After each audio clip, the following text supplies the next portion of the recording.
Myth is one thing. History is another. And ancient Greek myth is certainly filled with plenty of interesting stories. But that doesn't mean that the real history doesn't have its own gripping tales of vengeance that rival any fiction. In a world guided by retribution and honor, revenge could topple tyrants, reshape wars, and even alter the fate of the world's greatest empires.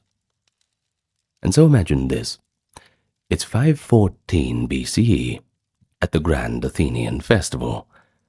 Two lovers are hiding daggers in their myrtle wreaths, seeking to kill a man who gravely insulted their family.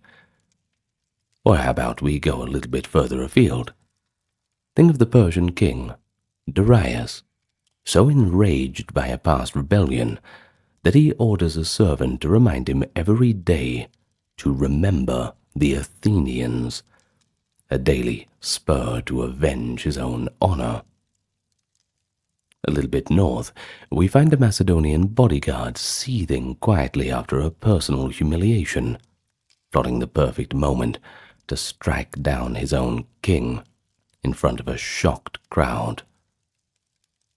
That's just a few of the little stories that we're going to discuss. Payback. It held a powerful meaning for the Greeks. Their literature and drama often grapples with moral complexities around revenge, from the eye for an eye ethos that demanded blood for blood, to the tragic cycle of retribution in Aeschylus's Orestia, where each act of revenge begets further bloodshed until justice is brought under the rule of law. Well, whether it's myth or real life, revenge was a double-edged sword. It could be seen as a duty to uphold honor and loved ones, yet it also threatened to unleash chaos, if not restrained. So, over the next hour, we will take a look into some of these instances of revenge from the ancient Greek world. But first, let me welcome you to the channel. Wholeheartedly hello to everyone who's returning. Good to see you again, and for those newcomers, good to meet you and glad to have you here. Of course, I will begin by thanking our generous patrons and YouTube members, also those who donate, and those who check out the merch store, because they're the reason why we can have everything ad-free. You won't have any interruptions. That's right, none at all. So thank you to those, and if you want to become a part of that esteemed group, just look at the pinned comment, video, and channel description. You'll find where you need to go if you want to get there. But short of that, you're supporting the channel just by enjoying the content. So give it a like, comment, subscribe, and yeah, we can go from there. Now, with all that being said once, there's no need to say it again. Let's get on with it. May as well start early, all the way back in the late 6th century BCE. Now at this time, Athens was under the rule of the Pisistrated tyrants. After the death of the benevolent tyrant Pisistratus, his power passed to his sons, Hippias and Hipparchus. Hipparchus in particular held a prominent role, acting as a patron of the arts in Athens. But in 514, Hipparchus became the target of a very personal and passionate act of revenge, an event that the Athenians would later celebrate as the first step toward their true freedom. The story goes like this. It centers on two Athenian citizens, Harmodius and Aristogaton, a pair of lovers whose names would soon be renowned as the tyrannicides, the slayers of the tyrant's kin. According to the historian Thucydides, the chain of events was sparked by a private grievance instead of something about high politics. Hipparchus had developed an illicit desire for the handsome young Harmodius. He made advances toward the youth, attempting to seduce him. Harmodius, however, was devoted to his older lover, Aristogaton, and rebuffed Hipparchus's approaches. Better luck next time for Hipparchus.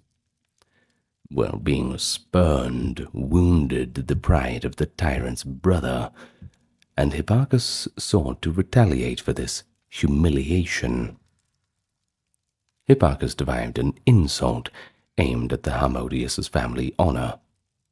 So, during the grand Pan-Athenaic festival, which is one of Athens' most important religious celebrations, Hipparchus invited Harmodius's younger sister to carry a ceremonial basket at the procession.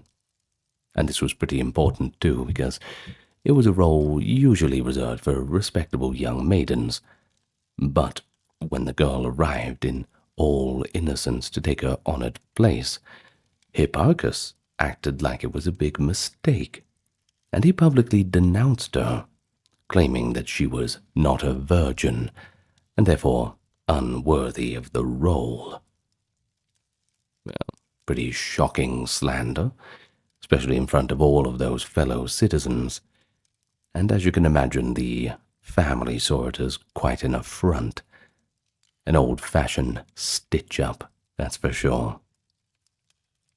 Well, Harmodius and Aristogaton were both outraged at this. Their beloved young sister, in Harmodius's case, had been disgraced by Hipparchus. Not because of something she did wrong, she had nothing to do with any of this. She was just an easy target, and this was done purely out of spite. Well, a violation of honor like that demanded redress. Determined to avenge the insult, Harmodius and Aristogaton formed a daring plan.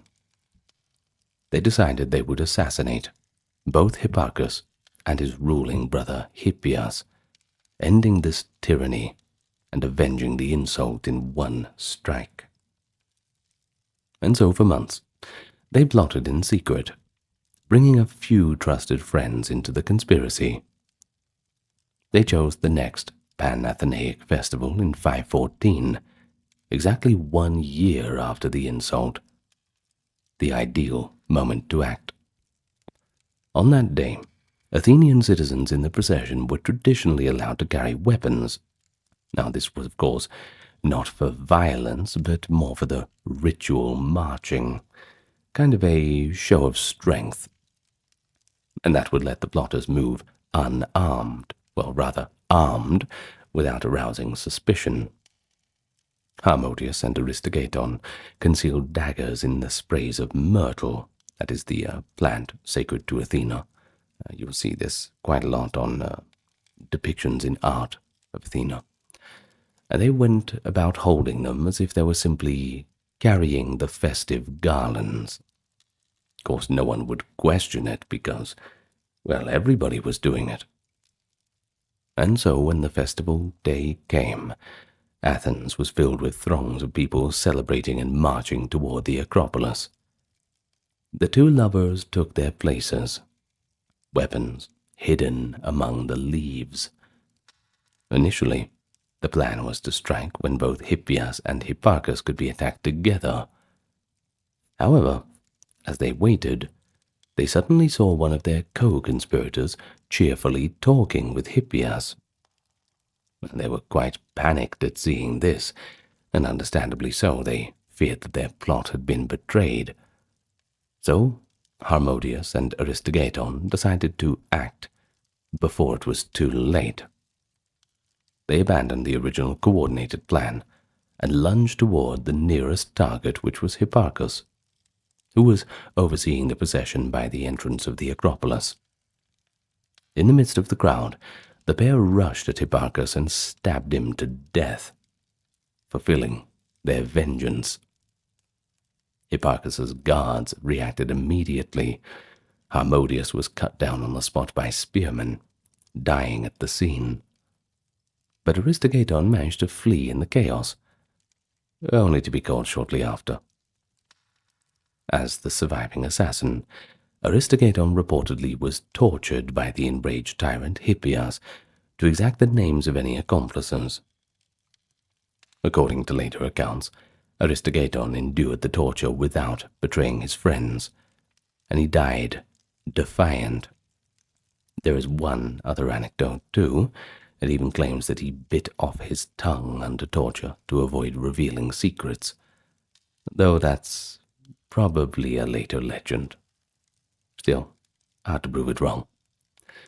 Now, meanwhile, Hippias was left alive and still in power, but the death of his brother and the conspiracy around it deeply shook his regime. Over the next few years, Hippias grew increasingly paranoid and cruel in repressing dissent, which only made his rule more hated. And ultimately, in 510, the oppressed Athenians, with help from the Spartan army, by the way, forced Hippias the tyrant into exile. And just like that, the tyranny was brought to an end.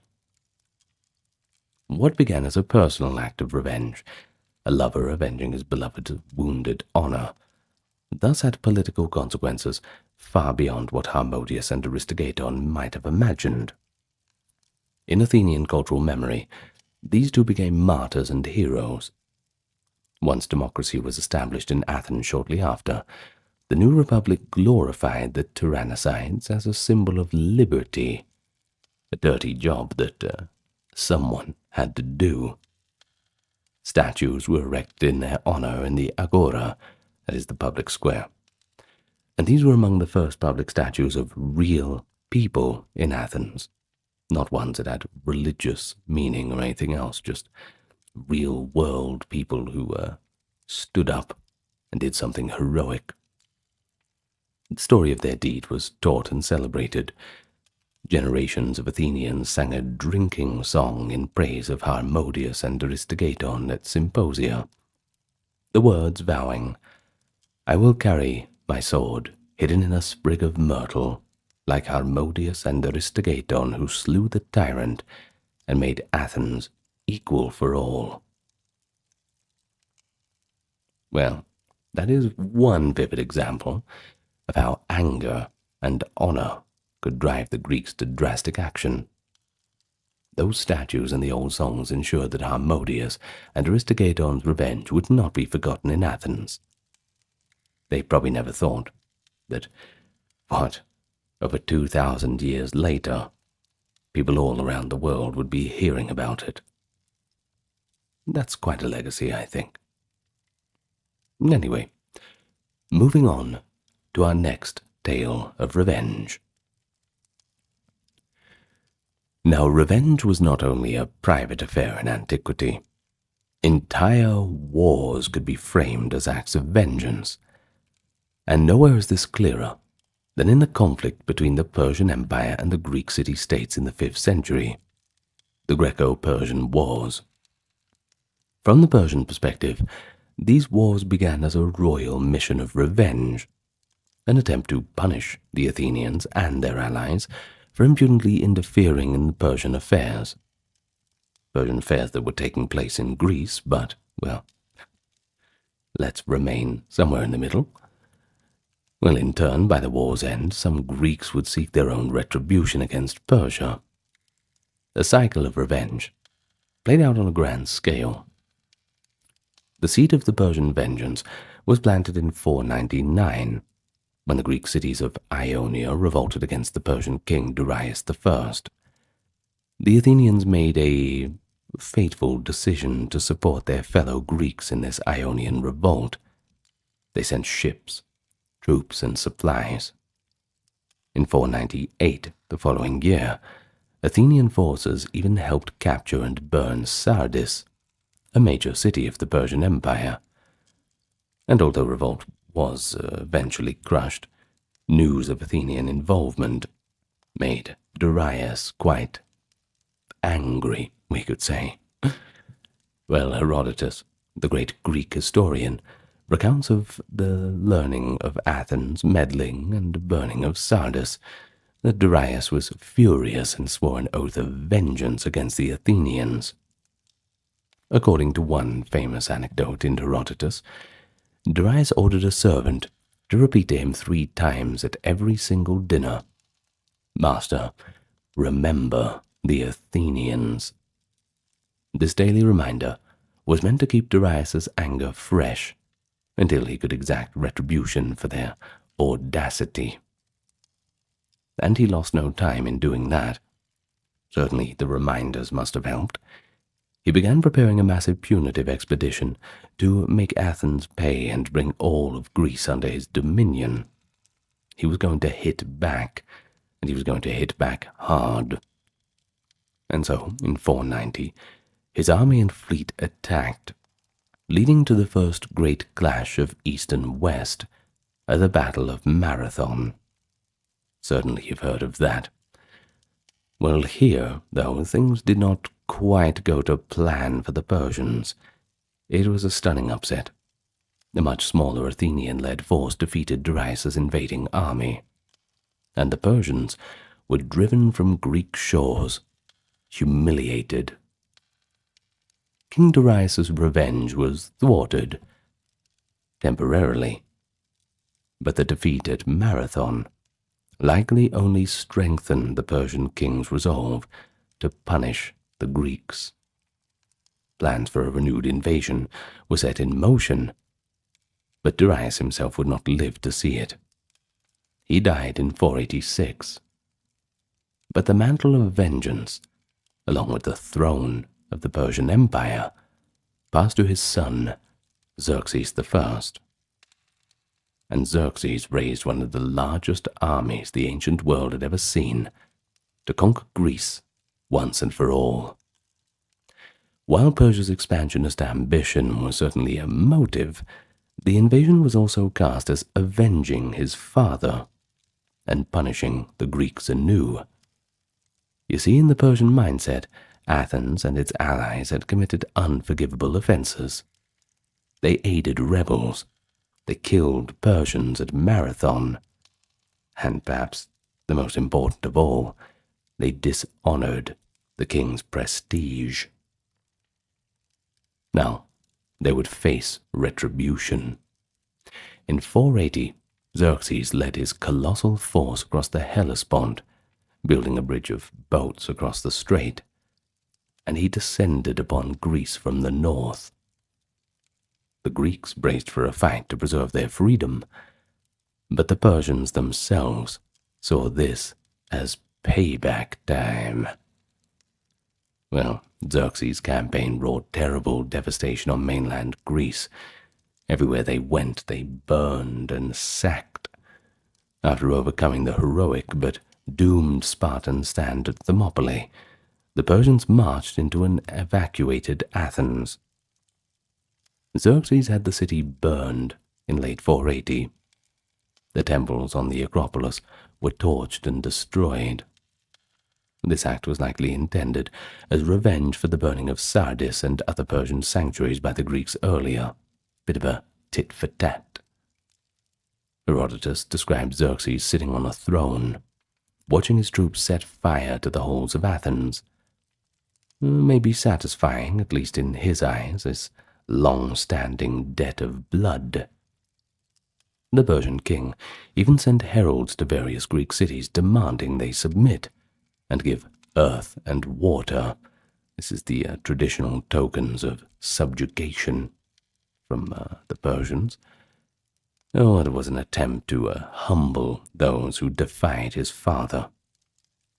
Some Greek states indeed sided with Persia out of fear or resentment against Athens, while others, led by Athens and Sparta, steadfastly resisted. The war seesawed with moments of high drama. The Greek alliance won a decisive naval victory at Salamis in 480, smashing much of the Persian fleet and forcing Xerxes to withdraw the bulk of his forces back to Asia. Oh, and there is one legend, too, that Xerxes observed the disaster at Salamis from a cliff and ripped his clothes in fury, his revenge slipping away. Better luck next time, I suppose. Now, the following year, 479, Greek armies routed the remaining Persian forces at Plataea and Mycale on the Ionian coast, Plataea being at land and Mycale being a more naval engagement. These victories ended the immediate Persian threat, and for the Greeks it was a triumphant defense of their homeland, notably a turning of the tables. Now it was their turn to seek vengeance on Persian soil. In the aftermath, the Greek city-states, spearheaded by Athens and its new Delian League alliance, carried the war eastward to liberate Greek cities under Persian rule, and, while they were at it, exact a little bit of retribution for the Persian invasion. Oh, how the turntables, as we say, in the academic spheres. So, over the next decades, Athenian-led forces harried Persian holdings into the Aegean and Ionia. They boasted of burning Persian ports and ravaging lands in return. A sentiment had grown among the Greeks that they owed payback to Persia, not only for the torching of Athens, but also for the desecration of temples, and not to mention all that carnage on Greek soil. This idea of payback culminated spectacularly a century and a half later, under Alexander the Great, a Macedonian king, who cast himself as the ultimate avenger of Greece. We'll explore Alexander's tale in detail in a later section, but it's worth noting the continuity here, just briefly. Now, when Alexander invaded the Persian Empire in 334, he often invoked old grievances of the Persian wars to justify his conquest. He even carried copies of Herodotus's histories and could recite all of the atrocities committed by Xerxes. In 330, upon reaching Persia's ceremonial capital of Persepolis, Alexander dramatically set the great palace on fire. Ancient sources offer slightly different accounts of this event, but a common version is that Alexander, in a drunken revelry encouraged by an Athenian courtesan named Thais, torched Persepolis in revenge for the burning of Athens long ago. Now, whether or not the burning of Persepolis was purely a symbolic act of revenge, or also a calculated political move, the message was quite clear. The sacking of the Persian heartland served as retribution for Xerxes' sins in Greece. Greek soldiers reportedly cheered as the palace went up in flames, feeling that justice, albeit quite harsh, had finally been served for their fallen ancestors. Thus, we see a cycle of vengeance between the Greeks and the Persians that began with Darius' wrath and came full circle with Alexander, both sides' experience being the avenger and the victim over time. The pendulum always swings, you see. Importantly, Herodotus and other commentators often reflected on how these revenge motives could be double-edged. The Greeks took pride in having punished the Persians for past wrongs, yet some also questioned the excesses of revenge. For instance, later in his life, Alexander regretted burning Persepolis in a moment of anger, realizing that he had destroyed a treasure of the world. Still, in the collective memory of Greece, the Persian Wars became a moral narrative. It was all about freedom versus tyranny, justice versus hubris. Revenge was woven into that narrative, from the Persian king's vendetta to the Greeks' retaliation. What's a story without revenge? Well, let's move on. You see, revenge could motivate entire cities and drive political turnabouts within Greece itself. One example of that comes from the early 4th century, involving the rise of Thebes and the fall of Spartan supremacy. In this case, a smaller Greek city took vengeance on a long-dominant power that had wronged it, leading to one of the most dramatic reversals of fortune in Greek history. The story of Thebes versus Sparta shows how resentment, simmering over years and years, can finally erupt into decisive action. For much of the classical period, Sparta was the preeminent military power in Greece. After defeating Athens in the Peloponnesian War of 404 BCE, Sparta asserted hegemony over many Greek city-states, often installing pro-Spartan governments and garrisons. Thebes, a major city in Boeotia, had an uneasy relationship with Sparta. Sometimes they were an ally, other times they were a rival. It was always a little bit shaky. Tensions worsened in the aftermath of the war.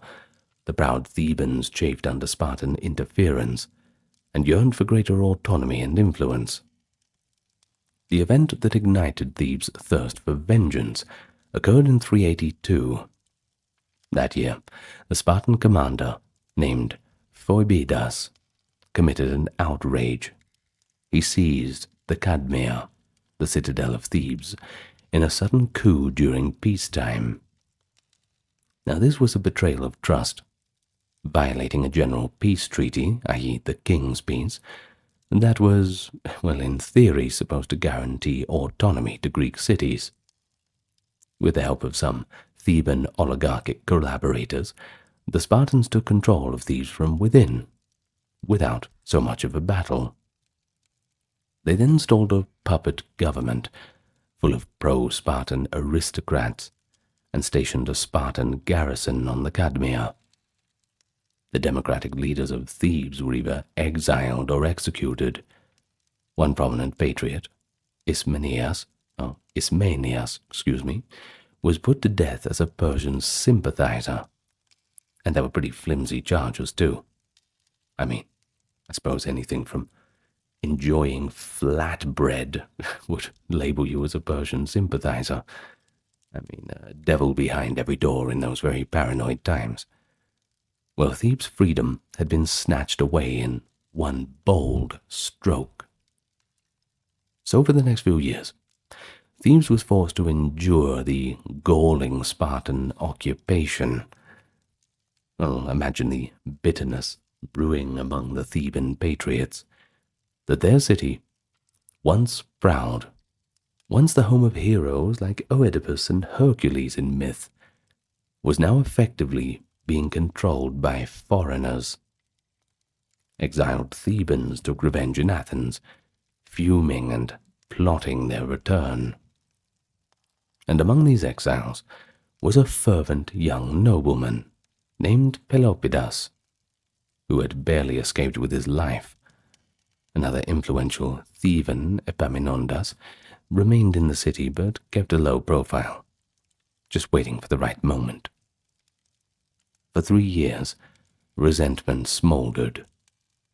And then, in the winter of 379, the exiles struck. Pelopidas led a small band of dedicated men in a daring covert operation to liberate Thebes. They chose a night of feasting. Some sources say it was a winter festival, when the Spartan-backed oligarchs would be off their guard, reveling in a banquet. In disguise, apparently dressed as country folk or even as women in veils to gain access to the dinner, Pelopidas and his comrades infiltrated the gathering of the pro-Spartan Theban leaders. At a coordinated signal, they drew daggers and fell upon the oligarchs. They assassinated 2 chief collaborators, Leontiades and Archias, in their very homes, or perhaps at the party, depending on what source you read, eliminating the heads of the puppet government in a swift and brutal fashion. A classic case of political revenge. These men had betrayed their city to Sparta, and now they had to cancel their retirement plans. Well, with the ringleader dead, Pelopidas raised the cry for freedom. He and his band, joined by supporters inside Thebes, rallied the citizens to revolt against the Spartan garrison. And, well, revolt they did. The city erupted into brutal fighting. At this critical moment, Epaminondas and other patriots came out of hiding to support the insurgency. Ordinary Thebans, long resentful of foreign occupation, took up arms. Athenian allies sent a small contingent to help as well, despite Athens and Sparta technically being at peace, but Athens sympathized with Thebes in this case for obvious reasons. Well, the Spartans, they were surrounded and outnumbered on the Cadmea, and they eventually surrendered and were expelled. By early 378, the city of Thebes was free once more. The Spartan occupation force had been driven out and humiliated. The successful Theban coup of 379 was fueled by revenge in every sense. Pelopidas and his men explicitly sought to avenge the treacherous seizure of their citadel and the death of their countrymen. Plutarch, in his Life of Pelopidas, that is from the famous Greeks series too. Please go and read famous Greeks and famous Romans. It's fantastic. Anyway, well, he remarks that this action, quote, broke the chains of Sparta's pretensions and launched a war that would bring the Spartan Empire to heel. And indeed, Sparta was incensed by the loss of Thebes and the killing of its supporters, and they marched to re-subdue the city. But the tables had turned.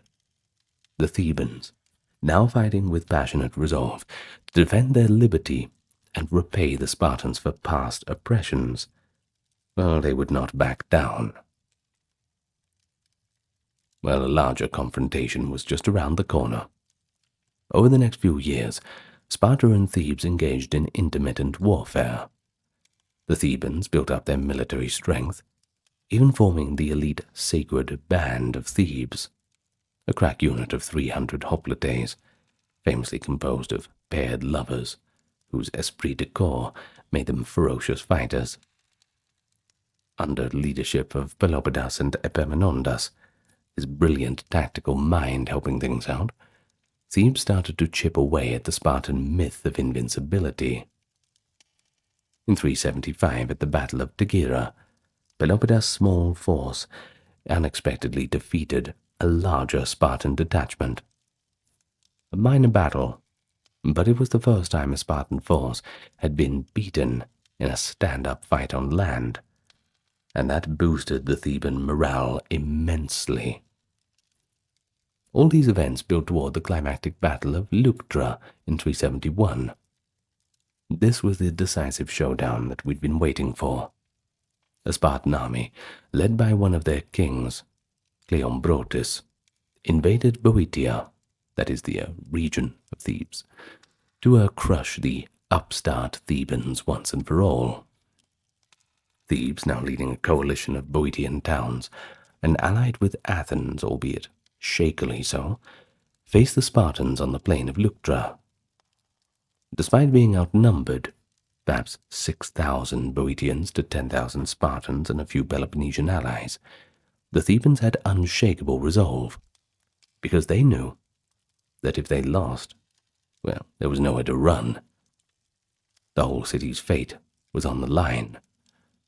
There was also a palpable desire to avenge years of Spartan dominance and the particular wrong of Cadmea's seizure. Epaminondas, who was a Boeotian commander, devised an innovative strategy. A deep, massed column on his left wing to strike at the Spartan right, where Cleombrotus and the elite Spartiates stood. It was an unorthodox tactic, but it succeeded brilliantly. The Theban phalanx, spearheaded by the Sacred Band, smashed into the Spartan line, killing Cleombrotus and hundreds of Sparta's finest warriors. The Spartan army, stunned and reeling from the loss of its king and the shock of the Theban prowess, broke apart and they ran away. Now, this is pretty unthinkable, because it's the Spartans. The Spartans never ran away. They never surrendered. Well, they did now. The Spartans were defeated. The Thebans had mopped the floor with them. And Leuctra was more than just a battle victory, but it was poetic justice from the Theban point of view. Here, on an open field, Thebes repaid the bully for its arrogance and injustice. The once dominant Spartans lost their aura of invincibility in a single day. Plutarch notes that when the news of Leuctra reached Greece, it was as if the sun had fallen from the sky for the Spartans. Such was the magnitude of their downfall. And for Thebes it was a sweet triumph, born out of years of bitterness. In the wake of Leuctra, Thebes took its revenge a step further. Epaminondas led an army into the Peloponnese in 370, Sparta's home turf, something no one had done in centuries. He invaded Laconia, and even threatened Sparta itself. But perhaps the most lasting vengeance was what the Thebans did in Messenia. They liberated the Helots, the Spartan state slaves, and helped the Messenians establish an independent city again, giving them all their freedom. And this act permanently weakened Sparta, a kind of retribution for Sparta's harsh treatments of others over generations. The Spartans, who had once subjected Messenia and dominated Greece, they now faced the humiliation of seeing their slaves freed and their power broken, all thanks to the Thebans. But it is important to realize that while Thebes surely acted in its self-interest, the rhetoric of the time framed all of this in terms of payback and justice. The Thebans portrayed themselves as liberators and punishers of the Spartan hubris, a kind of David and Goliath thing. Sparta, you see, had imposed oligarchies, garrisons, and worse on other Greeks. But now Thebes was turning the tables on them. Epaminondas, who was as philosophical as he was bold, is said to have remarked that Leuctra avenged the treachery of 382.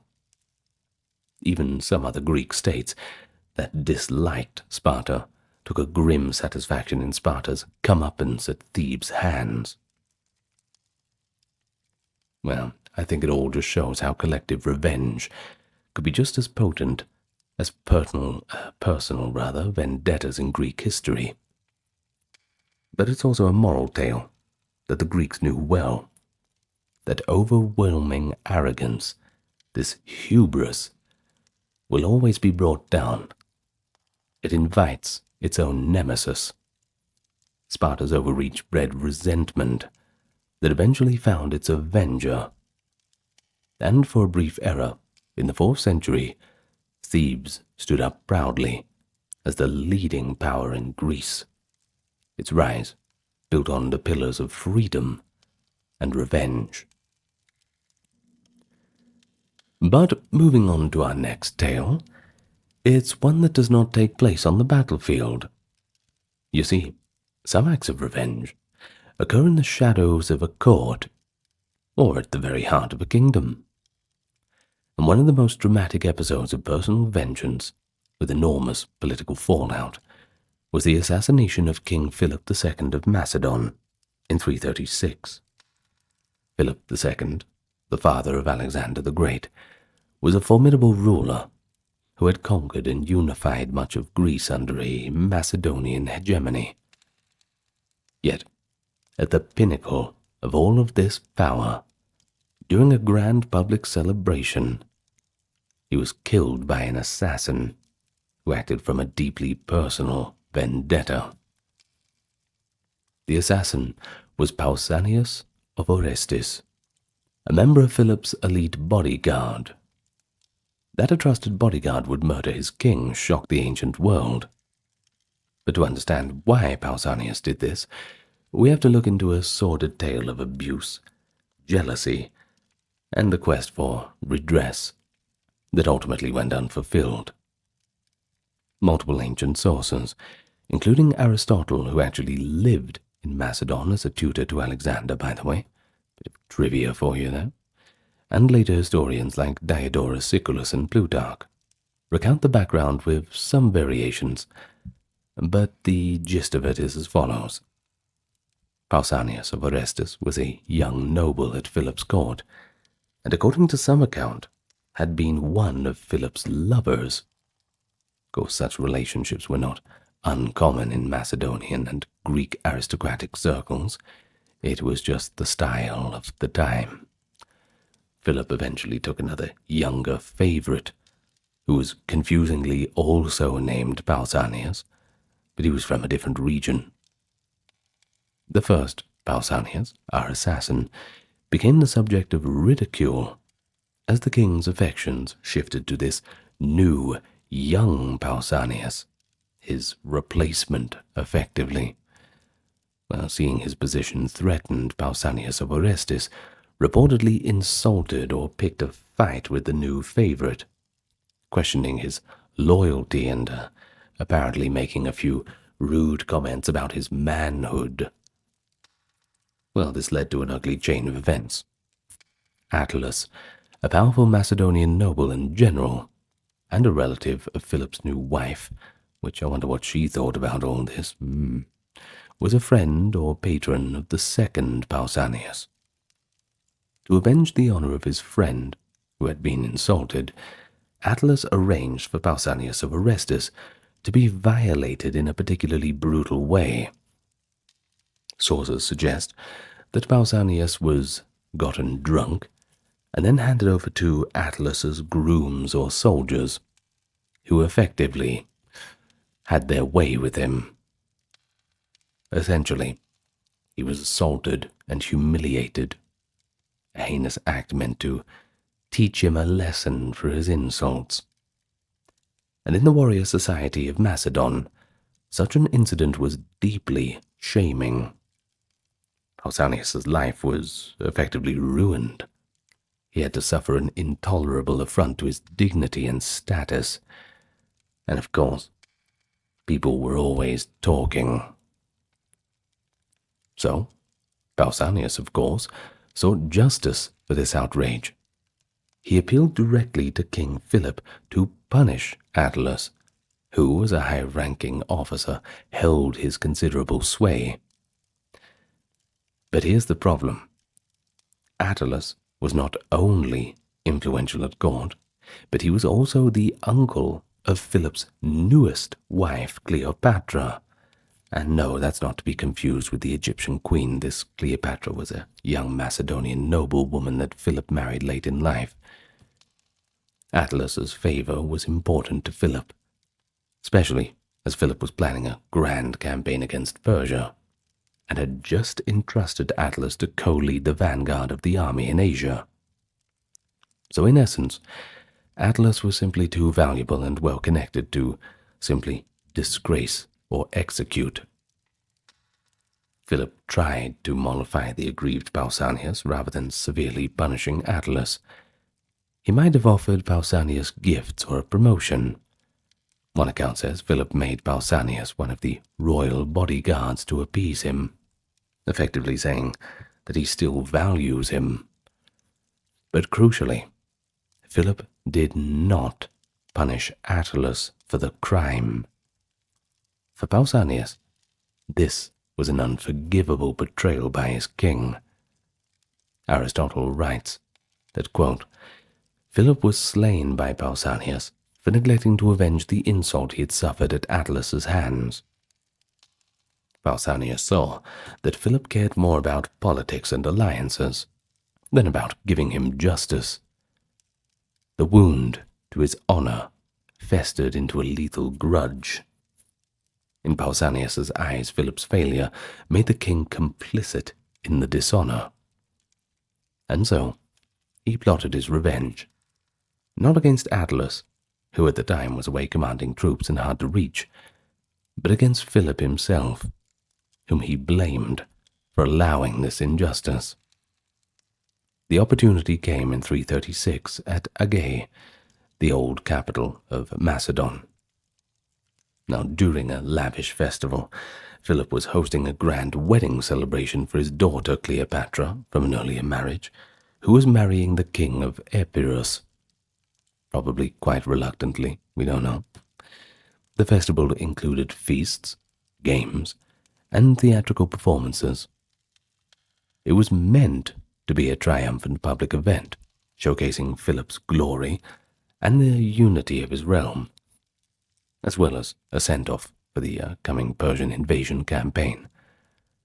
Dignitaries from all over Greece were present, including perhaps envoys from Athens, Thebes, and beyond. In a display of confidence and populism, Philip decided to enter the theatre for the festivities unarmed and without his bodyguard surrounding him. Accounts say that as Philip processed into the theatre amid a cheering crowd, he waved his guards away to show that he trusted his people and feared no enemies. After all, why would he? He had vanquished or conquered most of Greece anyway, so there were no enemies left to fear, right? Well, tragically, it was this moment of pride. It was exactly the time when Pausanias struck. As Philip approached the theatre's entrance, Pausanias suddenly rushed forward and stabbed the king to death at close range. Well, some sources say with a Celtic long knife or dagger. In any case, Philip pierced in the side, collapsed, and bled out in front of his horrified guests. The assassin Pausanias then tried to flee to reach some waiting horses. But chaos erupted. The attendees were screaming, and the guards who were nearby reacted quickly. Pausanias was chased down almost immediately by a few of Philip's other bodyguards, reportedly including Leonidas and Perdiccas, and perhaps even Alexander's friends. So he didn't get too far. Pausanias was cut down and killed on the spot. He was shot by javelins or stabbed by swords before he could be captured alive. Well, it's probably best he wasn't captured alive, to be honest. They would have put him through some pretty full-on torture, one could imagine. In any case, he never spoke publicly about his motives, but the reasons were generally understood in the court. Everyone knew of the feud with Attalus and Philip's failure to address Pausanias' grievance. The one person who could have given him justice ended up just shrugging his shoulders. The assassination had monumental consequences. In an instant, the great king of Macedon was dead. Philip's 20-year-old son, Alexander, was proclaimed king in his stead, amid some rumors that, well, Alexander or his mother, Olympias, might have known or subtly encouraged Pausanias, though concrete evidence of that is pretty scant, but a few historians consider it a lone act of vengeance. Actually, the majority of them do. A few of them consider it to be something else, you know. Well, Attalus, the target of Pausanias' initial anger, was at time commanding Macedonian forces in Asia Minor. Upon Philip's death, Alexander moved swiftly. He had Attalus executed, ostensibly for treasonous behavior. Attalus had been corresponding with Athens, possibly positioning himself independently after Philip's death. And so in truth, this also conveniently avenged what Attalus did to Pausanias and removed a potential rival. Two birds, one stone. But from a personal vendetta came a pivotal turning point. Alexander assumed the throne and went on to forge an empire. Had Philip lived longer, history might have been different. Perhaps it would have been Philip rather than Alexander that invaded Persia. Pausanias' revenge ensured that the son, not the father, carried out those future glories. And in Macedonian memory, Philip's murder was scandalous. Regicide was almost unheard of among the Macedonian kings. The aftermath saw a bit of character assassination of Pausanias. Some called him a madman or implied he was used by greater powers. Yet the fundamental motive of personal revenge was well attested by contemporaries. Even the orator Demosthenes in Athens, an enemy of Philip, crowed when he heard the news, calling it divine justice that Philip was killed by the very men who should have been his protectors, a sly reference to Pausanias's grievance.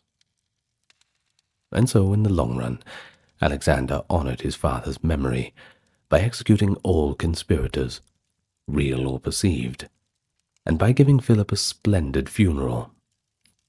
But notably, Alexander also saw to it that Pausanias's body was put on display with the corpses of alleged co-conspirators as a warning. It is said that Olympias, Alexander's mother, later had a statue erected to Pausanias, suggesting that she too acknowledged his cause. Some even think that Olympia secretly abetted Pausanias, and she had her own scores to settle with Philip and his new wife's family. Olympias did, after all, arrange the killing of Philip's young new wife, Cleopatra, and infant daughter, in a fury of revenge after Philip's death. So, certainly a few eyebrows are raised, don't you think? And here we are at our final tale this evening, and it returns to the grand stage of international conflict, and connects back to the Greeks' long memory of the Persian Wars. It features Alexander the Great again, the conqueror who carried the Greek arms to ends of the known world. In 330, Alexander achieved one of his most symbolically charged feats. That was the destruction of Persepolis, the rich ceremonial capital of the Persian Achaemenid Empire. And this act is often viewed through the lens of revenge, payback for the Persians' past crimes, and it serves as a coda to the cycle of vengeance between Greece and Persia. But we also see how even after Alexander, the spirit of revenge continued to shape the fate of its own family and generals, showing the yearning for retribution persisted in the Hellenistic age. First, let's go back to Persepolis. By early 330, Alexander had been campaigning against the Persian Empire for nearly 4 years. He had won major battles at Granicus, Issus, and Gaugamela, toppling King Darius III's power. When Alexander reached Persepolis, the empire's ceremonial and treasury city in Persia proper, he found a metropolis famed for its immense wealth. Ancient accounts describe Persepolis as the repository of Persia's greatest treasures, vast stores of gold, silver, artworks, and books, collected since the time of Darius the Great, who built the city around 518. To the Greeks, Persepolis was a symbol of Persian royalty and arrogance, but it was also, notably, associated with Xerxes, the same king who had burned Athens in 480. Because Xerxes had expanded and enriched Persepolis during his reign, well, Alexander entered Persepolis and allowed his army several days of plunder. The Macedonian soldiers seized a fortune, and Alexander claimed the royal treasury, reportedly finding thousands of tons of gold and silver. Then, a few months later, in May of 330, just as Alexander was preparing to leave Persepolis and chase the fleeing Darius III, a dramatic episode took place during a drunken banquet in the city. The ancient historians provide a few details. Alexander and his companions were feasting and reveling late into the night, with plenty of wine to go around. Among the partygoers was Thais, a former Greek courtesan originally from Athens who was the companion of Ptolemy. Thais was known for her wit and charm. In the midst of an intoxicated celebration, she allegedly gave a fiery speech to Alexander. According to the account preserved by Diodorus Siculus, and echoed with variations by Curtius Rufus and Plutarch, she rose and declared it would be the greatest of Alexander's achievements if he avenged the Persian invasion of Greece right now, by one grand gesture, and just burned down the entire palace of Persepolis. she claimed. This would be a sweet revenge for Xerxes' burning of Athens and temples, and there would be a story for the ages, that a woman, she included herself, had a hand in punishing the Persians, succeeding where all Greek warriors of the past had not. Well, I know we've already mentioned this, but stay with me, it's all part of the larger corpus around Alexander. Well, her impassioned proposal, part flattery to Alexander and part nationalistic fervor, seemed to have struck a chord among the drunken Macedonians, and they began shouting in agreement, calling on Alexander to lead the way and punish the Persians for their old transgressions. And in that heated moment, Alexander, also flushed with wine and excitement, was swayed. He leapt to his feet, crowned himself with a garland, and torch in hand, led the riotous procession to the great palace of Xerxes. By torches and flutes, Alexander and his revelers marched to the palace and set it ablaze. Thais herself eagerly threw the first torch after Alexander, and the rest then followed. Flames quickly engulfed the magnificent structure, its cedar woodwork and rich furnishings feeding a conflagration that soon spread to other parts of the city. The Macedonian soldiers in camp saw the fire and rushed, thinking it was accidental. But arriving at the palace, they found their king himself urging on the destruction. Well, the burning of Persepolis was immediately understood as an act of vengeance. Greek observers and later writers framed it as a retribution for Xerxes' sacrilege 150 years before, revenge on behalf of all of the Hellenic world. In essence, Alexander had fulfilled the collective desire of the Greeks to bring Persia to justice. Yet the story also illustrates the dual nature of Alexander, both a calculating general but also an impulsive young man, and it raises the question of whether it was a planned retribution or a drunken excess. Not all sources agree on the details. The Roman historian Arrian, writing much later but using eyewitness accounts from Alexander's companions, suggests that Alexander ordered the burning while sober, as a deliberate political act. He even claims Ptolemy, who later became a king in Egypt and wrote memoirs, didn't mention any drunken debauchery or Theis's prompting, implying that it might have just been a rational decision. In any case, the symbolic resonance of the event echoed for centuries.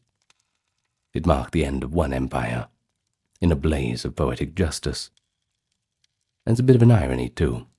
Xerxes burned Athens, and in turn, the son of the very Greeks he tried to subjugate burned Xerxes' proud palace. A full circle moment. But finally, we should briefly note that Alexander's death in 323 unleashed another wave of revenge-driven conflicts. This time, among his own friends and family, the successors. You see, the years following Alexander's demise were filled with blood feuds and acts of vengeance, as his generals and relatives vied for power. One particular episode involves Alexander's mother, Olympias, and the Macedonian general Cassander, an episode that shows revenge begetting revenge in a tragic spiral.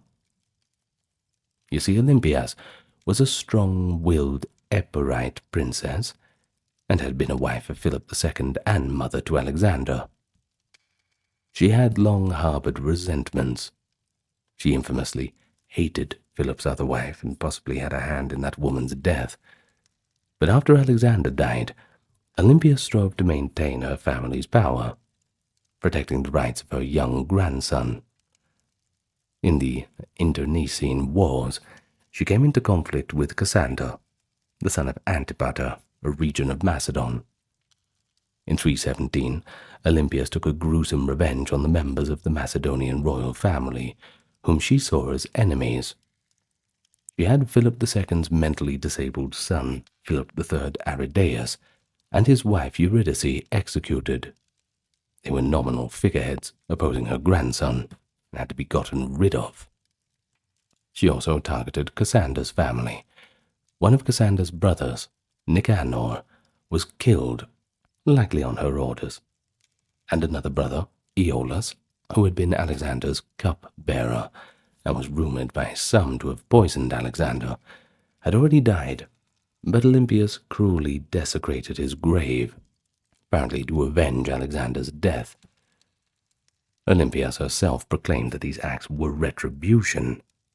For instance, she justified killing Cassandra's brothers by accusing them of poisoning her son and betraying the Argead dynasty. Such actions, however, of course were going to invite some reprisal. Cassandra eventually captured Olympias in 316 after a siege. Though initially promising her safety, Cassandra could not afford to let Alexander's mother live. She was too influential and had too much blood on her hands from his perspective. Yet when it came to the time to execute Olympias, Cassandra's soldiers balked at the killing of the mother of Alexander the Great, perhaps out of respect or fear of an ill omen. So, Cassandra took a different route. He handed Olympias over to the relatives of those she had murdered. According to Diodorus, the families of her victims eagerly seized the chance to avenge their own and fell upon Olympias, killing her. Some accounts say she was stoned to death by those vengeful kinsmen. And so, in a way, the saga of Alexander's family ended in a chain of revengers, Olympias avenging her son by bloodily eliminating rivals, and those rivals' kin avenging themselves in turn on Olympias. Cassandra solidified his rule in Macedon through this elimination of Alexander's line, but the stain of all these vindictive killings remained in the historical record. Sort of hard to forget about that. The Hellenistic age would of course see many such cycles, as one general or monarch avenged the treachery or murder of another in a seemingly endless round. It became almost a grim expectation that power struggles would be settled by vengeful assassinations and reprisals. For example, when Alexander's offspring, including his son Alexander IV, were eventually murdered by Cassandra, some viewed it as Cassandra's revenge for Olympias' slaying of his brothers, a balancing of accounts in Macedonian eyes. Yet, for all the bloodshed and tragedy that these stories contain, they certainly make for gripping history. They're filled with human passion, drama, and irony. The listener of these tales comes away with not only vivid anecdotes, but also with a sense of the deep currents of honor and memory that course through Greek civilization. I suppose, if nothing else, these episodes demonstrate the ancient Greeks, like people in all ages, were keenly aware that revenge is a dish best served cold. But in their case, it was sometimes blazing hot, like the fires of Persepolis, or swift, like a knife in the heart. The world of ancient Rome was a dangerous one, filled with dramatic tales of vengeance. From noble matrons and dutiful fathers to ambitious warlords and oppressed queens, the thirst for revenge could topple kings, ignite wars, and reshape history. And indeed, in the annals of Roman literature and history, acts of revenge are often dramatic turning points, the gripping moments that reveal the values, conflicts, and psyche of a civilization. Revenge was a powerful motivator for Romans and their foes alike, sometimes praised as righteous justice, other times feared as a catalyst for tragedy. And so today, let's have a look at some stories of revenge from ancient Rome in all of their dirty, backstabbing goodness. But allow me to welcome you to the channel first. Hello to any newcomers and welcome to those coming back for more. Of course, I will issue the normal thank you to those supporting on Patreon, YouTube memberships, the donators, and those who visit the merch store. There's a reason why this channel is completely mid-roll ad-free. It's because of them. We are crowd-funded and crowd-supported, and proudly so. So thank you very much to that team of very appreciated people. If you want to join them, well, just look at the pinned comment and video description. You'll find where you need to go. Other than that, give it a like, comment, subscribe, because that helps push us out in the algorithm, all that good stuff. And just enjoy the video. With that being said and done, let's go back to ancient Rome. Well, the first tale is perhaps one of the most famous episodes in the early Roman legend, a story that the Romans themselves recounted as the catalyst for the birth of the Republic. It starts in 509 BCE. At this time, Rome was ruled by kings, not emperors, the last of whom was Lucius Tarquinius Superbus, or Tarquin the Proud. According to the historian Livy, Tarquin's reign was marked by arrogance and tyranny, and resentment smoldered among Rome's senators and common people. In other words, he was not popular. Who would have thought an unpopular politician, even back then? But what finally ignited the revolt against him was not a military defeat, nor was it a tax burden. It was an act of personal violation, and the thirst for revenge that it engendered. This crime was the one against Lucretia, an assault, a noble woman of renowned virtue, whose virtue was taken away from her in the most vile of manners. Lucretia was the wife of Lucius Tarquinius Collatinus, a cousin of King Tarquin. One evening, the king's son, Sextus Tarquinius, visited Collatinus's home and was received hospitably, as was custom. But that night, he was overcome by evil intent and his own uncontrollable lust. Sextus stole into Lucretia's chamber. Drawing his sword, he threatened Lucretia with death if she made a sound. Livy vividly describes how Lucretia, startled awake, was initially resolute in resisting, despite the mortal threat. But Sextus then added a cruel twist. If she did not submit to his carnal desire, he warned he would kill her and place a naked slave's corpse beside her, slandering her in death with adultery. Facing this horror to her honor, Lucretia had no choice but to yield to the assault. Sextus Tarquinius violated her and then slipped away, exulting in his conquest of a woman's honor, as Livy puts it. The dawn came, and poor Lucretia was found devastated by grief and shame. Though blameless, she felt that her honor was irreparably stained. She summoned her husband, Collatinus, and her father, Spurius Lucretius, from Rome, asking each to bring one faithful friend. They arrived, and they found poor Lucretia in anguish. With tears, she told him exactly what happened. Quote, "My body only has been violated. My heart is guiltless. But it is for you to exact punishment." She made each of them swear an oath to avenge the crime. Despite their attempts to comfort her, insisting she bore no guilt for what had happened, Lucretia was only a product of her time, and she upheld the harsh Roman ideal of a woman's honor. Declaring that she refused to be an example for unchaste women, she pulled out a dagger that she had hidden, and in one swift motion, Lucretia stabbed herself in the chest, dying in her family's arms. According to Livy, her last words fixed the duty of vengeance. By taking her own life, she ensured that no unfaithful wife, as she put it, could ever cite Lucretia's ordeal as an excuse for infidelity.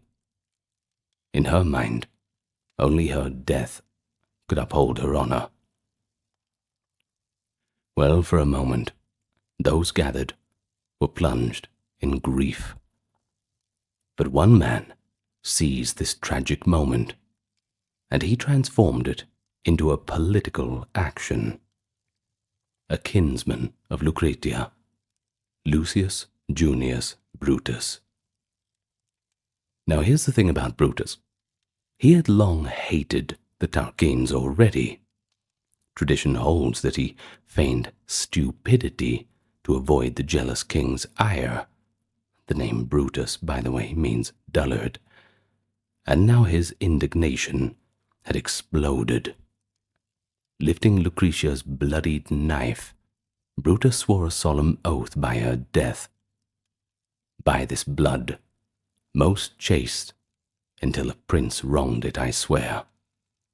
Livy has Brutus proclaim these words, that I will pursue Lucius Tarquinius Superbus, his wicked wife, and all his children with fire and sword, and will not suffer them or any other to rule in Rome as king. In that knife and that oath lay the birth of a revolution. Brutus rallied Lucretia's husband, father, and other men to carry her body to the Roman Forum. There, the sight of the virtuous Lucretia's corpse, a martyr to the depravity of a vile prince, and Brutus's fiery oration roused the populace. Fury swept through the city. The Roman people, who already disliked King Tarquin's despotic rule, well, they now had a moral outrage to justify a real rebellion. They drove out the Tarquin family from Rome, shutting the city gates behind them. Tarquin and his sons, who were away at camp, suddenly found themselves exiled. Thus, the Roman monarchy was overthrown, and in its place the Romans established a republic. Collatinus and Brutus became the first consuls, the elected magistrates of the new republic, that is, symbolically replacing the king's authority with a yearly elected office. In this foundational legend of Rome, revenge served as a righteous catalyst. The Romans of later generations revered Lucretia as an exemplar of chastity and courage, and they celebrated Brutus as a champion of liberty, who exacted vengeance not only for Lucretia, but for Roman freedom itself. Yet, there is room for critical reflection. Modern historians recognize the story has a bit of a mythic quality. It neatly explains the fall of the monarchy and the moral superiority of the republic. Indeed, Romans like Livy told it with a sense of moral purpose. It dramatized how tyranny provokes its own destruction through outrages that free men cannot tolerate. Whether or not every detail is historically true, the tale of Lucretia resonated because it linked with personal honor and political change. Revenge and justice merge in the story. Lucretia's avengers see themselves as agents of divine and moral justice, punishing a great sin and purging Rome of regal corruption. But I know what you're thinking. The cycle of revenge can't just end with Tarquin's expulsion, right? Well, it doesn't.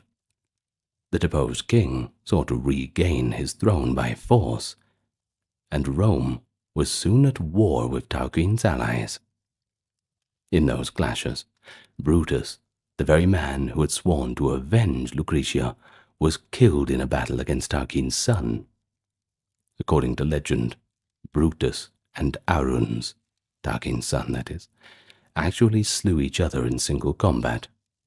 A fittingly ironic outcome, as the vengeance Brutus set in motion claimed his own life as well.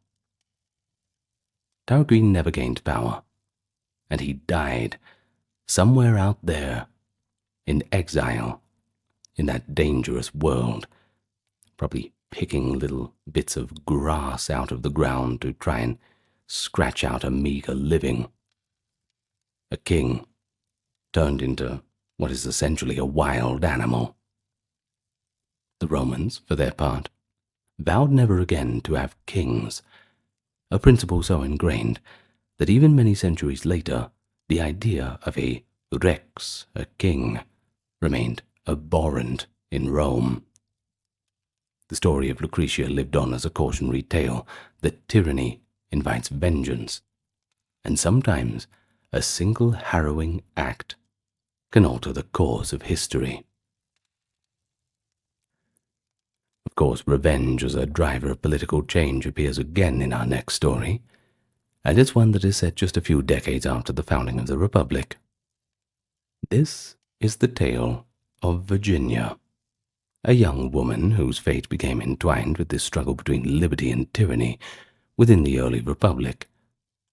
Her story, recorded by Livy, shows how personal honor and vengeance could once more speak to a revolution, at this time against tyrannical officials from within Rome's own government. It all unfolds around 449 BCE, when Rome was temporarily under the sway of a board of 10 officials known as the decemvirs. These men had been appointed to write down Rome's laws, resulting in the 12 tables of law, and were supposed to serve for a limited term. Instead, led by Appius Claudius Crassus, the decemvirs abused their power and refused to step down when their term ended.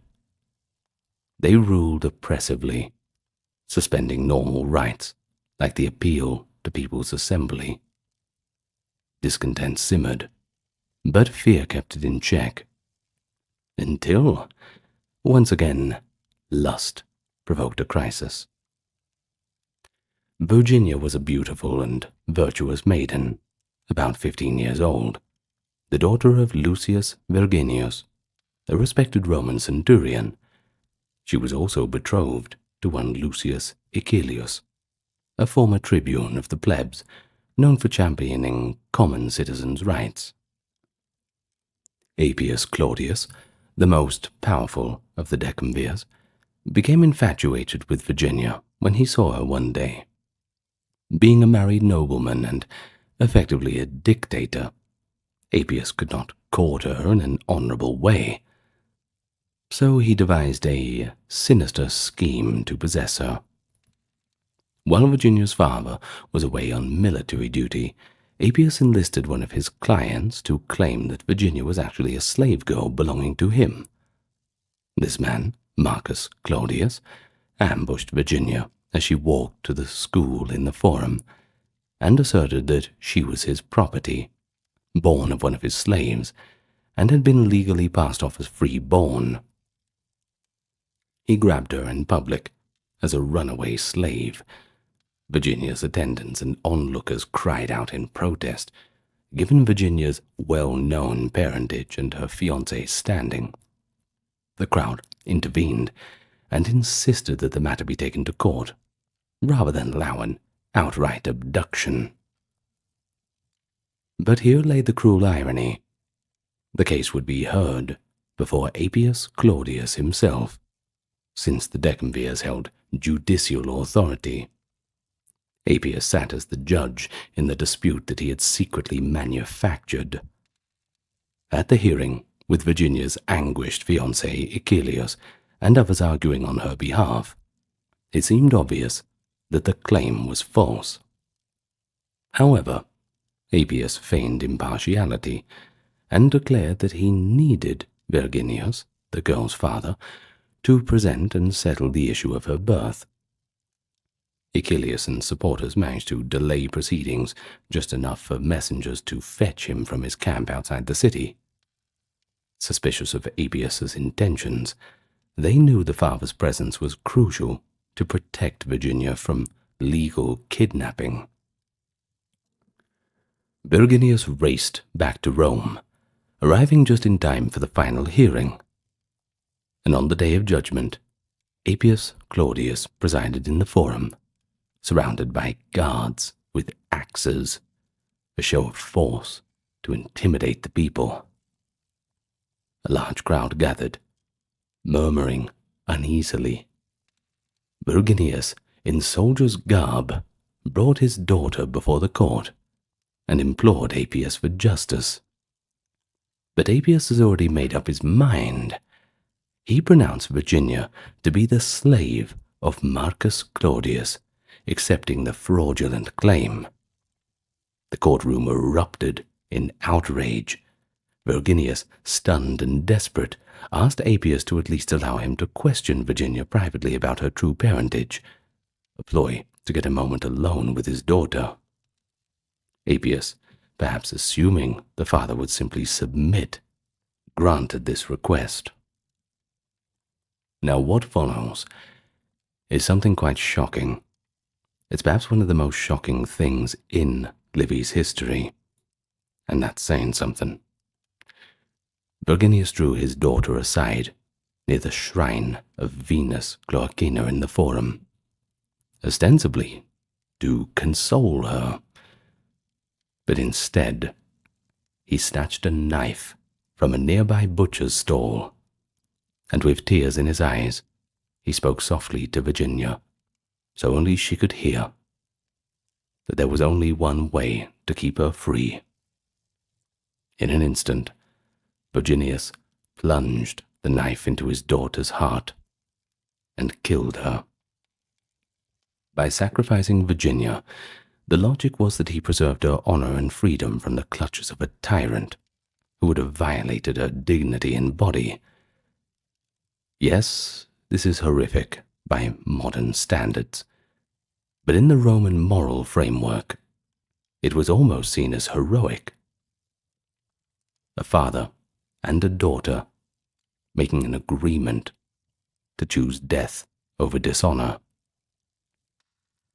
Holding the bloody knife aloft before the stunned tribunal, Virginius rounded on Appius Claudius. His voice thundered through the forum as he cursed Appius. By this blood, Appius, I devote thy head to the infernal gods. In Roman religion, such a curse was powerful. He was essentially offering Appius's life as an expiation to the spirits of the underworld for the crime just committed. It was a call for vengeance of the highest order. The crowd erupted into chaos at the atrocity and the curse. Appius bellowed for Virginius to be seized, but the people formed a protective throng around the grief-stricken father. Virginius, with the aid of sympathizers including many soldiers who had accompanied him, escaped the city and fled to the Roman camp on the outskirts. It was there that he showed his comrades the dagger, still wet with his daughter's blood, and recounted the monstrous injustice. The troops, already resentful of the decemvirs, rallied to the call. At the same time, back in Rome, Achilles and the outraged citizens rose up, and the entire city was in uproar as Appius's lictors were attacked, and the other decemvirs were confronted by angry crowds, guilty by association, you see. Now, facing a full-scale insurrection, the decemvirs quickly lost their grip on power. It was pretty obvious that there was no way they were talking their way out of this one. The army, led by Virginius and other sympathizers, marched on Rome, and the common people went to the Aventine Hill in protest, effectively a general strike against the government. Realizing that the jig was well and truly up, the decemvirs were forced to resign and appease the population. Appius Claudius himself was thrown into prison by the newly restored consuls of Rome. It is said that he took his own life in jail. Perhaps he was murdered. In any case, before his trial for tyranny and the assault of Virginia could begin, he was well and truly with those underworld gods. His accomplice, Marcus Claudius, well, he got the exile treatment. The laws of the 12 tables that the decemvirs had drafted remained, but their undemocratic rule was all repudiated. Normal republican governance was re-established with renewed protections. For example, the right of appeal was firmly restored, so that no magistrate could ever again act as Appius did. Thus, in the story of Virginia, personal vengeance intersected with political revolution yet again. Just as Lucretia's tragedy ended the monarchy, Virginia's tragedy ended the decemvirs' nascent tyranny. The parallels were not lost on ancient writers. Livy explicitly links the two, noting that the Roman storytellers held up Virginia as a second Lucretia. Both were innocent women, whose violation or attempted violation by men in power led to the downfall. Both stories feature a dramatic public display of a woman's blood, galvanizing Romans to reclaim their liberty. And in both, a male relative's act, Brutus's oath, the knife of Verginius, igniting a rebellion. And these repetitions suggest a narrative template in Roman cultural memory, a way of reinforcing the idea that Rome will not tolerate the abuse of the innocent by those in power. But from a critical perspective, we can observe the tale of Virginia likely has a semi-legendary character. It powerfully illustrates Roman virtues. The paternal duty, however extreme it can get to protect honor, the collective demand for justice, and the concept that even established laws or rulers are illegitimate if they violate fundamental rights. The extreme act of Virginius raises a few uncomfortable questions too.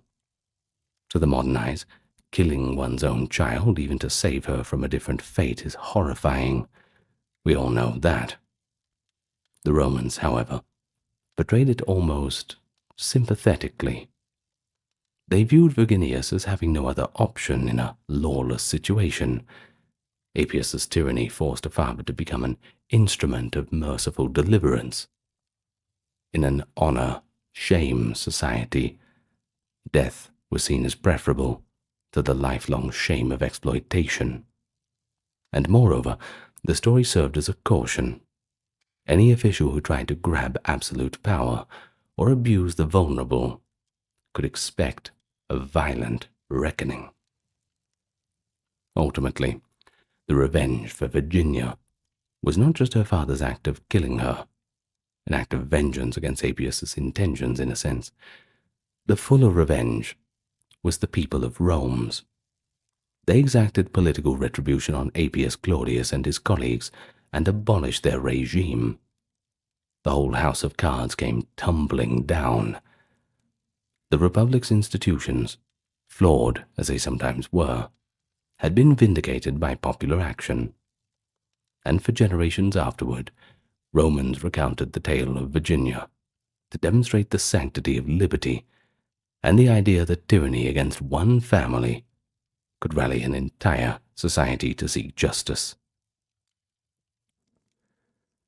The next story takes us to the early 5th century BCE and introduces a figure who, well, straddles the line between history and legend, Caius Marcius Coriolanus.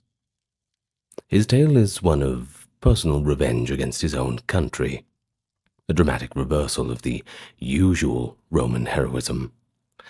And while Coriolanus' story is perhaps best known today from the literature, i.e. Shakespeare's tragedy being a famous rendition, the roots of the legend lie in the historical accounts written by writers like Livy, Dionysius of Halicarnassus, and especially Plutarch, whose life of Coriolanus gives us a pretty rich narrative. In Coriolanus, we see how wounded pride and a thirst for revenge can drive a patriot to the brink of betraying his homeland. and how Rome was saved, not by arms, but by an emotional appeal to family loyalty. Caius Marcius earned the surname Coriolanus after a military exploit early in his life. As a young nobleman and an exceptional soldier, he fought in a war against the Volscians, a neighboring Italic people frequently at odds with Rome. During the siege of a Volscian city named Corioli, Marcius showed extraordinary valor by rallying the Roman troops and storming the city gates. For this feat, he was given the honorific Coriolanus, literally the man of Corioli.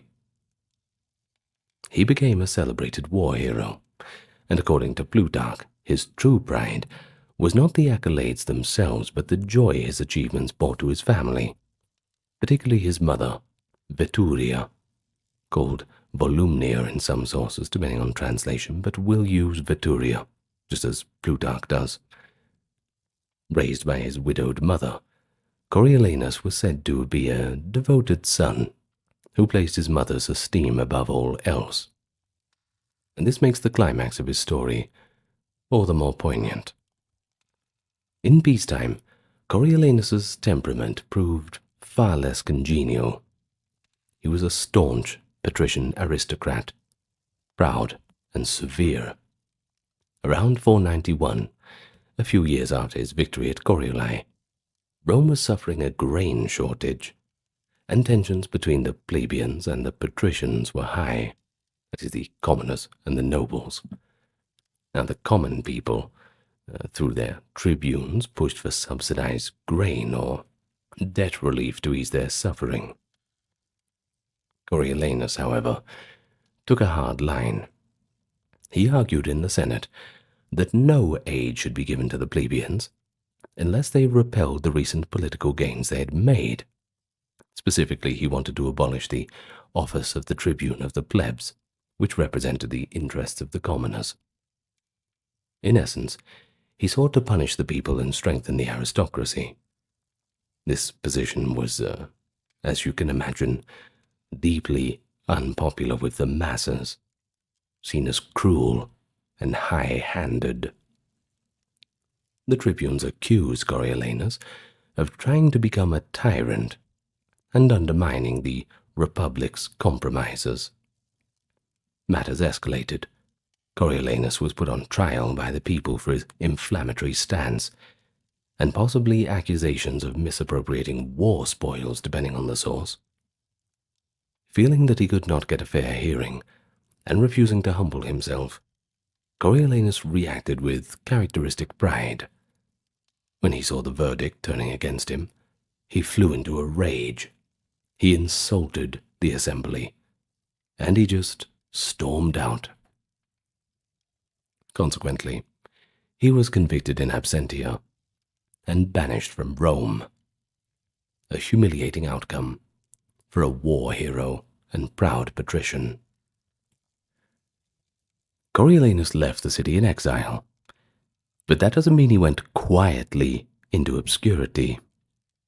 Instead, he sought refuge with Rome's enemies. Guess who? The Volscians, the very people he had once fought so fiercely. He traveled to the Volscian capital and presented himself to Tullus Aufidius, a leading Volscian general who had been his adversary on the battlefield. Plutarch writes that the Volscians were initially astonished at this turn of events, which you can't really blame them. Coriolanus, throwing himself on the mercy of his former enemies, declared that his own countrymen had unjustly banished him, and that he desired to help the Volscians take revenge on Rome. Tullus Aufidius, who had long envied Roman power, and perhaps respected Coriolanus' prowess, welcomed him. Well, this certainly was a dramatic defection. A Roman noble offering to lead a foreign army against Rome, simply out of spite. The Volscians, sensing an opportunity, gave Coriolanus joint command of their forces. And what followed was a remarkably successful campaign against Rome's territories. With Coriolanus's insight and knowledge of Roman strategy and weakness, the Volscian army began capturing one Latin city after another, many of them just giving up without a fight. Several towns that were allies of Rome, such as Satricum, Circe, and others in Latium, either fell or defected. Livy and Plutarch note that Coriolanus showed shrewd restraint at times. He spared cities that yielded peacefully, and harshly sacked those that resisted, thereby encouraging surrender. His forces marched ever closer to Rome, and the Romans, now alarmed and perplexed, had to face a bitter truth. One of their best generals was leading the enemy right to their doorstep. Panic set in as Coriolanus's army approached, eventually encamping only a few miles outside the city. Roman troops went out to stop him, but had little success. The common soldiers had no heart to fight under some commanders, or perhaps Coriolanus outmaneuvered them. In any case, his revenge seemed on the verge of consummation. He intended to besiege Rome and force it to submit, erasing the shame of his exile in the most dramatic fashion. It was at this desperate hour that the Romans went for a diplomatic approach. The Senate first sent envoys, a venerable statesman, to Coriolanus's camp, pleading with him to cease and return his old allegiance. Coriolanus, however, was not having any of it. Sitting in a state among the Volscians, he refused to budge unless Rome granted heavy concessions, essentially restoring lands to the Volscians and giving them equal political rights in an alliance. Well, the terms were harsh, and from the Roman perspective, humiliating. Their envoys returned empty-handed. Next, the Romans dispatched priests and augurs in ceremonial robes, hoping that the sight of these holy men would move Coriolanus to respect the gods and relent. But he remained unmoved by religious appeals as well, dismissing them all. Finally, as a last resort, they sent a delegation of Roman women, a profoundly emotional and symbolic gambit. And at the head of the delegation were Vetruria, Coriolanus's mother, and Volumnia, his wife, carrying his two young sons. According to Plutarch, it was the women of Rome themselves, led by a noblewoman named Valeria, who suggested this daring measure, reasoning that Coriolanus might listen to his mother when he ignored all others. I tell you what, it's hard to say no to your mum, though, isn't it? So I suppose it's a pretty strategic move on the Roman part. Well, dressed in mourning, these women marched out of the city toward the Volscian camp. When Coriolanus saw from afar a group of figures approaching, and then recognized his mother walking in front, he was astonished and emotionally conflicted. Plutarch describes the scene in quite a bit of detail. Coriolanus, who had maintained a stern and unyielding posture all this time, now found himself trembling. He came forward to meet the women and attempted a formal greeting, but Vetruria was not having a bit of that. She launched into a powerful appeal. She confronted her son, asking why he had not answered her letters, implying she had tried to dissuade him earlier, and whether he truly intended to destroy his own fatherland, which had given him life and honor. She cried out, "Do I behold my son as an enemy to Rome?" According to Livy's account of her words, as cited by later writers, Vetruria continued to chastise him. Quote, "Had I never borne a son, Rome would not be besieged. Had you never had a mother, you might have averted your country's fate." With tears streaming down, she went on to demand, Is this what it means? To give way to your anger and desire for revenge? Is a mother's prayer worth so little to you, when her only request is that you spare your country? At one point, Plutarch notes, Vittoria asked pointedly if Coriolanus proceeded, who would be left to mourn him when he inevitably fell? Victory over Rome would come at the cost of being remembered as a traitor by all Romans, including by his own family. Volumnia, his wife, and the children added their sobs and supplications. The sight was unbearably moving.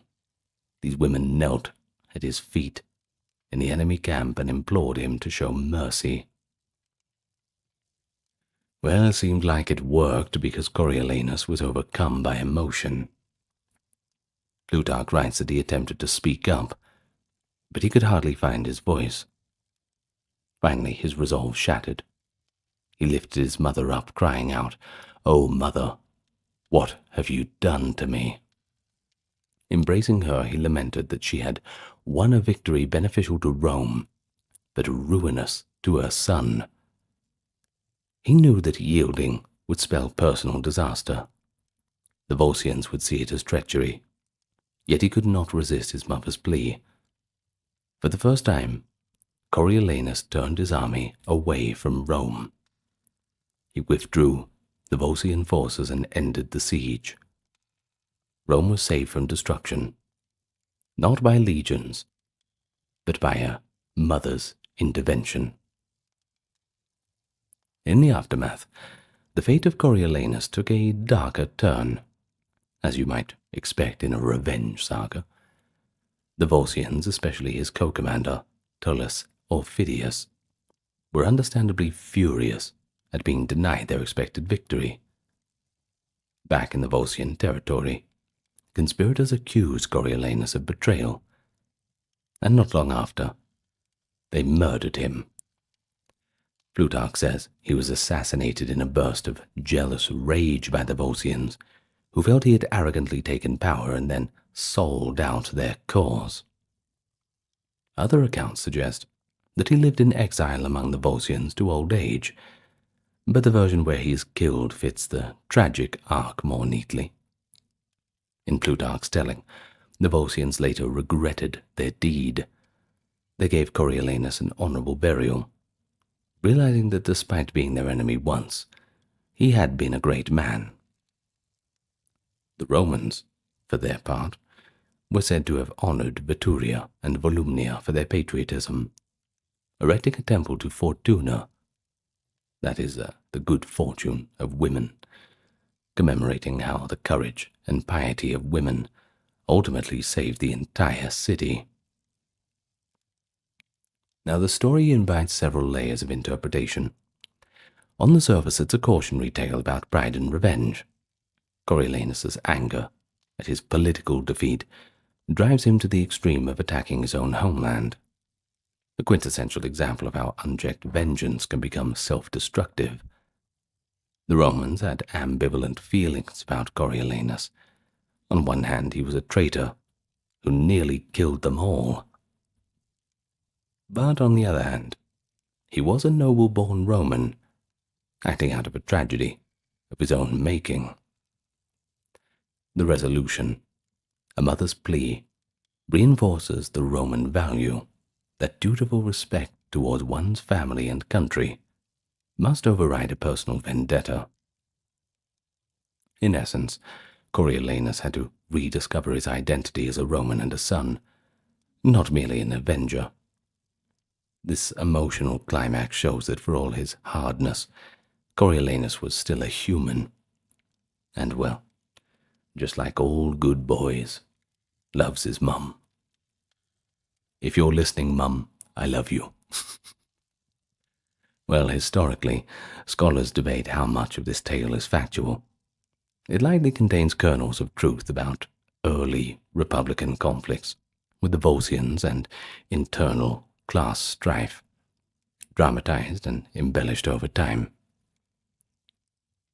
Plutarch wrote many centuries later, around 100 CE, by the way. and he used sources that were part historical, part legendary. The psychological depth given to Coriolanus might reflect later storytelling, but it also serves as a moral lesson. Romans could see in Coriolanus both the danger of excessive aristocratic arrogance and a reaffirmation that even the proudest Roman could ultimately be swayed by patriotic duty and filial devotion. Notably, revenge in this story is shown as ultimately hollow. Coriolanus, on the brink of consummating his retribution, is left with a choice between destroying his own people or sparing them at the cost of his own life. His decision to relent suggests that, at least in Roman eyes, blind revenge is not a virtue. It has to yield to reason and duty. The downfall of Coriolanus satisfied a kind of poetic justice. He who sought revenge on Rome was himself killed in revenge by those he had allied with. Now that's the complexities of revenge. A tale of personal honor offended, of the fury of an exile, and ultimately the triumph of Rome's foundational values over one man's rage. Well, the next story will propel us forward in time, to an era where revenge took on a brutally practical and almost bureaucratic form. The bloody prescriptions of Rome's civil wars. So as the Roman Republic grew older, the scale of vengeance often expanded from individual feuds to sweeping purges, entwined with a bit of political conflict. Few periods showed this more than the civil wars of the late Republic in the 1st century BCE, when Rome was torn by internal strife. In these conflicts, acts of revenge could become a mass phenomena, officially sanctioned and chillingly systematic. The most notorious example is Lucius Cornelius Sulla's proscriptions, essentially hit lists of enemies marked for elimination. To understand this, you have to see it in context. A cycle of reciprocal vendettas between two political factions, the Populares and the Optimates, represented chiefly by Gaius Marius and Sulla, respectively. The tale of Sulla's revenge is not a single anecdote, but it's more of a series of gruesome events. Yet within it, we find stories so extreme that they became legend, exemplifying how personal hatred could fuel extraordinary cruelty. Here's the background.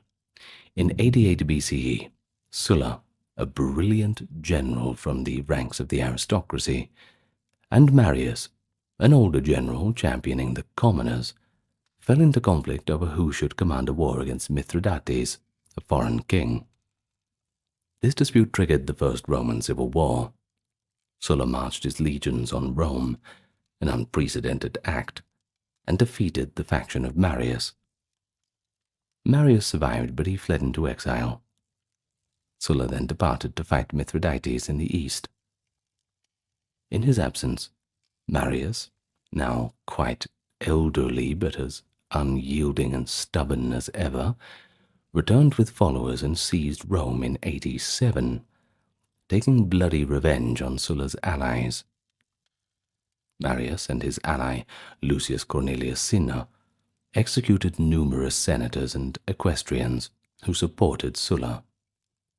For instance, the sitting consul Gnaeus Octavius was killed, and the heads of the slain, according to Appian's work Civil Wars, were displayed in the Forum.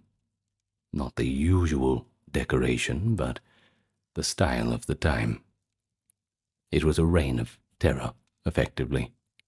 Many of Sulla's friends were hunted down.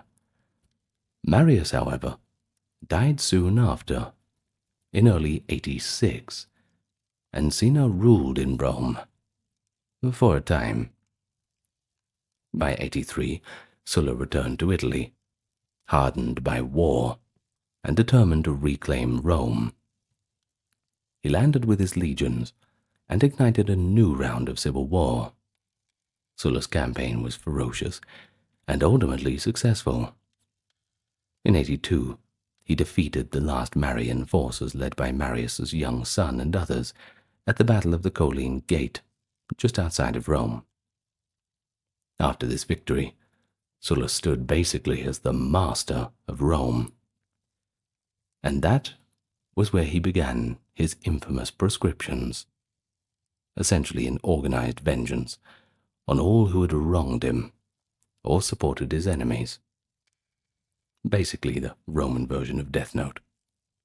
Now Appian, a Greek historian writing in the 2nd century CE, describes the scene with quite a bit of horror. As Sulla convened the Senate in the Temple of Bellona to formalize his position, cries and screams were heard from outside. Sulla had ordered several thousand captive enemy soldiers to be executed en masse in the nearby Villa Publica. The horrified senators did not know what was happening, and when they looked to Sulla for explanation, he said with chilling nonchalance that it was merely some criminals being punished, and told them to attend their business. Now that exemplifies the cold-blooded approach that Sulla had. He was sending a clear message that mercy would be in short supply, basically telling everybody, this is the new normal, get used to it, and you better behave yourself. Soon after, Sulla had himself appointed dictator, an extraordinary office given to him to reconstitute the Republic. But his true agenda included settling scores. Sulla posted the first proscription list in the Forum, a list of names of individuals declared outlaws. Those named could be killed with impunity, and their killers would be rewarded. Moreover, the state would confiscate their properties, and their family members were barred from public office. Initially, the list had 80 names, but Sulla just kept adding to it. Day after day, new tablets were nailed up. The names of senators, equestrians, and provincial leaders who had been on the Marian side, or who had just simply offended Sulla in some way. The city quaked with fear. No one knew who might be next. According to Plutarch's Life of Sulla, someone dared to ask Sulla in the Forum when the killing would stop, and Sulla replied that he did not yet know whom he would spare, a terrifyingly capricious answer. Basically saying, I don't know who I'm not going to kill yet. All told, ancient sources say that about 3,000 people got caught up in this in Rome, and perhaps many more across Italy. Now some certainly were enemies of Sulla. Others might have been wealthy men whose fortunes were tempting prizes for the informers. The proscriptions became a mechanism for Sulla's followers to settle their own debts and feuds. Any addition to the list meant someone's head, quite literally, could bring a bounty. And yes, heads of the slain were often displayed on spears at the speaker's platform in the Forum, a grisly spectacle meant to counter any opposition. The most famous victim was the young Gaius Marius, Marius's son himself, who after losing at Praenest took his own life or was killed to avoid capture. But many others met violent ends. In the fervor of vengeance, some episodes stand out for their sheer brutality. One such is the fate of Marcus Marius Gratidianus, a relative of Marius, his nephew in fact, and a former praetor. He was captured by Sulla's partisans in Rome.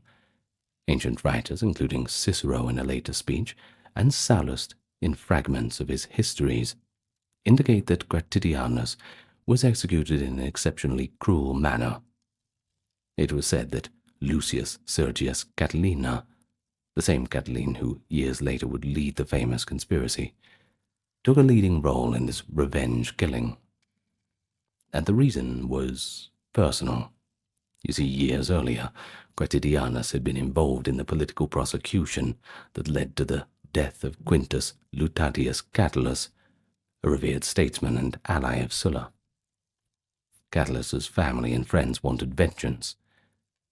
Well, they got it now, under the auspices of Sulla.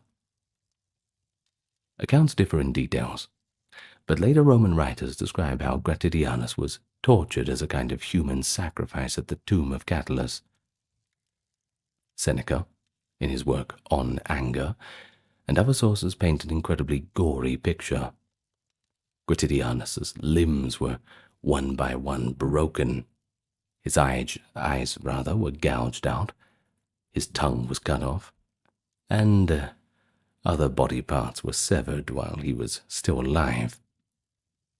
The executioners, with Catiline purportedly among them, then decapitated Gratidianus, holding his head aloft by the hair. According to Cicero, Catiline personally carried the severed head through the streets of Rome, from the Janiculum Hill down to Sulla's feet at the Temple of Apollo, full of joy and breath, an oddly poetic phrase implying Catiline was exuberant at the time. Sulla, as the story goes, coolly received the grisly trophy. Some say he then ordered that the head be delivered to Catulus's family altar, symbolizing the fulfillment of the vow of revenge for Catulus's spirit. It's half history, half horror story, I know, but it shows the bloodlust that seized Rome at the time. Like I said, the new normal. It was vengeance, taken to ghastly extremes. An eye for an eye would be an understatement, I suppose, when one side is literally cutting each other's eyes out. Well, yeah. Well, here's another anecdote. Sulla's own former mentor, Marcus Antonius, yes, the orator, and not to be confused with Mark Antony of later fame, he was also proscribed. Antonius was a distinguished statesman and speaker. When soldiers cornered him, he tried using his famed eloquence to plead for his life. Now, for a moment, the soldiers wavered, enthralled by his words. But an impatient centurion ended the suspense by cutting off his speech. Well, it was as if, during the prescriptions, no amount of dignity or talent could save a marked man, once revenge had been set in motion. The atmosphere in Rome during these times was one of terror and score settling. Many innocents or less guilty people likely perished alongside the truly culpable. Sulla justified his actions as necessary to stabilize Rome and punish traitors, and indeed, after eliminating his enemies, Sulla did enact reforms, and then, to the surprise of many, he retired. He voluntarily resigned the dictatorship in 79 BCE, retiring to private life, and he died shortly after, in 78, so it wasn't a very long retirement. But the legacy of his revenge spree lingered. It set a dark precedent. Less than 40 years later, in 43 BCE, another round of proscriptions occurred, orchestrated by the Second Triumvirate, that is, Octavian, Mark Antony, and Lepidus, to eliminate their foes, including the famous orator Cicero, by the way, whose head and hands were displayed on the rostra as Antony's personal revenge for Cicero's speeches against him. Now, examining Sulla's prescriptions, you have to note how revenge became almost bureaucratized. It was posted on lists, carried out by reward seekers, and cloaked in a legality by a dictator's decree. Sulla, who considered himself restoring the old order, no doubt believed that these were justified reprisals. Yet even some contemporaries were shocked. The young Julius Caesar, who was then barely 20 years old, defied Sulla by refusing to divorce his wife, Cinna's daughter, by the way. Sulla reluctantly spared Caesar, but supposedly remarked how he saw many a Marius in Caesar, implying that Caesar might one day seek his own redress. A pretty prescient thought, given that Caesar later had a civil war against the Senate faction, But I mean, could you imagine how history would have been different if Caesar would have been proscribed and killed? I'm sure a lot of the people up in Gaul would have been quite relieved about that. Well, one should also recognize that Sulla's vengeance was part of a recurring cycle. The Marian faction had killed ruthlessly. Sulla retaliated on an even larger scale. But these actions sowed seeds of further conflict. You see, the survivors on each side harbored new hatreds. After Sulla's death, some of his arrangements unraveled, and eventually the Republic just descended back into more civil wars, in which figures like Caesar, Pompey, Brutus, and Mark Antony acted, often driven by personal enmities as well as political causes. But from a human perspective, the prescriptions show the darkest capacities of revenge. You've got greed, you've got cruelty, and the abandonment of all moral restraints. In the frenzy, we see example after example of Romans committing atrocities that perhaps they would never consider in peacetime, all under the justification of vengeance and security. In fact, some of the things going on, it would be not out of place in a Roman general's book, something like Tacitus, describing the barbarity of a foreign population and why they need to be civilized by those very well-behaved Romans. It's a little bit different when it's happening in your own community, isn't it? Well, it is telling, too, that those same Roman writers, even those from the imperial era, who had seen plenty of bloodshed, looked back on Sulla's prescriptions with a shudder. In fact, yes, Tacitus, writing in the 2nd century, called those times chaotic and lawless, a trauma in the conscience of the Republic. It was not a single heroic duel, Sulla's story. No familial retaliation. Just a purge, a revenge policy on a grand and bureaucratic scale. The Romans learned, painfully, that such stories of retribution could temporarily stop opposition, but at a tremendous moral cost. Sulla had won his war, and he had his revenge, but the Republic he claimed to save was left with deep scars, a husk of its former self. The cycle of vengeance continued, undermining the very order that each side professed to protect. And Rome was never the same. There's a lot of old stories from ancient Egypt, and one of them, preserved in an old papyrus, goes a little bit like this. It was a warm evening, and in the dim glow of lamplight, an Egyptian priest watched silently as his unfaithful wife led her lover into a secluded pavilion. Nearby, the waters of a pond ripple unnaturally. A small wax crocodile cast into the pool has come alive by the enchantments of the priest, and with a sudden lunge, the magical beast drags the unsuspecting lover beneath the surface. A few days later, the priest presents the transformed crocodile and its prey to the pharaoh, who grimly orders a brutal justice. The treacherous wife is burned, and her ashes are scattered in the Nile.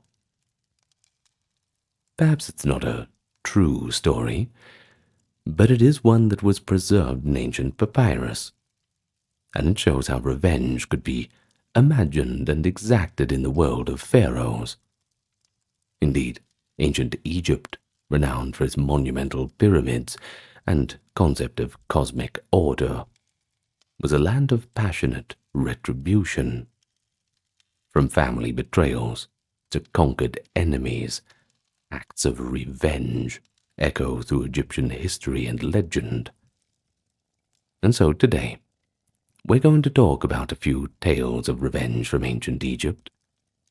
Some of them are a little bit mythical. Others have a little bit of truth to them. But first, let me welcome you to the channel. Hello to everyone around the world, you seekers of revenge wherever you come from. If you're new here, it's good to meet you. And hello to those coming back for more. You might notice that this channel is free of mid-roll ads, and that's because we hate them as much as you do. So we decided to turn them all off. We keep the lights on, however, due to the generous support of those on Patreon, YouTube memberships, and the occasional donation and visit to the merch store. It all helps. There's a lovely little Book of the Dead mug in there too, if you're interested. But supporting us is as easy as enjoying us. And the like, comment, and subscribe is a step up from that. It only takes a second. Now, with that being said, let's get into some of the revenge stories from that old world, starting first in the early Middle Kingdom. So, our first story is around the 20th century BCE, a dramatic palace conspiracy. It's one of Egypt's earliest recorded tales of revenge. You might have heard of the founder of the 12th dynasty, Amenemhat I.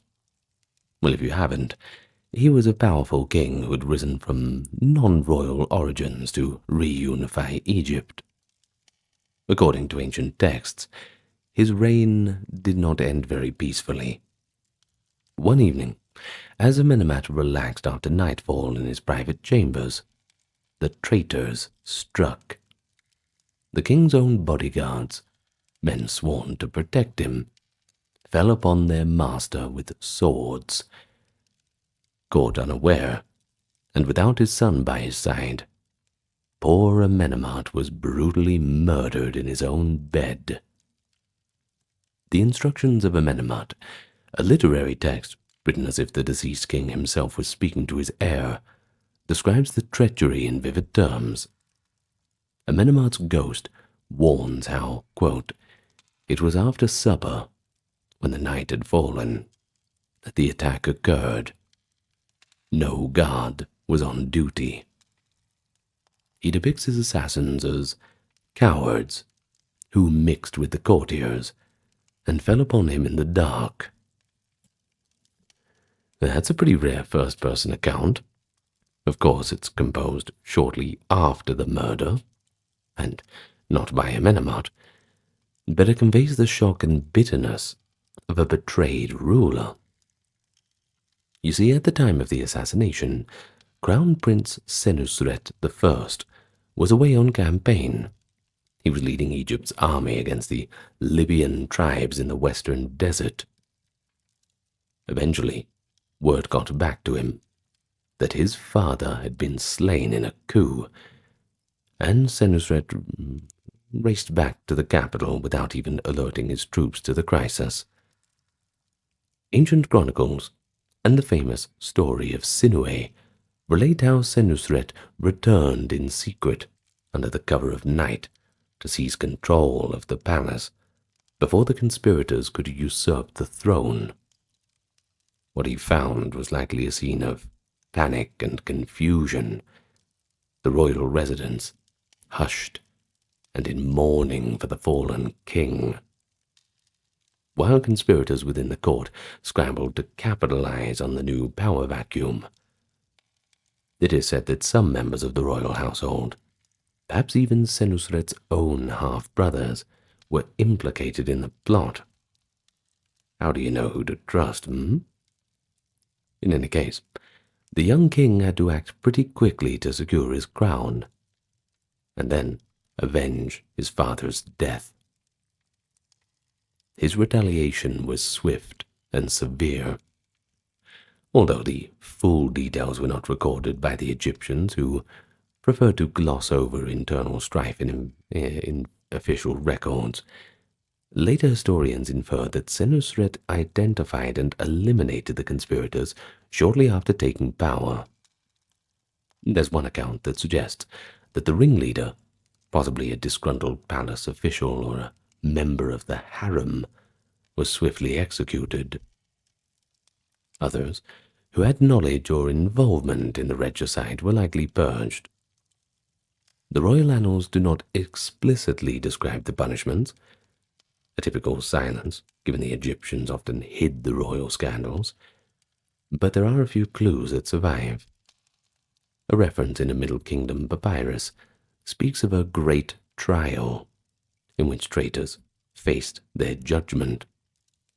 We know that Senusret went on to rule successfully for decades, implying that he managed to quash any civil unrest following the coup.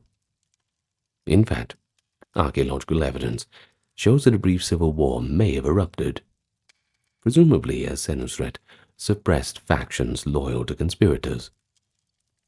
By brutally crushing this opposition, Senusret not only avenged his father, but he also restored stability to the realm.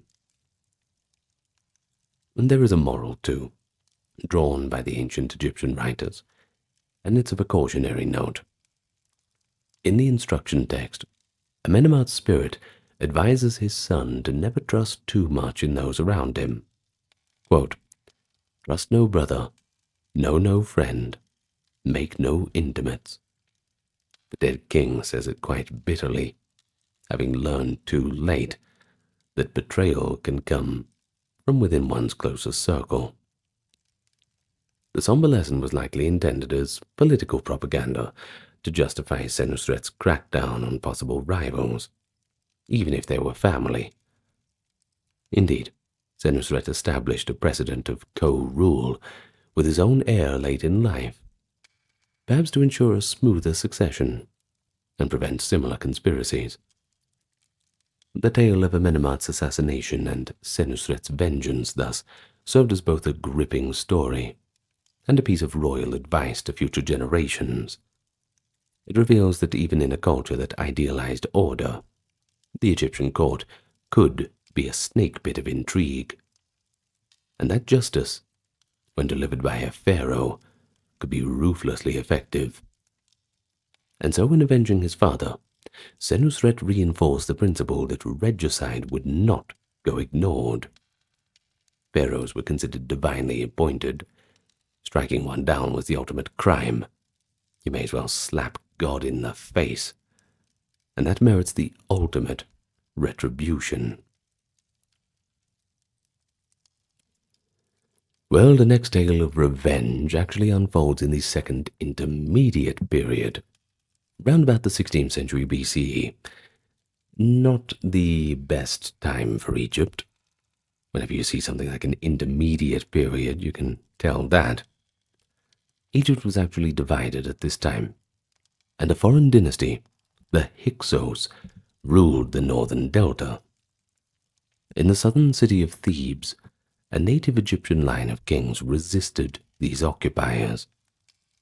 The conflict between Thebes and the Hyksos was not only a political struggle, but as Egyptian chronicles frame it, a war of vengeance to liberate Egypt and right wrongs. Central to this story is King Sekenenre-Tao, also called Sekenenre-Ta, a Theban ruler whose violent end became a catalyst for retribution. The legend has it that hostilities ignited over a bizarre insult. A fragmentary tale recorded on Papyrus Salio I, a later New Kingdom manuscript, recounts how Apophis, the Hyksos king in the north, sent a message to Sekenenre in Thebes, complaining about the noise of Sekenenre's sacred hippopotamus pool and how it was disturbing his sleep. A pretty absurd grievance, given the distance between their two capitals. Well, this fanciful anecdote symbolically conveyed the Hyksos king's hostility, and perhaps even a pretext for war. Sekenenre's court seethed at the provocation. Though the full story is lost to time, it likely describes Sekenenre angrily consulting his council on how to answer this challenge from Apophis. In reality, tensions between the two kingdoms had likely been simmering over more concrete issues. Think of territory, tribute, But the hippopotamus insult, as we can call it, it cast the Hyksos ruler as an arrogantly disrespectful one to Egyptian traditions. And that, of course, gives Sekenenre and the kings in Thebes a personal motive to retaliate. What we know for certain is that Sekenenre took up arms against the Hyksos, and, well, unfortunately, he met a gruesome fate. His mummy, discovered in the late 19th century, bears terrible wounds that speak to his final moments. The pharaoh's skull was cleft by an axe blow to the forehead, his cheek smashed by a mace, and a dagger, or perhaps a spear, penetrated the base of his skull near the ear. Are you feeling around near your ear at the moment? Ouch. Well, these injuries, all to the head, suggest that Sekenenre was likely captured in battle or ambushed and executed at close range. One forensic analysis even theorizes that Sekenenre might have been bound, lying prone, and his captors delivered the killing blows in a kind of ceremonial execution. The vivid image of the mutilated king, his broken teeth, deep wounds, and a caved-in face, but that must have left a mark on those who saw his body. For the Thebans, Sekenenre became a martyr, slain by the foreign oppressors, and his death cried out for vengeance. In comes Sekenenre's son, Kamose. He would inherit this mission. Upon ascending the Theban throne, Kamose launched a campaign to avenge his father and drive the Hyksos out of Egypt. On a victory stela set up at Thebes, Kamose openly voices his anger at having to share the land with the Hyksos in the north and a Nubian kingdom in the south. He proclaims, quote, "I should like to know what serves this strength of mine. One prince is in Avaris and another in Cush, and I sit joined with an Asiatic and a Nubian, each in possession of a part of Egypt." His words seethe with resentment that foreigners dare rule the Egyptian soil. Kamose refers to the Hyksos ruler by name, Apophis, and casts himself as the champion who will smite the Asiatics. The stela makes it pretty clear that Kamose sees war as both a patriotic duty and a personal revenge. He even labels Apophis a wretched enemy, and boasts of marching northward to wreak devastation on the Hyksos strongholds. Quote, "I will not let him breathe in Egypt." Sounds pretty angry. It's a rare glimpse of a pharaoh's candid fury, and it does show that Kamose's war was, in Egyptian eyes, a righteous act of retribution for the humiliation of foreign rule, and specifically for his father's death. Kamose fought bravely, and he won significant victories. His stela describes how his surprise offense caught the Hyksos off guard. He ravaged the outskirts of their delta territory, capturing towns and cutting off supply routes. One dramatic episode tells of Kamose intercepting a message from Apophis to the Nubian king, wherein Apophis begged for a southern alliance to crush Kamose's forces. A desperate and failed attempt to surround Thebes. Kamose's troops plundered riches from Hyksos lands. Stella proudly inventories gold, slaves, and chariots taken as spoils. In one taunting scene, Kamose states he sailed right up to the Hyksos capital of Avaris and made Apophis howl within his palace. And while Kamose likely did not conquer Avaris outright, his campaign certainly dealt heavy damage.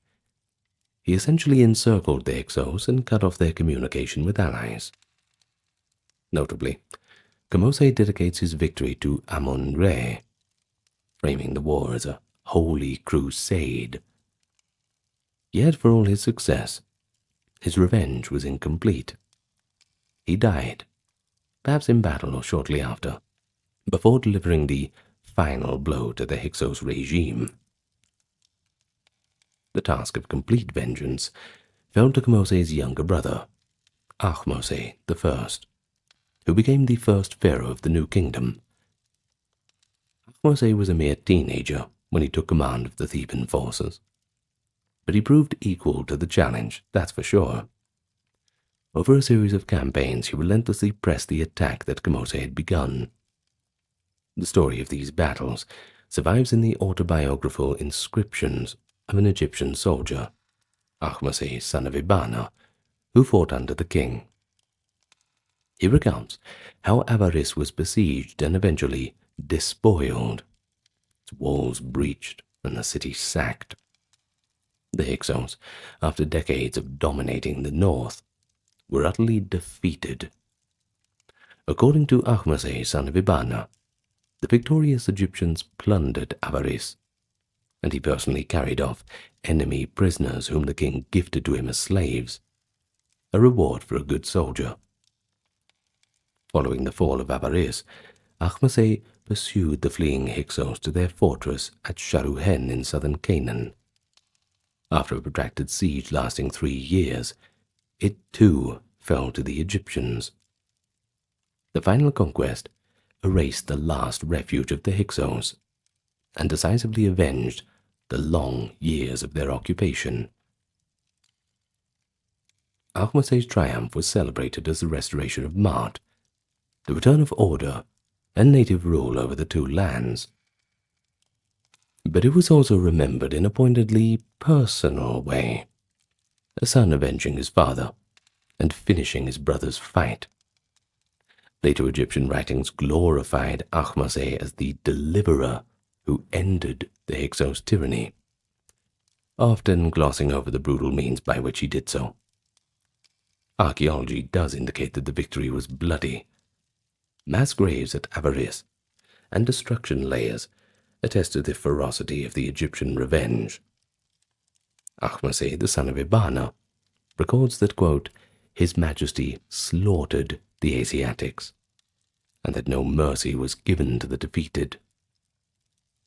The Hyksos' legacy in Egypt was erased, their names omitted or vilified in kings' lists and inscriptions. In Thebes, a ceremonial axe blade was crafted depicting Ahmose smiting a Hyksos foe, a symbolic visualization of his vengeance. Even Queen Ahotep, the mother of Kmose and Ahmose, was honored for rallying troops and pacifying Upper Egypt during this era. One of her awards was a golden fly's ornament, signifying persistence in harrying the enemy. The royal family cast the war as a multi-generational mission of retribution and liberation. Thus, the war against the Hyksos stands as one of the great revenge dramas of ancient Egyptian history. A family of Theban royals, fueled by the violent loss of Sekenenre, committed themselves to expelling the invaders and avenging the indignity done to Egypt. And their success not only founded the powerful 18th dynasty, but also became a defining legend of Egyptian nationalism. Centuries later, scribes still told the story of Apophis's noisy hippos and Sekenenre's fate to illustrate why the Hyksos had to be destroyed.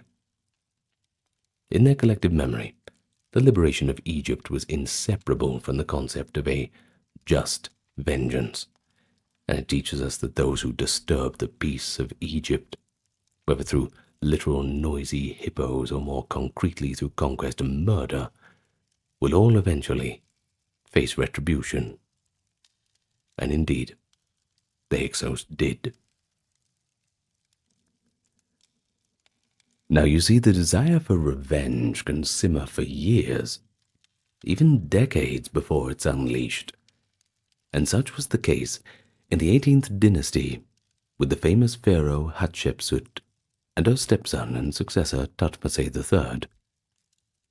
You see, Hatshepsut was an interesting figure.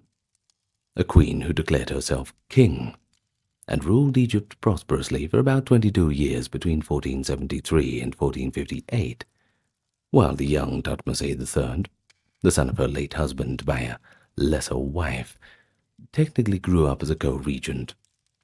Hatshepsut's unprecedented reign as a female pharaoh was initially accepted, but after her death, a strange and telling episode occurred.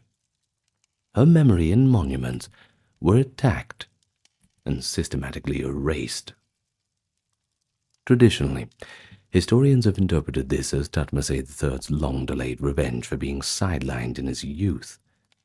Modern research has added nuance to the story, but the essence remains a dramatic tale of retribution beyond the grave.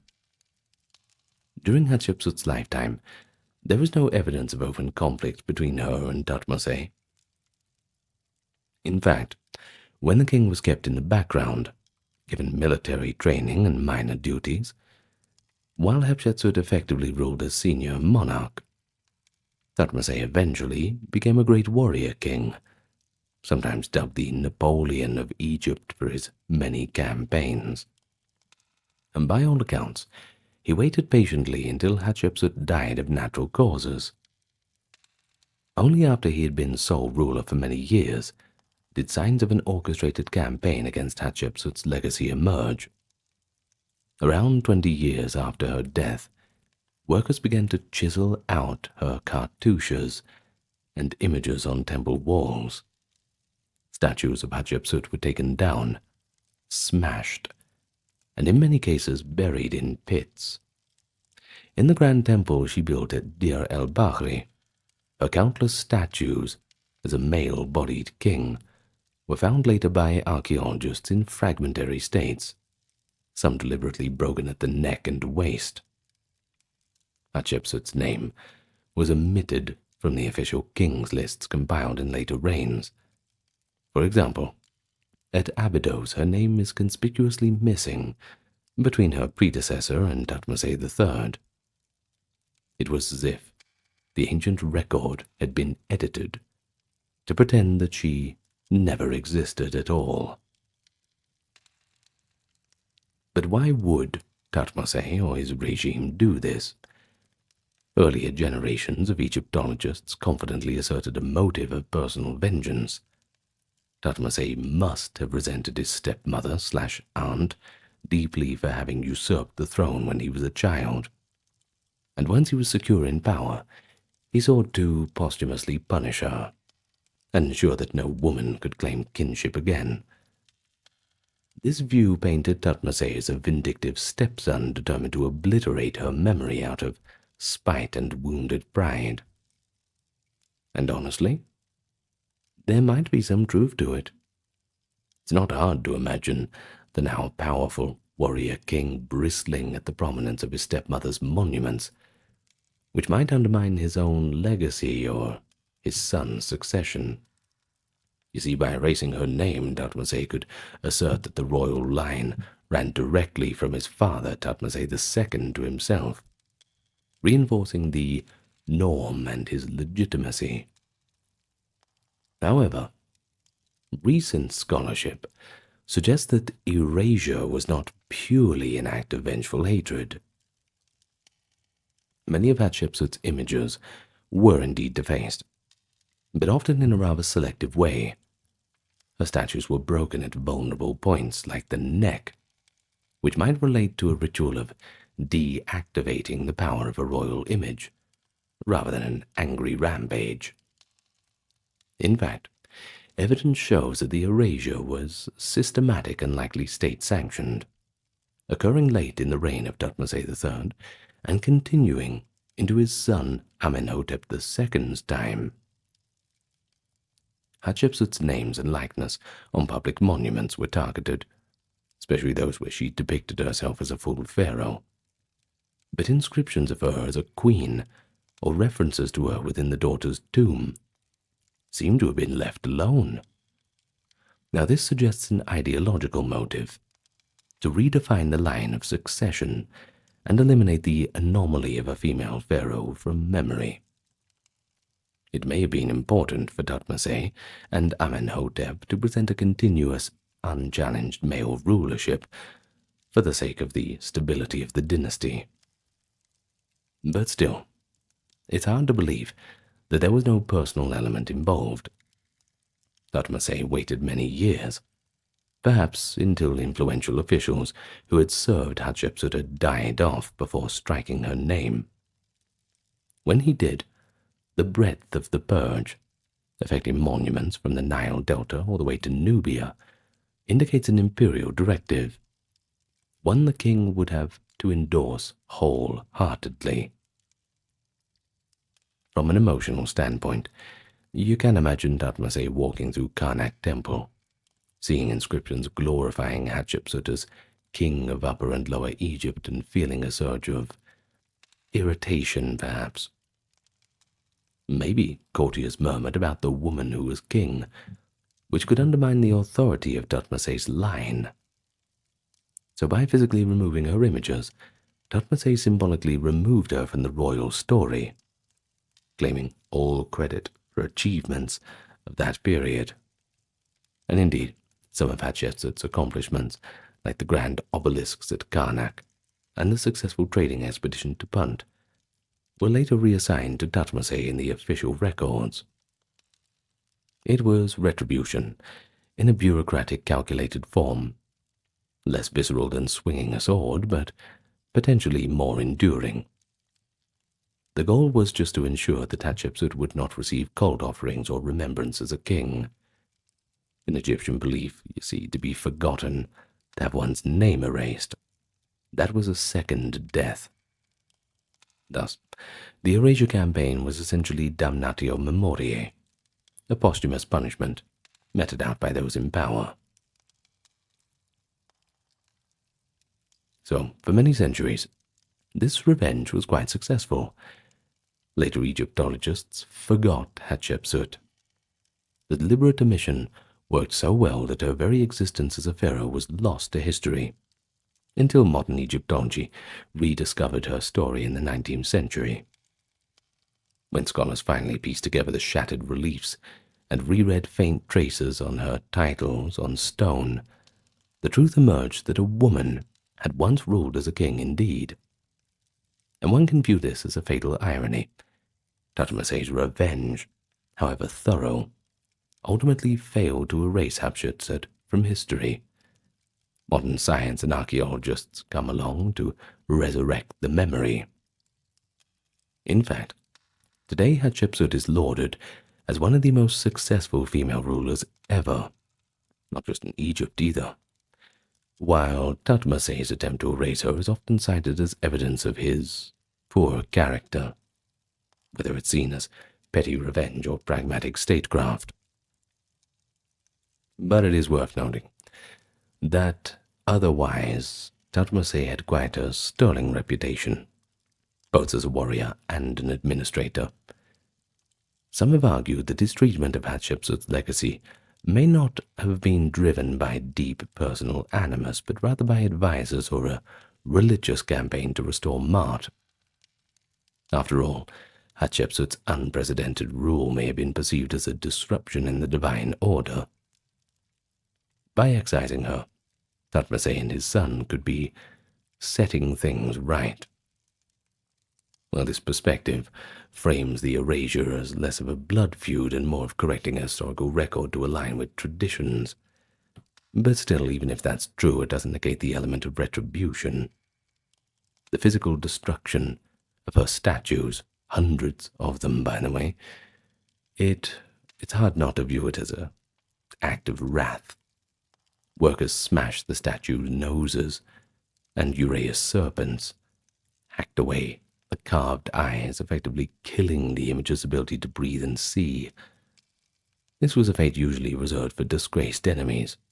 To do it to your own stepmother and predecessor certainly hints that Thutmose III and Amenhotep II wanted not just to forget Hatshepsut, but to punish her. Now, even the most powerful of pharaohs were not immune to the internal plots fueled by ambition and revenge. In the waning years of the New Kingdom, during the reign of Ramesses III, so we're talking 1186 to 1155, there was a deadly conspiracy that unfolded within the royal palace, specifically in the harem, the secluded domain of the king's wives and their attendants. Now this episode, often simply called the harem conspiracy, reads like a thriller. It involves a frustrated queen, discontent officials, magic spells, and an assassination that nearly brought down a dynasty. Unlike many ancient intrigues, the details of this plot are unusually well documented.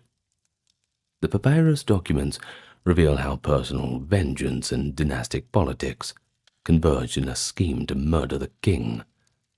The outcome, a bloody purge and a cautionary tale.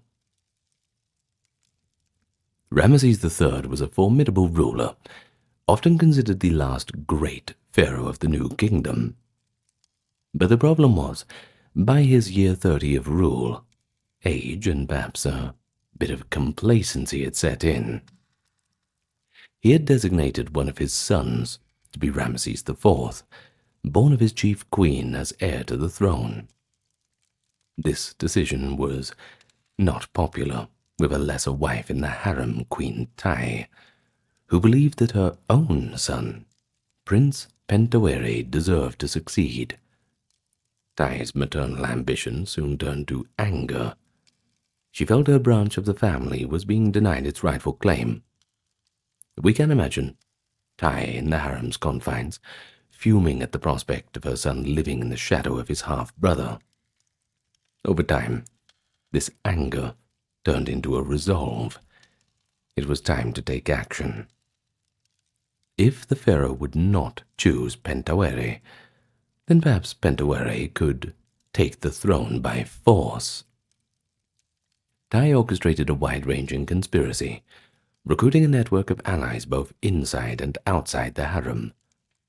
According to the Judicial Papyrus of Turin, which records the aftermath, the plot included palace officials, royal servants, and military men, people with access to the king's person, or capable of inciting revolt.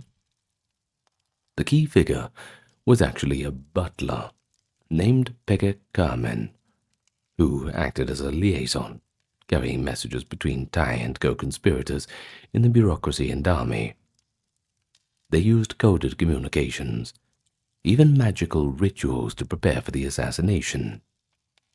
It's recorded that conspirators made wax figurines of the king, a form of sympathetic magic intended to weaken or kill Ramesses from afar. And they also secured secret passwords to enter restricted areas of the palace. The timing of their coup was, of course, cleverly chosen, during the beautiful Festival of the Valley, a religious festival in Thebes, when the city was bustling and the king's guard might be relaxed amid the celebrations. On the appointed day, around 1155 BCE, the assassin struck. The records are terse, but modern scientific analysis fills it in. Ramesses was attacked, and his throat was slit deeply. A CT scan of his mummy reveals a large gaping wound in his neck. Pretty much fatal. His windpipe and major blood vessels were severed. It seemed the conspirators did indeed manage to kill the pharaoh, or mortally wound him. For a long time, historians weren't sure if Ramesses III died immediately, because the trial documents list the proceedings under his name, implying he might have still been alive when the tribunals convened. However, the medical evidence of the mummy and phrasing of the texts, referring to the king as the great god, a term often used for the deceased king, suggests the assassination succeeded in ending Ramesses' life. What the plotters failed to do was secure the throne. The plan likely called for Pentawere to be declared king in the chaos following Ramesses III's death. But loyalists acted quickly, to protect the succession of the legitimate heir, the future Ramesses IV. Palace guards and officials, still faithful to the crown, isolated the conspirators and ensured that Ramesses IV assumed power without incident. With the new pharaoh's authority, an extensive investigation and a series of trials were conducted to punish those responsible. The trial records are fascinating and unprecedented in Egyptian history. A special tribunal of 12 judges, high-ranking nobles and officers, was formed to try the accused. The judicial papyrus lists nearly 40 people implicated in the conspiracy. That includes Queen Tai, Prince Pentawere, Pepe Carmen, and a few women from the harem. Also a couple of gatekeepers, scribes, and army captains, just peppered into the mix. Each was charged with specific crimes, as plotting evil against the Lord of the Two Lands, enlisting followers for rebellion, and even using sorcery against the king. The language of the court document brims with moral outrage. The conspirators are depicted as wretches who sought to overturn the palace and commit treason of the highest order. And the verdicts were severe. Many conspirators were sentenced to death. The papyrus spares few details. It knows that the condemned were brought to execution and forced to take their own lives, likely by poison, to avoid the ritual impiety of the court directly spilling royal blood. Prince Pentawere, being of royal blood, was given the option to do the job himself. And he did. Apparently he hung himself, or maybe he took poison. One haunting clue to this is the mummy known as Unknown Man E, often identified as Pentawere, an unembalmed, shrouded male mummy with a contorted, screaming expression found buried without honor. This undignified burial aligns with the punishment for the royal traitor. No proper mummification, a form of eternal disgrace. Queen Tai and the other women of the harem were also put to death, though specifics are not recorded. In one section of the papyrus, it cryptically states, quote, "The women conspirators were brought out before the court, and punishment was carried out." Whatever that means. Intriguingly, the trial itself saw a mini-drama of betrayal.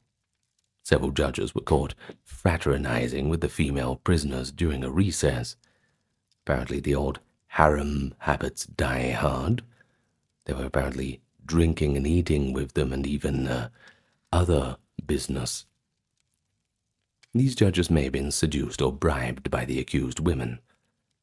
And when this misconduct came to light, the judges were severely punished. Their noses and ears were cut off, common penalty for corruption and serious wrongdoing.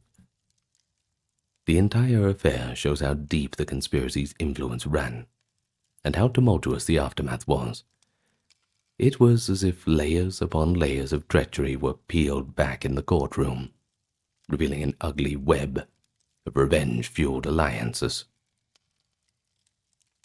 The harem conspiracy stands out as a tale of personal vendetta that escalated all the way to a coup d'etat. Queen Tai's motive was clear. She wanted to see her son on the throne. One might say it was a mother's revenge against a system that denied Pentawere. But there were likely other grievances at play among the conspirators. Perhaps dissatisfaction with Ramesses' policies, or a desire for power and wealth if Pentawere took over. Whatever the reasons, they were apparently enough to justify a regicide, something almost unthinkable in a culture that viewed the pharaoh as divinely appointed. In ancient Egyptian morality, to kill the king was to invite cosmic chaos. Thus, once order was restored, the official narrative framed the conspirators as heretics against Ma'at, who received their just deserts. In any case, Ramesses III's death marked a turning point. He was the last strong ruler of a new kingdom, and afterwards Egypt's power began to decline. Some have speculated, did the trauma of the event, and possibly a subsequent struggle, weaken the kingdom? We know Ramesses IV, despite swiftly executing justice, reigned only a few years, and a rapid succession of short reigns followed, which is never good. The story of the conspiracy certainly would have sent a chill through the royal establishment. It highlighted the dangerous mix of harem politics and succession disputes. No doubt later pharaohs took precautions to keep their harems under tighter control, and, of course, to manage the expectations of secondary queens and princes, to avoid lighting that spark of vengeance. And our final story of revenge shifts to the twilight of ancient Egyptian civilization, the Ptolemaic period of the 1st century BCE, when Egypt was ruled by a Greco-Macedonian dynasty culminating in the famous Cleopatra the Seventh. Yes, that one. And yes, there were 7 of them. The other ones were not as relevant. Hate to be rude. Now, who were the Ptolemies? Well, they were Macedonian Greeks, yes, but they were also notorious for their family infighting. Sibling marriages, intrigue, and murders were practically a tradition among these Hellenistic royals, and it was within this milieu that revenge often took the form of palace coups and ruthless elimination of rivals. Cleopatra the Seventh's life exemplifies this brutal dynamic. To secure her throne, she engaged in deadly rivalry with her own siblings, a feud marked by reciprocal betrayals and revenge, everybody giving as good as they get, I'm afraid. And so the tale of Cleopatra and her siblings, especially her younger sister Arsinoe IV, is a saga of power struggle, payback, and political murder, played out under the gaze of Rome and the gods of Egypt. Cleopatra became co-ruler of Egypt at the age of 18, alongside her brother Ptolemy XIII, who was about 10 years old at the time. Following their father Ptolemy XII's death, the siblings were nominally married, as was custom in Ptolemaic royalty, and supposed to govern jointly. In reality, their relationship quickly deteriorated. Courtiers of Ptolemy resented Cleopatra's independent streak, and of course her attempts to wield sole authority. And so within a couple of years, Cleopatra was ousted from Alexandria, essentially a coup by Ptolemy's guardians, who sought to rule through the young king. Exiled to the eastern desert, Cleopatra nursed her ambitions to reclaim power. This exile was a grave affront that demanded redress. Cleopatra was not one to accept defeat lightly, though. In 48 BCE, fate handed her an opportunity when the Roman general Julius Caesar arrived in Egypt, pursuing his own adversary Pompey. Cleopatra famously smuggled herself back into the palace, legend has it wrapped in a carpet, to meet with Caesar and secure his support. And, well, it seemed to have worked, because Caesar was captivated by her wit and charisma, and he agreed to throw his lot in with her. The civil strife between Cleopatra and Ptolemy XIII exploded into the Alexandrian War, a swirling urban battle in which Caesar's outnumbered forces and Cleopatra's allies fought Ptolemy's army right there in the streets of the city. This conflict had elements of revenge on both sides. Cleopatra sought to punish her brother and his advisors for expelling her, while Ptolemy XIII's camp no doubt saw Cleopatra's return with foreign help, Roman that is, as a treasonous affront that had to be dealt with. Over several months of fierce fighting, the city was set aflame. Famously, part of the great library may have been burned. Ultimately, Caesar's reinforcements arrived and tipped the balance.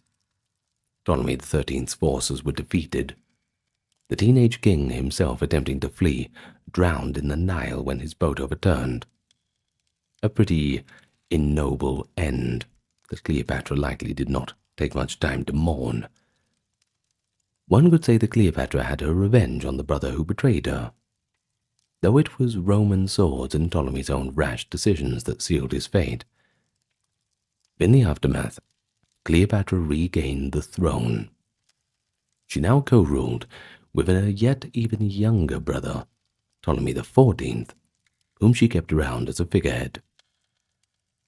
But, not taking any chances, Cleopatra seems to have quietly arranged his elimination a few years later, around 44 BC, after Caesar's assassination. Ancient sources suggest he died of poison, almost certainly administered on Cleopatra's orders, clearing the way for her own son, Caesarion, to be elevated to co-king. Thus, by her mid-20s, Cleopatra had effectively removed both of her brothers from power, one of them through war, and one through calculated murder, ensuring that no male sibling could come up and challenge her position. But the most striking episode of Cleopatra's familial vengeance concerns her sister Arsinoe IV. Arsinoe had been a participant in the Alexandrian War as well. During the chaos, she escaped the palace, and astonishingly, was proclaimed queen by the Egyptian rebels opposing Cleopatra and Caesar. Only about 15 years old, Arsinoe briefly became a figurehead for an anti-Cleopatran faction, even as her brother Ptolemy held nominal kingship. Arsinoe's faction was eventually defeated. She was captured by Caesar's troops too. In a gesture of mercy, or perhaps pragmatism, Caesar spared the young princess's life and took her to Rome as a prisoner. After parading her in a triumph, a humiliating ritual in which she had to walk in chains before the Roman populace, he released her to sanctuary. Arsinoe found refuge at the temple of Artemis in Ephesus in Asia Minor, and there she lived quietly as a supplicant, a former queen turned exile. Well, for a while it seemed that she was out of the picture, and Cleopatra could feel secure. But that wasn't quite what was going to happen. You see, Cleopatra never forgot that Arsinoe had once dared to claim the Egyptian throne, and had actively opposed her. As long as Arsinoe lived, she was a potential rallying point for any discontented Egyptians, or a pawn for Cleopatra's enemies, in Rome or elsewhere, to use against her. And so the wheels of revenge began to turn in Cleopatra's mind. Well, we all know that Julius Caesar died, quite unceremoniously. And after this, Cleopatra was pretty quick to move on with a new boyfriend, Mark Antony, one of Rome's new power brokers. In 41 BCE, Cleopatra met Antony, famously in Tarsus in a scene of oriental splendor, and cemented a personal and political alliance. During this period, Cleopatra made a personal request that reveals her calculating resolve. She urged Antony to eliminate Arsinoe. Antony, who was eager to please, obliged. And that same year, Roman agents dragged Arsinoe out of the sanctuary of Artemis and executed her right there on the temple steps. The killing of Arsinoe was shocking to contemporaries.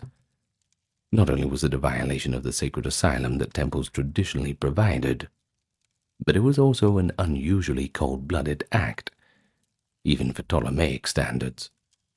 A sister having her younger sister killed in a foreign land, just because she wanted secure power. Ancient writers note that people in Rome and the Greek world were scandalized by the murder on holy ground. The priestess of Artemis considered it sacrilege that blood was shed in the sanctuary. Yet Cleopatra's will prevailed over piety.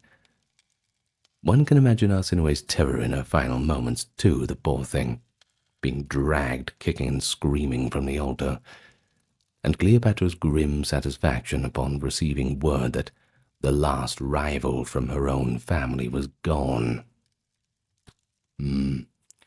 Certainly crushes that romanticization of these historical figures, doesn't it? Cleopatra's elimination of Arsinoe was revenge served cold. Years had passed since their conflict in Alexandria, but Cleopatra did not forget. If anything, her position by 41 BCE was stronger. She had Antony's backing, and could afford to reach out to neutralize distant threats. Arsinoe's death also sent a message. Cleopatra would not tolerate a challenger, even if it was her own blood. She likely justified it as a necessity for the stability of her reign. Much of her ancestors, the early Ptolemies, routinely killed siblings to avoid civil war, so why not continue the family tradition? But it's really hard not to see personal malice in the act. Cleopatra had been humiliated by Arsinoe's pretension to the throne, and Arsinoe's very existence was a reminder of that episode. The ferocity with which Cleopatra pursued her sister's demise speaks to a deep vendetta. These fratricidal and sororicidal events did not occur in a vacuum. They were part of a long lineage of Ptolemaic palace feuds. In fact, Cleopatra's father, Ptolemy XII, himself had regained his throne through Roman intervention, and had his rival daughter Berenice IV, Cleopatra's older sister, executed. That happened when Cleopatra was still a child, an incident that surely left an impression. You wonder where they learn it from, Berenice had overthrown their father while he was away, and upon the return with Roman support, revenge was taken by a form of beheading. His own daughter in public. Good Lord. Thus Cleopatra grew up knowing that, in her family, things like this sometimes happened. It's no wonder she acted preemptively against her siblings when her turn came. I suppose her siblings probably would have done the same thing to her. Well, it is also worth noting that classical historians, mostly Roman, sometimes exaggerated Cleopatra's ruthlessness to vilify her. They portray her as a kind of femme fatale who murdered her brother, poisoned the other brother, and killed her own sister in a temple. From Cleopatra's perspective, these were eliminations of threats in a life-or-death political arena. It was either her or them. And in that era, failing to dispatch a rival often meant that you'd be the one to perish. Indeed, had Cleopatra not been so aggressive, she might have met the fate of her sister, Berenice, or had been captive like Arsinoe. In evaluating Cleopatra's revenge, you have to see both sides of it. The cold brutality, but also the desperate survival instinct. And so the revenge theme in this saga reached even beyond family. After her and Antony's defeat by Octavian at Actium, Octavian had Cleopatra's son Caesarion executed. A Roman act of vengeance meant to extinguish the last embers of Ptolemaic rule. Cleopatra's own death by asp, taking her own life by letting the snake bite her, it can be seen as her final defiance, denying Octavian of the satisfaction of parading her as a prisoner. And in a way, Cleopatra took revenge against Rome's expected script by robbing Octavian of his living trophy. I suppose maybe she felt a little bit bad for Arsinoe, too. I mean, she was paraded through the streets in chains. If they were going to do it to Arsinoe, they'd definitely do it to her. In any case, I suppose the Ptolemaic cycle of revenge thus concluded with Cleopatra's death, a dramatic and self-inflicted end, in response to the looming humiliation and loss of her kingdom. Ancient China. Now that's a story that goes back quite a few thousand years, and it's a story that has plenty of anecdotes of revenge. For example, imagine a loyal minister who one day exhumes the corpse of a dead king to whip it for vengeance. Or perhaps a defeated ruler who spent years sleeping on straw and tasting bitter gall, so he would never forget his humiliation. Not legends, not fiction, but historical tales written down by those early historians.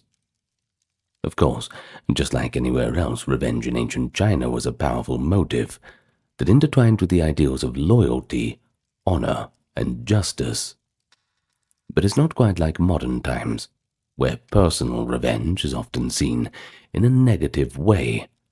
In the context of antiquity, it could be regarded as a solemn duty, an obligation to one's family or lord, even a righteous act to restore a moral balance. We're lucky to have many such stories preserved in early records and later retold in plays and literature. They're gripping, and they're filled with intense emotion and moral complexity. So today, we are going to explore a few of these stories, and I think by the end, you'll be just as fascinated as I am with this part of the world and the period in question. Of course, let's begin by welcoming you to the channel. And if you are new here, hello, and how about you leave a comment? Tell me where you are listening from. Most of you are from the United States, but tell me where in the United States. Actually, 58% of you are United States viewers, but surprise me with your geographic location. And of course, I will thank the Patreon supporters, along with the YouTube members, those who check out the merch store, and the occasional donations, because that's why we have no ads on the channel, because of those kind people. Now, with all that being said, let's get on to the video for today. Tales of Revenge from Ancient China. Well, let's start off in the spring and autumn period. That's around the 6th century BCE. And we are in the state of Jin. This is a story that's quite dramatic. Later became known as the Orphan of Zhao. Now, at its heart is a massacre and a patiently nurtured revenge that spans a generation.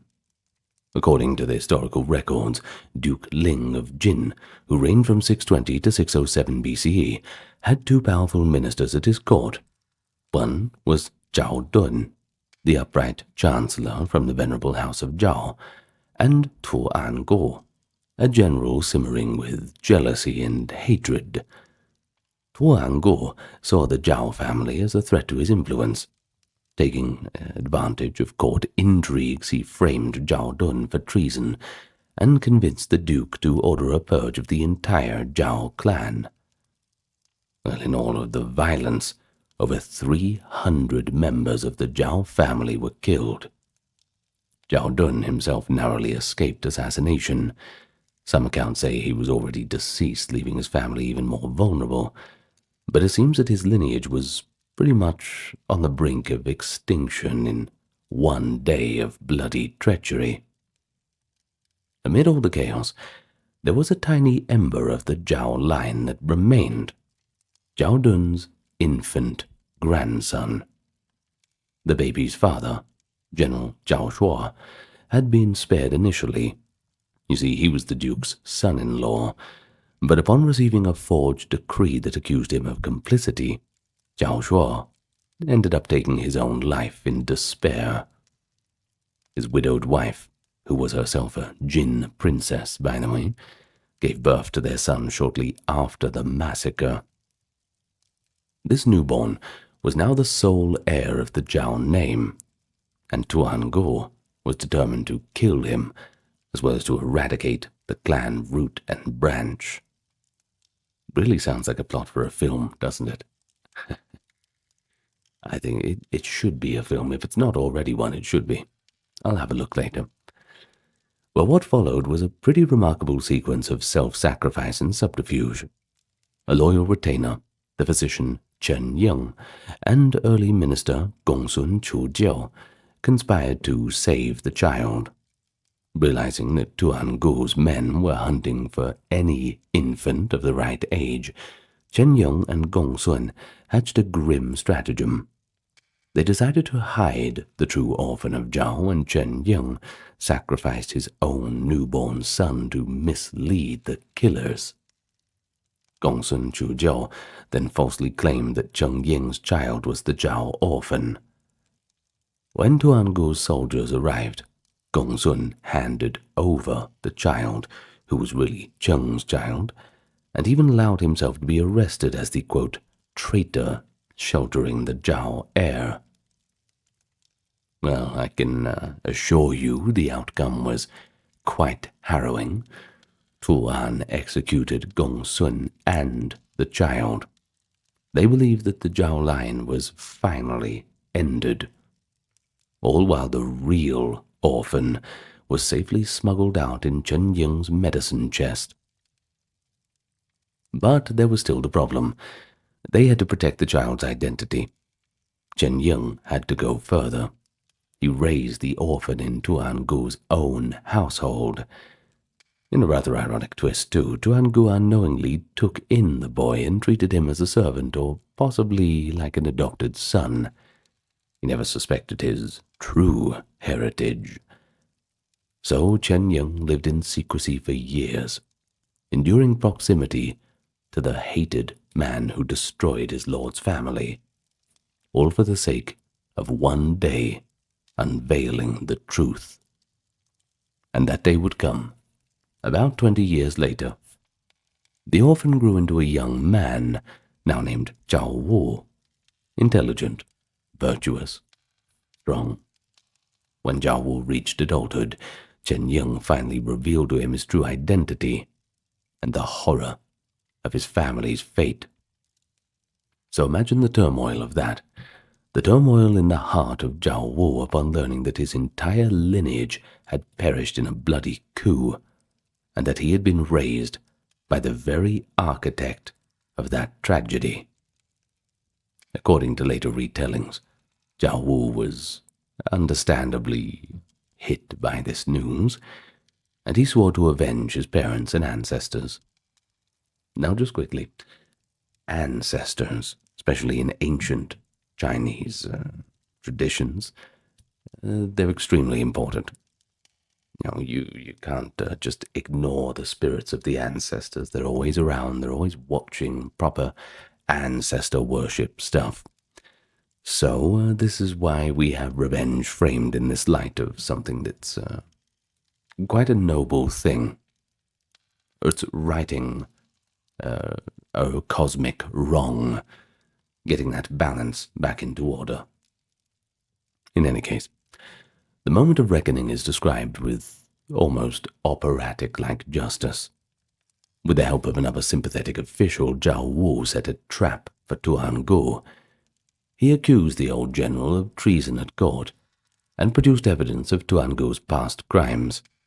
In some versions, the Duke family learns how Tuan Gu forged the decree against Zhao Shuo. Caught off guard and completely exposed, Tuan Gu was handed over to Zhao's authority. The orphan of Zhao, now grown into a righteous avenger, personally executed Tuan Gu, fulfilling the great revenge promised in the title of later plays. It is said that Zhao Wu made the execution slow and painful, ensuring that Tuan finally realized why he was dying, to answer for the blood of 300 innocents and all the suffering he had caused. And so, with Tuan Gu's demise, the Zhao family's honor was restored. Zhao Wu was reinstated with all the ranks and properties that had belonged to his father and grandfather. And as for Chen Ying, well, his immense sacrifice was also honored. Well, the tale shows several themes that are valued in ancient China: filial piety and loyalty. but as well as a bit of moral retribution, that evil eventually gets punished. But notably, the story survived through the historical narrative records before becoming a famous Yuan dynasty drama in the 13th century. While later dramatizations added embellishments, the core events are recorded much earlier by historians like Sima Tian, in his records of the Grand Historian, kind of the quintessential historical work of Chinese history. Well, the adherents of Orphan of Zhao stories suggests that it struck quite a chord in the culture where avenging one's kin was seen as this sacred duty, a kind of catharsis, an assurance that justice, though delayed, would ultimately prevail. And so to this day the Orphan of Zhao is quite synonymous with the ultimate loyalty and revenge in Chinese tradition, that reminder that personal honor and sacrifice can shine through. Alright, let's move on. We got an interesting one now. Not to say the first one was not interesting. Revenge often took pretty extraordinary forms, and a few are as startling as the story of Wu Zixi. Now, Wu Zixi, also known as Wu Yun, died in 484 BCE. He was a statesman and a general who turned his personal vendetta into a geopolitical strife. His story begins in the southern state of Chu during the late spring and autumn period. Born into an elite family, Wu Zixu's fate was upended when his father, Wu Shi, a high-ranking official, fell victim to a court conspiracy. The ruling monarch, King Ping of Chu, was deceived by a malicious advisor into suspecting Wu Zixu's father and elder brother of treason. And so without a fair trial, the paranoid king had Wu Zixu's father and brother executed. Legend has it that before dying, Wu Shi somehow sent a message urging his two sons to flee, a final act of parental love under duress. Wu Zixu's brother, however, resolved to go to the capital and face death alongside their father. Wu Zixu, the younger son, made the agonizing choice to escape and live, but he vowed to avenge his family's wrongful deaths. The decision marked the beginning of a lifelong quest for retribution that would eventually topple kingdoms. So, Wu Zixu fled for his life and became a fugitive relentlessly pursued by King Ping's soldiers. The hunt was so intense that the Chu king placed guards on all borders to prevent his escape. Desperate and grieving, Wu Zixu had to conceal his identity. There's a famous little detail, too, that says during the flight he sought refuge with a sympathetic old physician. In just one night, the stress and trauma supposedly caused Wu Zixu's hair to turn completely white. Now, whether that's true or not, it's a nice little detail. A man aging overnight from sorrow and anger, and it's been passed down as a symbol of his all-consuming anguish. In any case, with his altered appearance, Wu Zixu managed to slip through the frontier. So I suppose a silver lining to that cloud. He eventually arrived in the neighboring state of Wu, bitter, of course, but quite determined. In Wu, his talents found a new purpose. At that time, Wu was a rising power under Prince Guang, who seized the throne as King He Lu of Wu, with the help of another assassin in a separate intrigue. Wu Zixi became one of King He Lu's most trusted advisors. For years, he bided his time, patiently nurturing his hatred, and ultimately just waiting for his opportunity to strike back. And that opportunity came in 506, when hostilities between Wu and Chu opened into war. Wu Zixu urged King He Lu to launch a bold offensive against Chu, knowing full well the personal stakes he had in the fight. According to Sima Qian's history, the Wu army, which included renowned strategist Sun Tzu alongside Wu Zixu, invaded Chu and met its forces at the Battle of Boju. Despite Chu's numerical strength, Wu's forces won a decisive victory. The Chu king, by then King Zhao, since the hated King Ping had died some years earlier, but that's another story, fled his capital city of Ying. For Wu Zishu, the military triumph was more than just a state victory, but it was deeply personal. And so, as the Wu forces occupied Ying, Wu Zishu went to the royal tombs and located the grave of King Ping, the monarch who had killed his father and brother.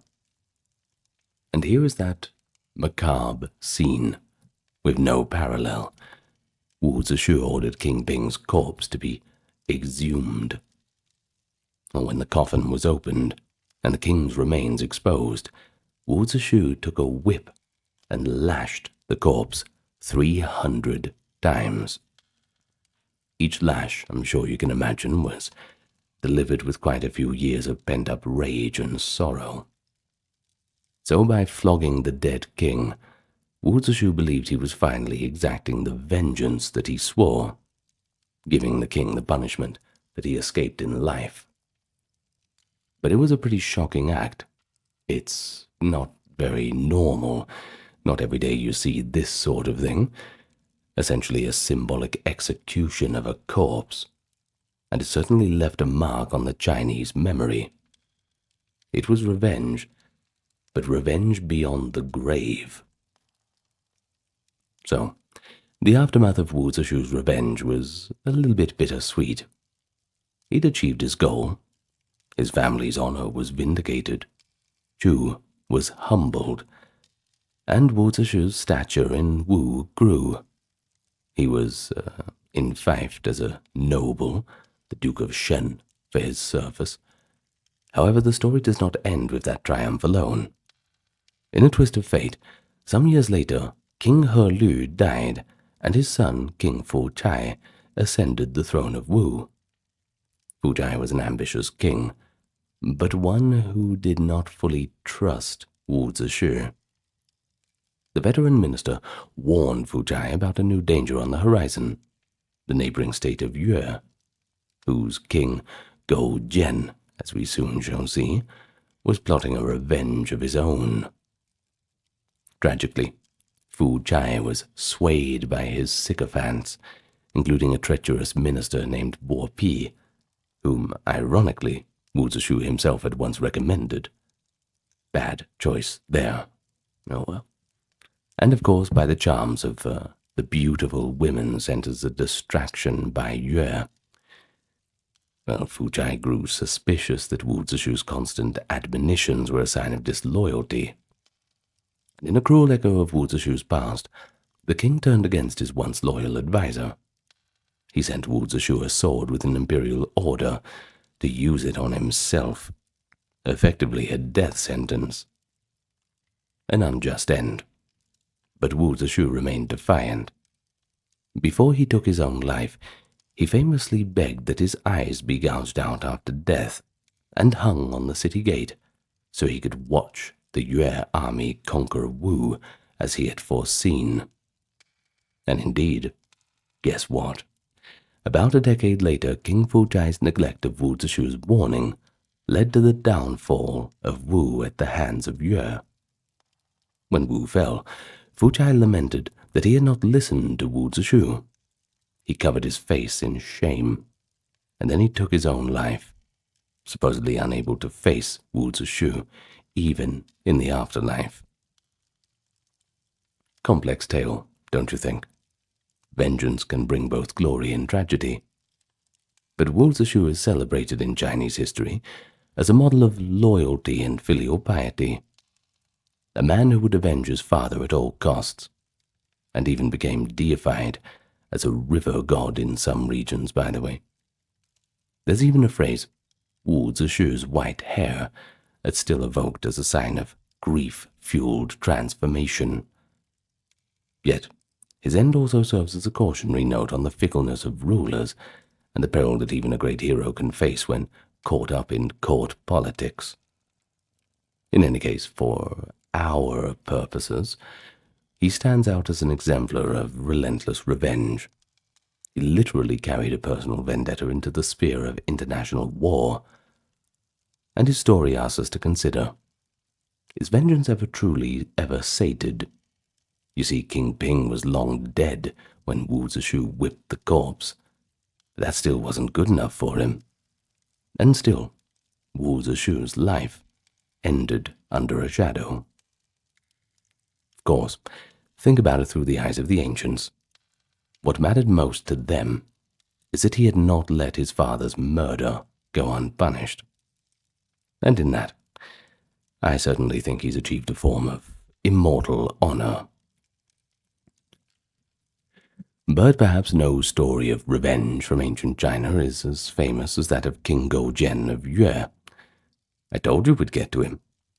The long-standing vengeance gave birth to the idiom as well, 卧薪尝胆, which basically means sleeping on brushwood and tasting gall.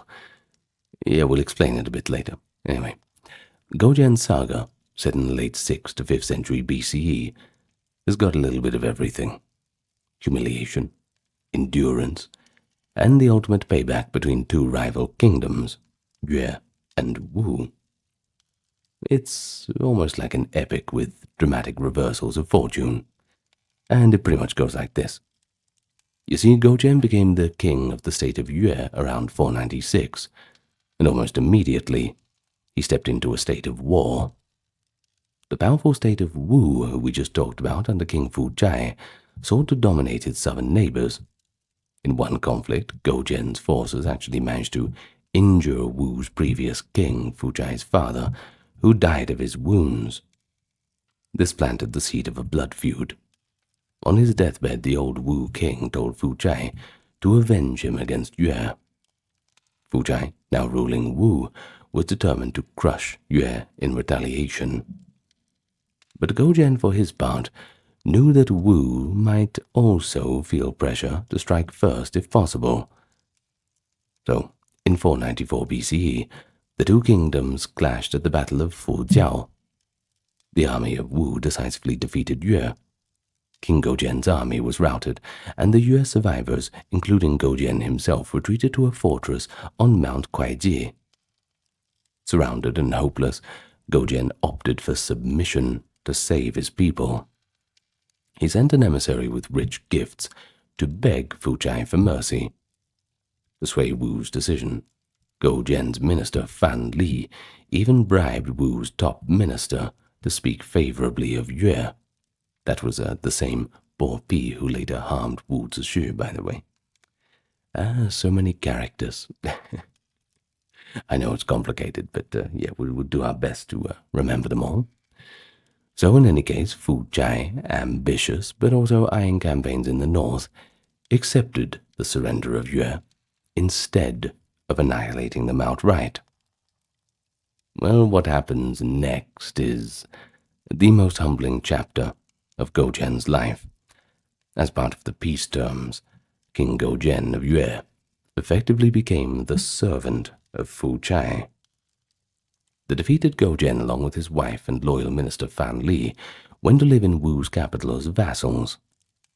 According to later accounts, Fuzhai subjected Goujian to menial tasks to remind him of his subjugation. And perhaps one of the most enduring anecdotes is this. When Fuzhai fell ill, Goujian personally tasted Fuzhai's excrement as a supposed diagnostic test of the king's condition. A degrading duty meant to prove his utter subservience. Not sure where the medical grounding for that comes from. In any case, Goujian took every indignity with a bowed head, giving no hint of resistance. For 3 years he served in Wu's palace.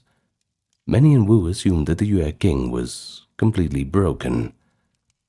But in reality, Goujian was playing a long and clever game. He hid his burning anger behind acts of servility. He was waiting for the slightest chance to turn the tables. And eventually, after all those years, Fu Chai relaxed his guard, and he allowed Go Jian to return to his own state, of course under an oath of loyalty. So, back in Yue, Go Jian immediately began preparing for revenge. He knew it would take time and absolute dedication, and so to remind himself daily of his purpose, he adopted an extreme personal discipline that became legendary. Now, that idiom we mentioned before, the sleeping on brushwood, comes from reports that Go Jian slept on a hard bed of firewood or thorns instead of a comfortable one, to keep himself tough and mindful of hardship. And the tasting of gall refers to a bitter gall bladder, some say of a slaughtered animal, that he hung in his room and licked every morning, so that the bitterness would sear into his senses, and he would never forget the bitterness of defeat and humiliation. It was all symbolic. You know what I mean. So these symbolic acts were like self-imposed training. He steeled his body and spirit for the arduous road for vengeance. King Go Jian also enforced austerity throughout his kingdom. He and his queen worked with their own hands. The king reportedly plowed fields. The queen wove cloth. All of this done to set an example of diligence. Over the next 10 years or more, Go Jian, aided by his sagacious ministers Fan Li and Wen Zhong, rebuilt the strength of the Yue kingdom. They reformed the administration, accumulated grain, trained new soldiers in secret, and waited for Wu to lower its guard. The patience paid off. In the meantime, Wu's king Fu Chai grew increasingly complacent and distracted. Fu Chai's successors, like becoming the hegemon of the region, made him overconfident. Crucially, Go Jian's minister Fan Li orchestrated a famous stratagem. He sent Shi Shi, a woman renowned as one of the great beauties in China, as a gift to King Fu Chai. Shi Shi was intended to be a femme fatale, a distraction to enervate and mislead the Wu king. And by the way, there is a rather interesting and romantic saying in Chinese, "Qing ren yan li, chu xi shi," which basically means, in the eyes of a lover, Shi Shi appears. It's basically the Chinese version of beauty is in the eye of the beholder. Remember that one for your next date, I suppose. In any case, the plan worked brilliantly. Fu Chai became infatuated and indulged in pleasure, neglecting affairs of state. Simultaneously, Wu's corrupt minister, Bo Pi, bribed by Yue gold, misled Fu Chai with bad counsel. And as we saw earlier, Fu Chai even executed his wisest general, Wu Zixi, on false charges, removing the one man who was consistently warning him about Yue's threat. Too many mistakes, huh? By the early 480s, Wu was strong externally, but rotting from within from poor leadership. As for Go Jian, he bided his time until the moment was perfect. One opportunity came when Fu Chai took Wu's army north on a distant campaign. Go Jian struck, invading Wu's territory while its army was away. This happened around 482, by the way. He won some victories and even killed Fu Chai's heir in battle. So a panicked Fu Chai rushed back and managed to negotiate a temporary truce, which Go Jian granted. Not out of mercy, but because Go Jian was cautious and wanted to consolidate further, rather than gamble everything in one go. Over the next few years, Yue continued to prepare. Finally, in 473, Go Jian launched a final, all-out offensive against Wu. And this time, the Yue armies crushed and demoralized the Wu forces. King Fu Chai, defeated and besieged, sent desperate officers to surrender and even to be a vassal to Go Jian. But Go Jian was not having it. He rejected any reconciliation. The time for that had well and truly passed. Go Jian was determined to wipe out that tormentor of his youth. It was his life's mission at this point, and he was not going to compromise. Facing inevitable capture, Fu Chai chose to take his own life with his sword. It's said that before dying he regretted not heeding Wu Zishu's advice and not recognizing Goujian's true intentions. But with Fu Chai's death, the state of Wu fell, annexed by Yue. Goujian had not only avenged his humiliation, but he had eliminated a rival kingdom, and all of a sudden, he was the most powerful ruler in the south. I suppose King Goujian's revenge. It shows that in ancient China, even the highest levels of power, that drive for retribution, could remake the map of nations. And, well, it's not quite over yet. After the victory, Goujian reportedly rewarded his loyal ministers lavishly, though the story has a bit of a quieter epilogue. Fan Li, the brilliant advisor, chose to resign and retire, possibly because he foresaw that Goujian, who had lived so long in bitterness, might become a paranoid ruler. Certainly observing trends, I suppose. Smart guy. Well, indeed, little lore suggests that Goujian executed some companions out of suspicion. Success did not necessarily make him benevolent. Nonetheless, Chinese historical memory largely views him in a sympathetic light, a striving hero who turned the lowest defeat into triumph. And that idiom, 卧薪尝胆, sleep on brushwood, taste gall, it's used to inspire people to endure hardship today in pursuit of a goal. Sometimes you just have to do it. But of course, revenge is not just the province of kings and generals exclusively. It also falls upon individuals of lower rank to carry out deadly vengeance for their lords. One of the most revered such figures is Yu Rang, remembered as the righteous assassin of the Warring States era. Yu Rang's story, recorded by Sima Qian and others, is a pretty good example of personal loyalty taken to its extremes. A man who literally scarred and sacrificed himself in the attempt to avenge his benefactor. Yu Rang lived in the waning years of the state of Jin, around the mid-5th century BCE, and this was just as Jin was splintering into smaller states. He initially served two aristocratic clans in Jin, the Fan and Zhonghang families, but never found much recognition doing so. Eventually, he entered the service of Zhi Bo, the Earl of Zhi, a powerful warlord who appreciated Yu Rang's talents. So, for the first time, Yu Rang felt truly valued. However, it's not all good news, I'm afraid. Jin's conflicts soon interrupted all of this. Zhi Bo attempted to eliminate rival clans to dominate Jin. In 453, he attacked the house of Zhao, led by Viscount Zhao Xiangzi, also known as Zhao Wushi. The Zhao clan, allied with the Han and Wei clans, fought back and managed to defeat Zhi Bo. In the gruesome climax, the victors not only killed Zhi Bo, but also exterminated his entire family.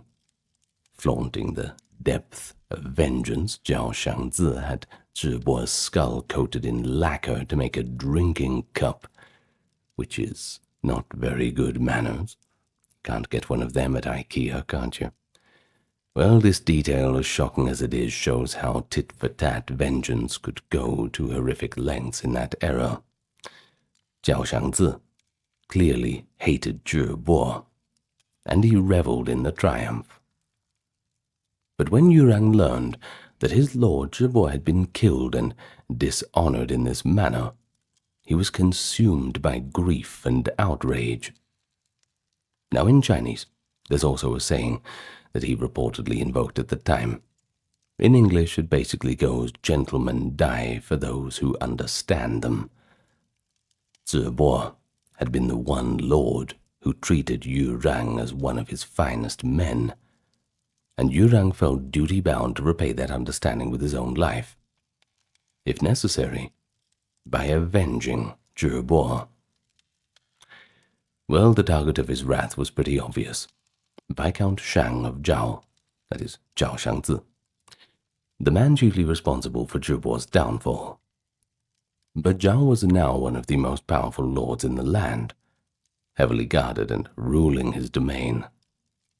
How could one man possibly take revenge on a guy like that? Yurang decided to turn himself into the instrument of vengeance and get it somehow. He'd die trying if he had to. So his first attempt was marked by its boldness.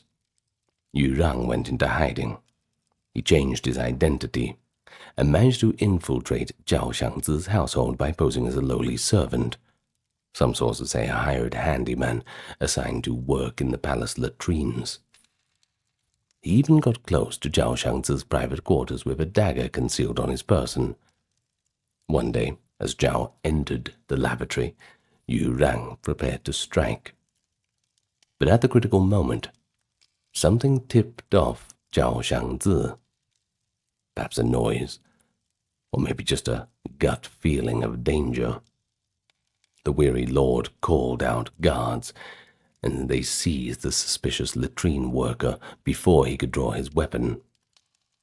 But under interrogation, Yurang did not dissemble. He proudly declared his identity and his mission. He was there to kill Zhao Xiangzi and avenge his master Zhibo. This was essentially a death sentence for Yurang, and the guards were ready to carry that one out on the spot. But then something strange happened. A surprising twist. Zhao Xiangzi chose to let Yurang go. He spared his life. Why would he do that? Good question. According to the accounts, Zhao was quite moved by Yurang's loyalty, and he exclaimed that such devotion was commendable. From the annals at the time, quote, "Zhibo is dead, with no heirs, yet this retainer seeks revenge on his behalf. He must have been a truly worthy man to inspire such loyalty." It's a good point. Basically, in Zhao's eyes, Yurang's act, though directed against him, was the act of a righteous warrior. Zhao Xiangzi decided that he would simply be vigilant in the future, remarking that he would have to be careful of Yurang, but did not want to kill a man of honor. Thus, Yurang was released after the failed first assassination attempt, a rare instance of chivalrous respect between two mortal enemies. Now you might think that this close brush with death and the extraordinary mercy shown would deter Yurang. It didn't. If anything, being pardoned only steeled his resolve further. Determined to succeed the next time, Yurang prepared in ways that are legendary for their extremity. He knew that Zhao Xiangzi now recognized him on sight, so a perfect disguise was needed. Yurang went to the lengths of mutilating himself for the cause. He covered his skin with lacquer and resin, causing disfiguring sores and scars all over his body. He also swallowed charcoal, or raw lye possibly, to make his voice hoarse and unrecognizable. He discarded his scholarly attire, and he took on the appearance of a beggar or a leper. His transformation was so thorough that, as one account relates, even his own wife did not recognize him when he later begged in the marketplace. With this severe disguise, Yurang lurked in wait for his target. He learned that Zhao Xiangzi often traveled over a certain bridge in the countryside, so Yurang hid himself beneath that bridge, armed with a blade, and there he waited for Zhao to pass by. Lo and behold, Zhao Xiangzi's carriage came over the bridge, and Yurang leapt out to ambush him. But fate was cruel. At the moment of the attack, Zhao's horses sheed and bolted, startling the entourage. Zhao Xiangzi had been on guard for possible assassinations ever since the previous incident, and he immediately suspected Yurang. Guards rushed in, and seized the ragged beggar with the sword, and indeed it was Yurang again. But this time, Zhao Shangzi would not allow a third chance. Surrounded by armed soldiers, Yurang was now at the end of the road. Zhao confronted him, but rather than ordering an immediate execution, the lord had a curious exchange with the would-be killer. He asked Yurang why he was so devoted to Zhibo's revenge, given that Yurang had actually served other families before and didn't avenge them when Zhibo destroyed those families. You see, Zhibo had earlier wiped out the Fan and Zhonghang clans that Yurang had once served, but it seems that Yurang didn't really care too much for this. And then came Yurang's answer, which was quite telling. He said that those previous lords treated him just like another man, so he served them as such. But Zhibo was different. He treated him like an honored guest, one of great worth. Thus he owed Zhibo the loyalty of a great man. In other words, the depth of obligation he felt was proportional to the honor and understanding he received.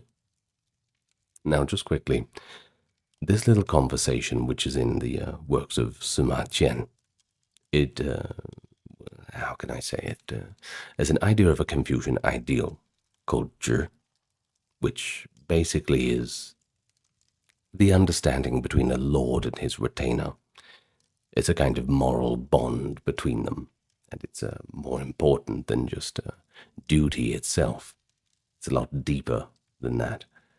Sorry for the pedestrian explanation, but we don't really have too much time to explain all of that. Perhaps a video in the future on Confucian idealism. In any case, Zhao Shangzi, upon hearing this, was moved to tears. Even though Yurang had come to kill him, Zhao recognized the purity of Yurang's intention. Well, he lamented that such loyalty still existed in the world. However, Zhao also made it clear that he couldn't let Yurang go a second time. His own life and responsibility to his state would not permit it, which, yeah, fair enough, you can understand that. And in any case, at this point, Yurang did something extraordinary. Since he knew that his death was certain now, Yurang asked for one final favor, to let him strike a blow at Zhao's robe. He explained that if he could at least slash the lord's garment with his sword, it would count symbolically as fulfilling his vengeance, that he would have struck Zhao Shangzi, even if he couldn't kill him, and then Yurang would willingly accept his death. Well, Zhao Shangzi, in an unprecedented act of magnanimity, agreed. He removed his robe, and he handed it to Yurang. And Yurang took his sword, leapt forward, and slashed the robe. Yurang then turned to himself and cut himself, falling dead by his own hand, satisfied he had upheld his vow to revenge. Zhao Shangzi and all bystanders were said to be overcome with emotion at this scene. The retainers of Zhao, and later many in other states, wept for Yurang's fervor. Even though Yurang had failed to kill his enemy, he succeeded in preserving his honor and intent to the very end. And that's something pretty special. Of course, it's celebrated as the epitome of the loyal retainer. In an age where personal loyalty was a cardinal virtue, Yurang became almost a mythical example of how one might go to repay a debt of gratitude.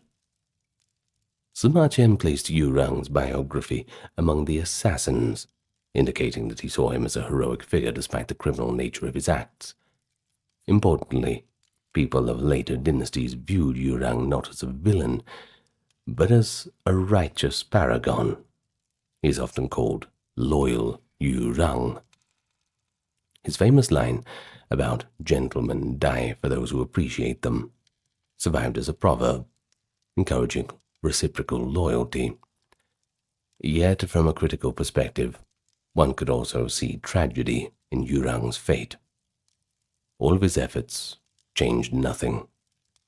Zhao Xiangzi continued to rule. Zhibo remained dead. And poor Yu Rang sacrificed himself, and even his own body's integrity, for a goal that was ultimately unattainable. The poignancy of this tale lies in the futility wedded to noble intent. I'm sure the ancient audiences would not have missed the operatic pathos that Yu Rang achieved a moral victory at the cost of his life, dying in the attempt of vengeance, far more honorable than to live with loyalty unfulfilled.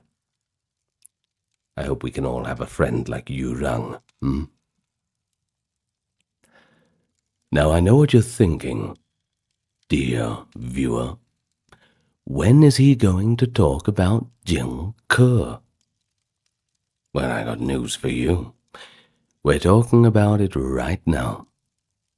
We can't have a discussion of revenge in China without the story of Jing Ke, the attempted assassination of the king of Qin in 227 that's perhaps one of the most dramatic stories in Chinese history. Jing Ke's mission was essentially a desperate act of vengeance on behalf of a doomed state, a last-chance effort to stop an unstoppable conqueror.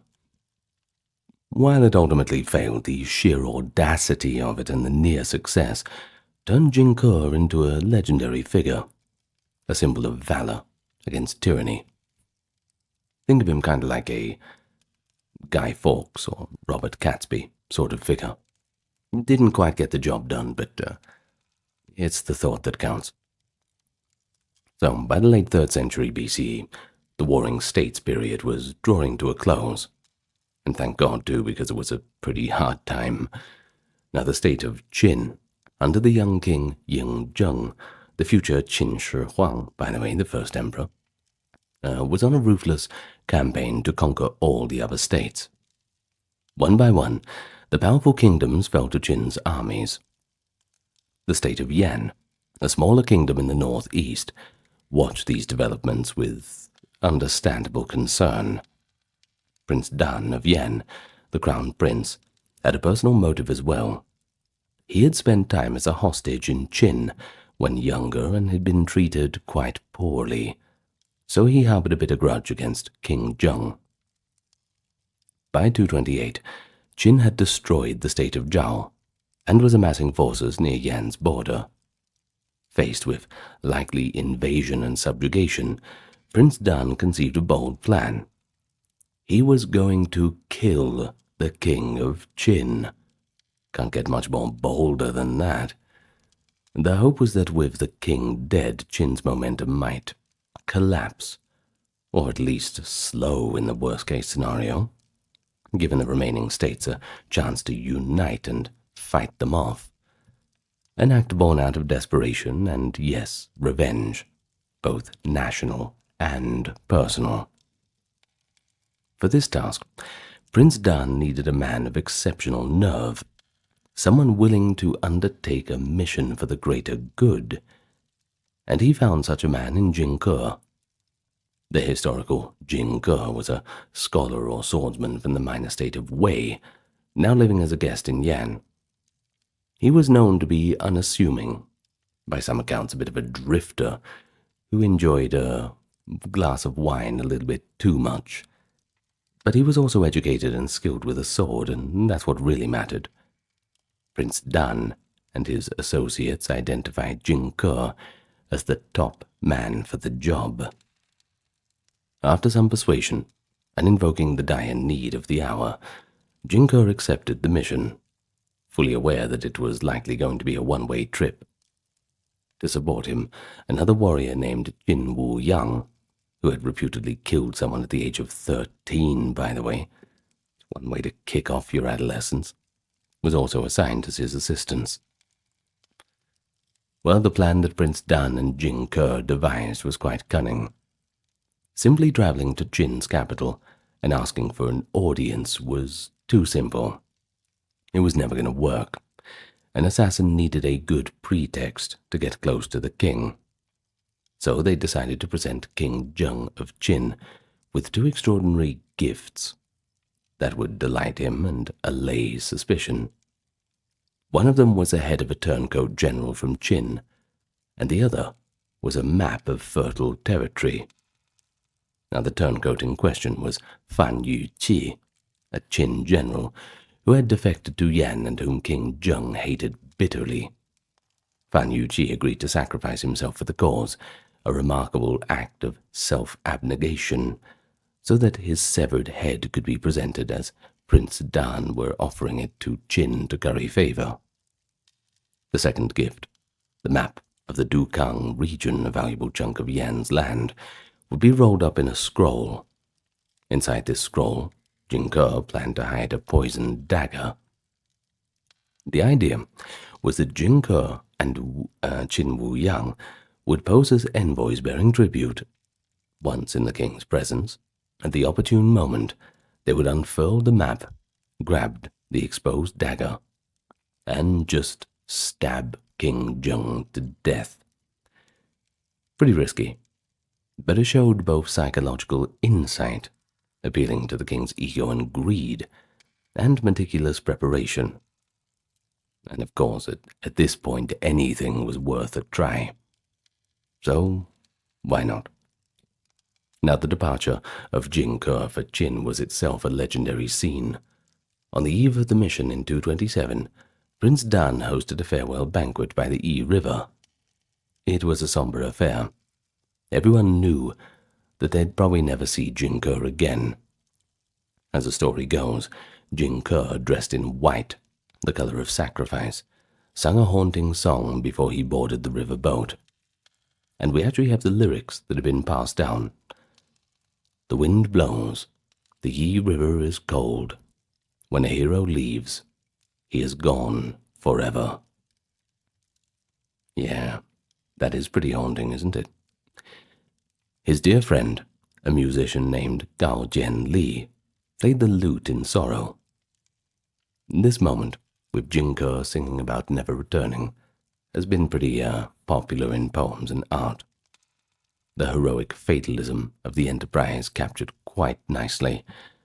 Jingke went forth, expecting to die, only hoping to achieve his aim before that end came.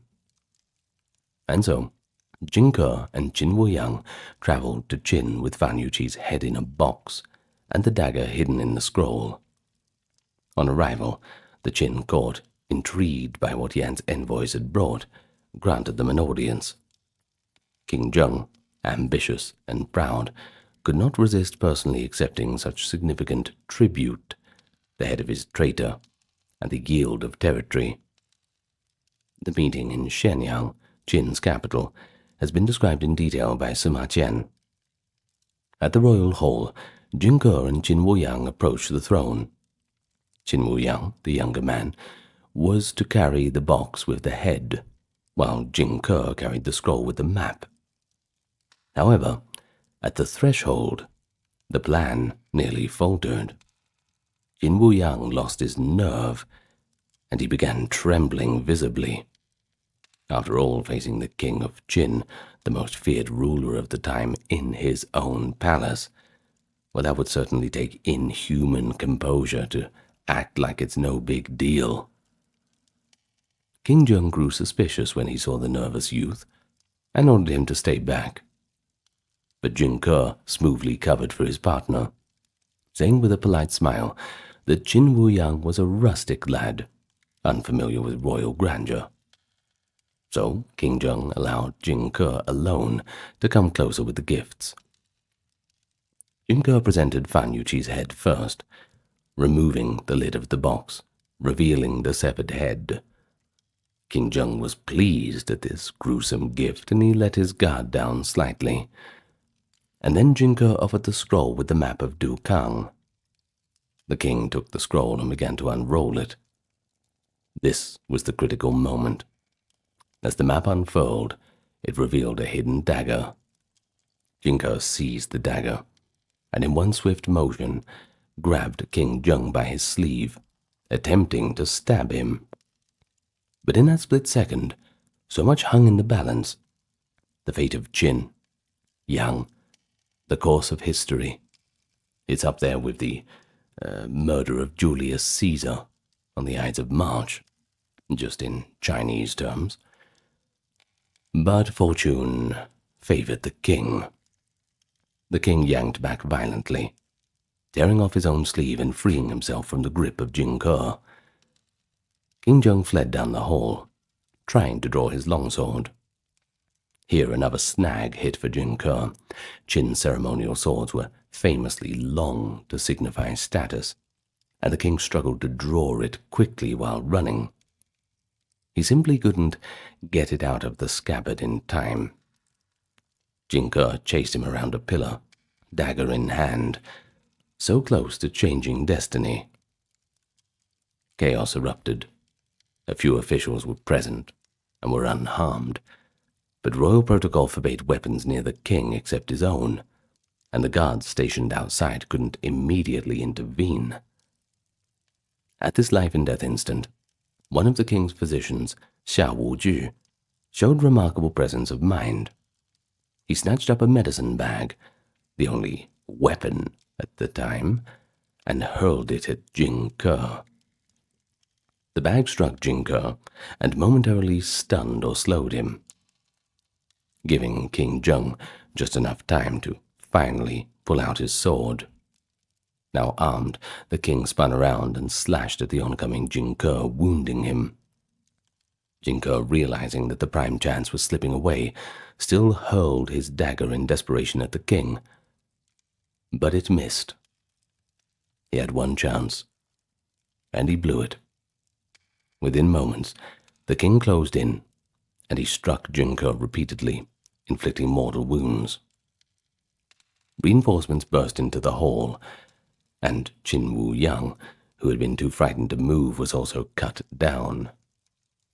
Seeing his mission fail, Jin Ke, now collapsed on the floor and bleeding, is said to have propped himself up in a seated position. In a final act of defiance, he extended his legs in front of him, an etiquette taboo in front of the king, and berated King Jung, essentially just cursing and insulting him as he lay dying.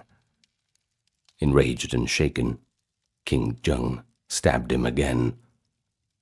It took several thrusts to finally finish him off. The assassination attempt, though, was over. King Jung was safe, though legend says he remained trembling in shock for a while after, gripping his sword amid the carnage on the throne room floor. The reverberations of this event were immediate and long-term. In the short term, Qin used it as a justification to accelerate their conquest of Yan. Prince Dan, who masterminded the plot, was executed by his own father in a futile attempt to appease Qin's wrath. Yan was conquered and ceased to exist a few years later. In effect, Jin Ke's attempt did not stop the juggernaut. If anything, it might have even provoked Qin to be even harsher. However, in the long term, the legend of Jin Ke grew far beyond the political results. To later generations, Jin Ke's deed became a classic story of courage and the archetype of a tragic hero. The fact that he came so close to altering history, almost killing the man who would be China's first emperor, gives the story a pretty tantalizing what-if quality. But more resonant is the personal dimension.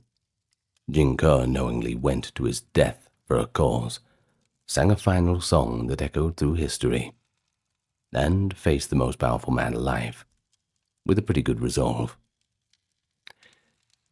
But there is also a perspective of moral ambiguity. The question is, was Jin Ke a knight-errant striking against tyranny? Or was he basically, by modern standards, a terrorist? Maybe. Ancient Chinese narrative tends to lionize him, seeing his act as driven by loyalty for his prince and the desperate righteousness of opposing overwhelmingly unjust force. And then there's art and literature, where they repeatedly return to the image of Jin Ke at the palace. Some portray him with an almost tender sympathy, as in the famous phrase, "The hero departed over the Yi River, never to return." Even today, movies and books reimagine this assassination attempt, often casting Jing Ke as a sympathetic figure. In the context of our theme, Jing Ke's story exemplifies revenge on a grand stage. It was less about personal enmity and more about avenging an entire state's impending destruction.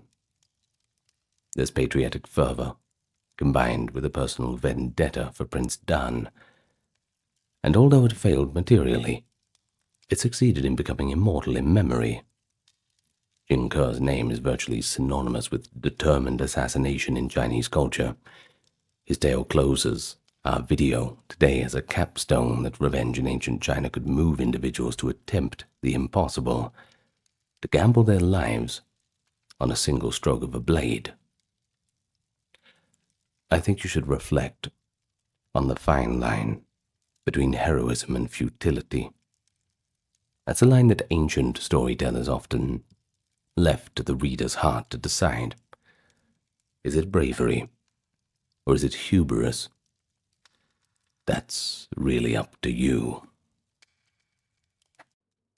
Revenge. It is the theme for stories, going back to the earliest of times. It can be shockingly literal and visceral. It could topple kings, raise cities, change the fate of empires. From the steppes of Central Asia to the far isles of Britannia, the courts of Chinese kings to the villages of ancient Vietnam and India, acts of vengeance left their mark on history. Of course, revenge was a powerful motivator in the ancient world, not just a theme for myths, tragedies, but a real force, one that drove political and military events. And so today, we are going to look at several real historical tales of ancient revenge, stories that are drawn from historical records, either at their time or very close to.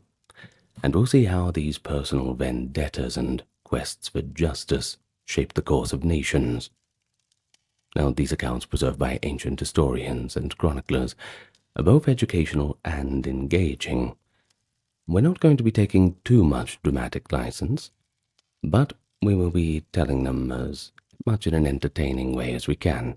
After all, the history is still real. And each tale, of course, stands on its own, yet they paint a picture of a image of revenge as a universal human experience transcending cultures. After all, everyone loves a good revenge story, don't they? Well, before we begin and get on to our first story, let me just welcome you to the channel. If you're not subscribed yet, I invite you to hit the subscribe button. And if you want to help me out, well, you can leave a comment and like the video. It always just helps bump up the algorithm a little bit. Makes a big difference for us here, getting the video out. And also, you will get no ads in this video at all. That is because we are supported by Patreon members, YouTube members, super thanks and PayPal donations, and also those who chose to check out the merch store, where we got plenty of t-shirts, mugs, things like that. So if you want to find those relevant links, you'll find them in the pinned comment, video description, and channel description. Now, with that being said, let's get nice and relaxed today and look at our stories of revenge. First, let's look at a story that comes from the 6th century BCE. That is of Queen Tomyris and Cyrus the Great. Herodotus, that's where we get our information from. He's from the 5th century, so a little bit later on, and he recounts one of the most dramatic revenge tales of the ancient Near East.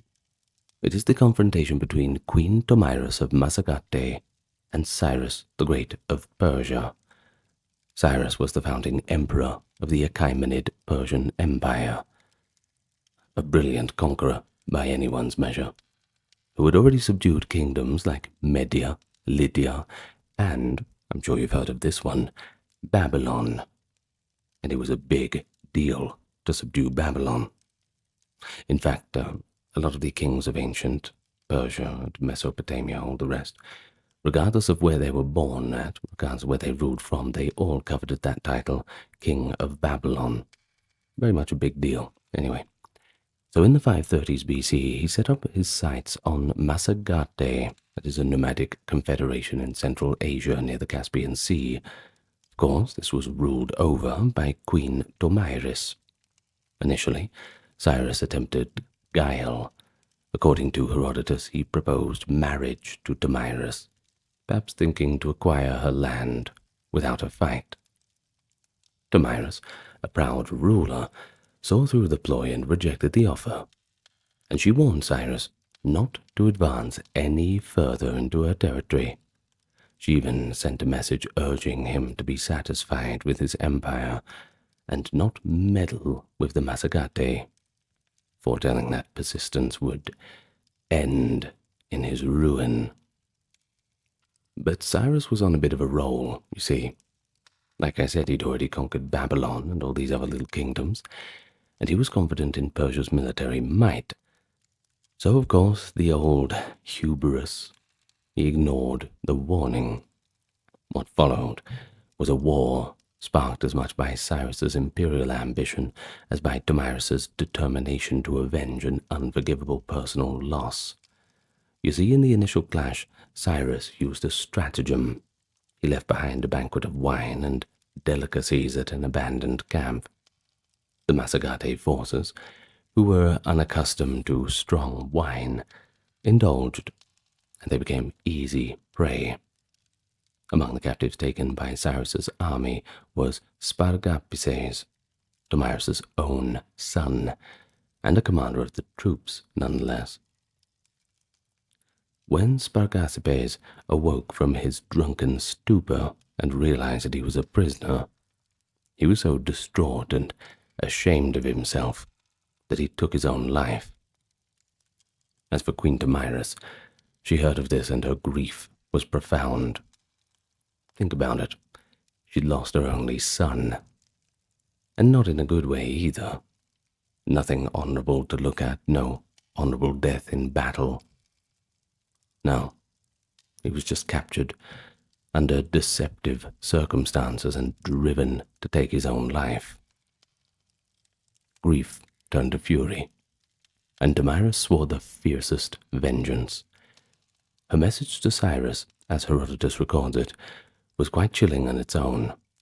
She accused him of cowardice for using his wine to defeat her son rather than an honest battle, and vowed, quote from Herodotus, "I live and have conquered you in fight, but by guile you ruined my son.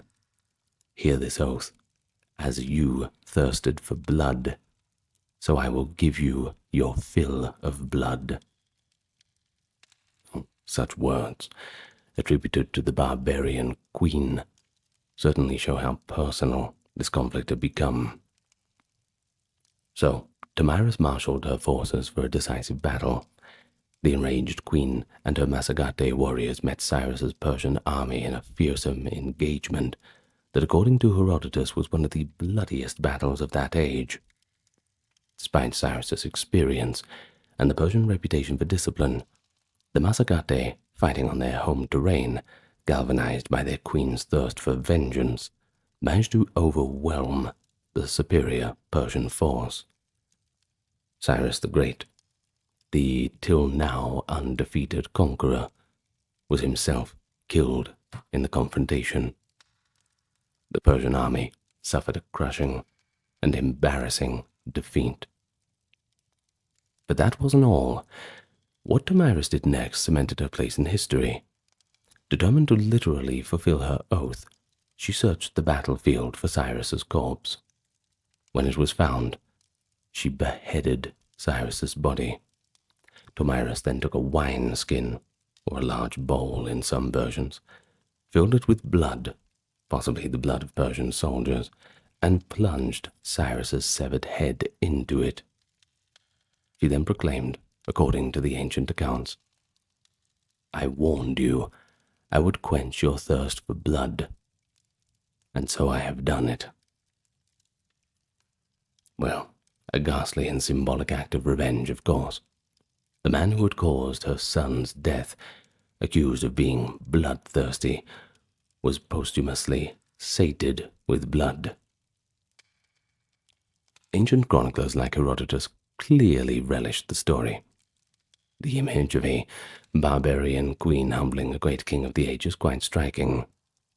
And we have to, from a modern historian point of view, treat some details with a little bit of caution. Herodotus wrote nearly a century after Cyrus's death and acknowledged multiple versions of the tale.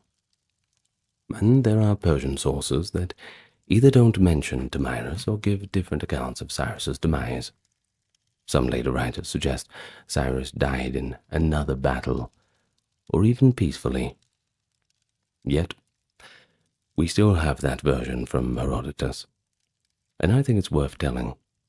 It certainly endured, perhaps because it spoke to deeper truths valued by the ancients, that danger of hubris, and the idea that divine justice could work through the hands of a wronged woman.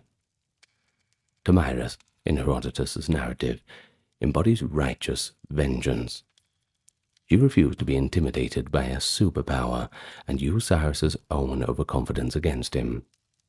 The brutality of her revenge was shocking. But in the moral universe of Herodotus's histories, it served as a kind of counterbalance. Cyrus's overreach and deception had ultimately earned him a gruesome end.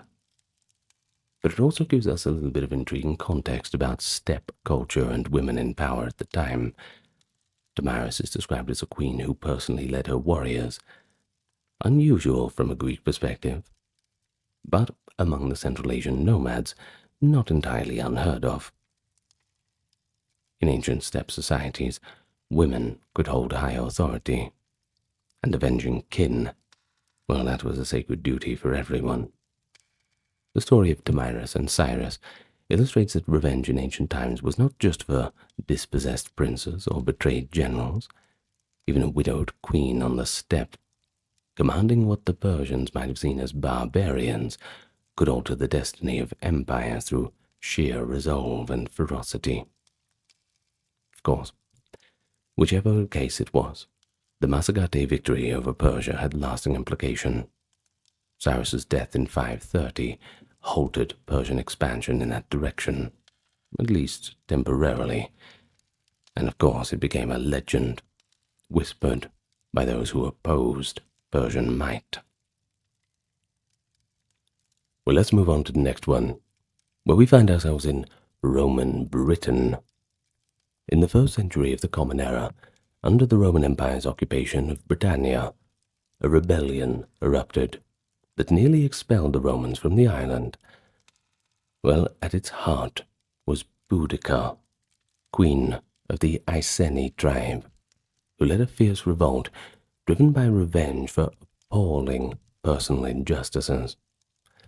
Our principal sources, the Roman historians Tacitus and Cassius Dio, provide detailed, if a little bit Roman-biased accounts of what happened. Boudica was the wife of King Prasutagus of the Iceni, a tribe in what is now East Anglia.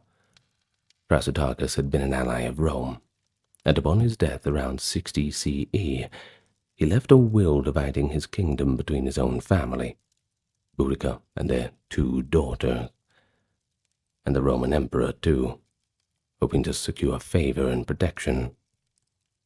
But instead of honoring this arrangement, Roman officials treated the Iceni lands just as they would any other conquered territory. According to the Annals of Tacitus, the local Roman authorities, led by Procurator Decianus Catus, and Roman soldiers, seized the Iceni's property, flogged Queen Boudica publicly, and most horrifically, 2 of her young daughters were physically assaulted. This assault on the queen's dignity and her children's safety was a blatant abuse of power, but it was also a direct affront to Iceni noble culture and human decency, a provocation that almost designed to incite rebellion itself. Tacitus notes that the chief men of the Iceni were also dispossessed of their lands and treated like slaves. So what had been a cooperative client kingdom was turned by Roman greed and brutality into a powder keg of resentment.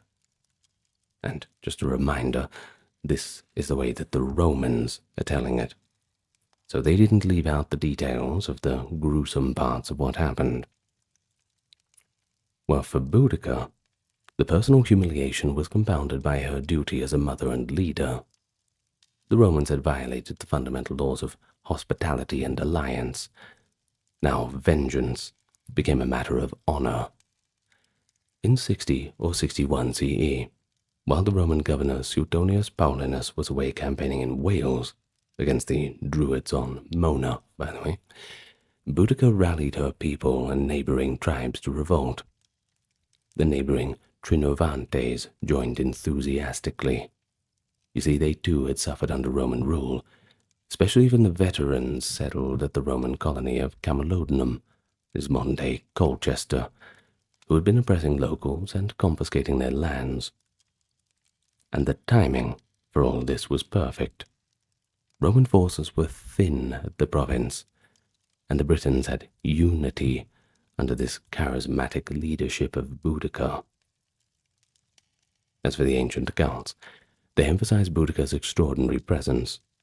Cassius Dio describes her as tall and fearsome-looking, with long, tawny hair falling to her hips, wearing a large golden torque around her neck and a colorful tunic, a striking figure in a war chariot. These details, albeit from a later source, show how the Romans perceived her, an embodiment of barbarian pride and fury. Tacitus, in his Annals, provides a compelling speech attributed to Boudica before the final battle, which reveals her motives. Riding in a chariot with her daughters beside her, Boudica allegedly told her warriors that she was not fighting, quote, as a queen of noble lineage for my lost kingdom, but as an ordinary woman for my liberty and for vengeance. She reminded them of the indignities that she had suffered, her body bruised by Roman whips, her daughter's honor defiled, and cast the war as a struggle of an oppressed people against a bloodthirsty invader. Tacitus has her say in the account, "This is a woman's resolve. As for you men, you can live and be slaves if you want." Such words, whether or not Boudica actually spoke them this way, were intended to ignite the Britons' sense of injustice and outrage. By Tacitus' account, Boudica presented herself as driven by revenge for her own and her people's wrongs, and she invoked divine support for what she framed as a just rebellion. Of course, the rebellion was initially stunningly successful, which speaks to how widespread resentment against the Romans had grown. Boudica's forces first targeted Camalodunum, that hated Roman colony. They razed the city to the ground, slaughtering not only the hated Roman veterans, but also their families and any Roman or collaborators they found. Archaeology confirms a layer of destruction and charred debris at Colchester dating to this revolt, a testament to the thorough vengeance inflicted. A Roman legion, that being the 9th Legion, sent to relieve the city, was ambushed on the way and nearly annihilated by Boudica's warriors. Just another blow to Roman prestige. Things were not looking good. And it was at this time where Boudica doubled down. She marched on Londinium, modern-day London, which was then a burgeoning trade town, but undefended. The Roman governor Suetonius was rushing back from Wales and could not assemble enough forces to protect Londinium, and made a painful decision to evacuate those who could flee, leaving the rest to their fate. The Britons entered London, and they put it to the torch, massacring the inhabitants in a frenzy of revenge. The pattern repeated at Verulamium, that is modern-day St. Albans, another Romanized town. It too was burned and its population slaughtered. Ancient sources claim that in these onslaughts some 70 to 80,000 Romans and pro-Roman Britons were killed, often by gruesome methods. Cassius Dio sensationally writes that Britons hanged, burned, and crucified their captives, even impaling noble Roman women and cutting off their breasts in ritualistic displays of vengeance. These may be exaggerated atrocity stories, but they certainly convey the horror with which the Romans viewed the uprising. A quote, just revenge from the Britons' perspective became in the Roman eyes a nightmarish bloodbath. Well, it is important to, of course, critically assess these accounts. After all, this is a history channel, so we do have to look at them with a bit of a discerning eye. Now, Tacitus likely inflated the drama, only to highlight Roman heroism in quelling the revolt, illustrating that brutality can erupt from oppressed peoples, and perhaps that was a warning of sorts too. However, the core truth is undeniable. Boudicca's revolt was fueled by a genuine sense of injustice. The Britons targeted symbols of Roman power and collaborators, which indicates that this was not just mindless savagery, but directed rebellion. Boudicca's personal grievance galvanized a broader anti-Roman movement. The scale of the destruction shows how quickly anger at abuse can turn into large-scale violence against the perceived oppressors.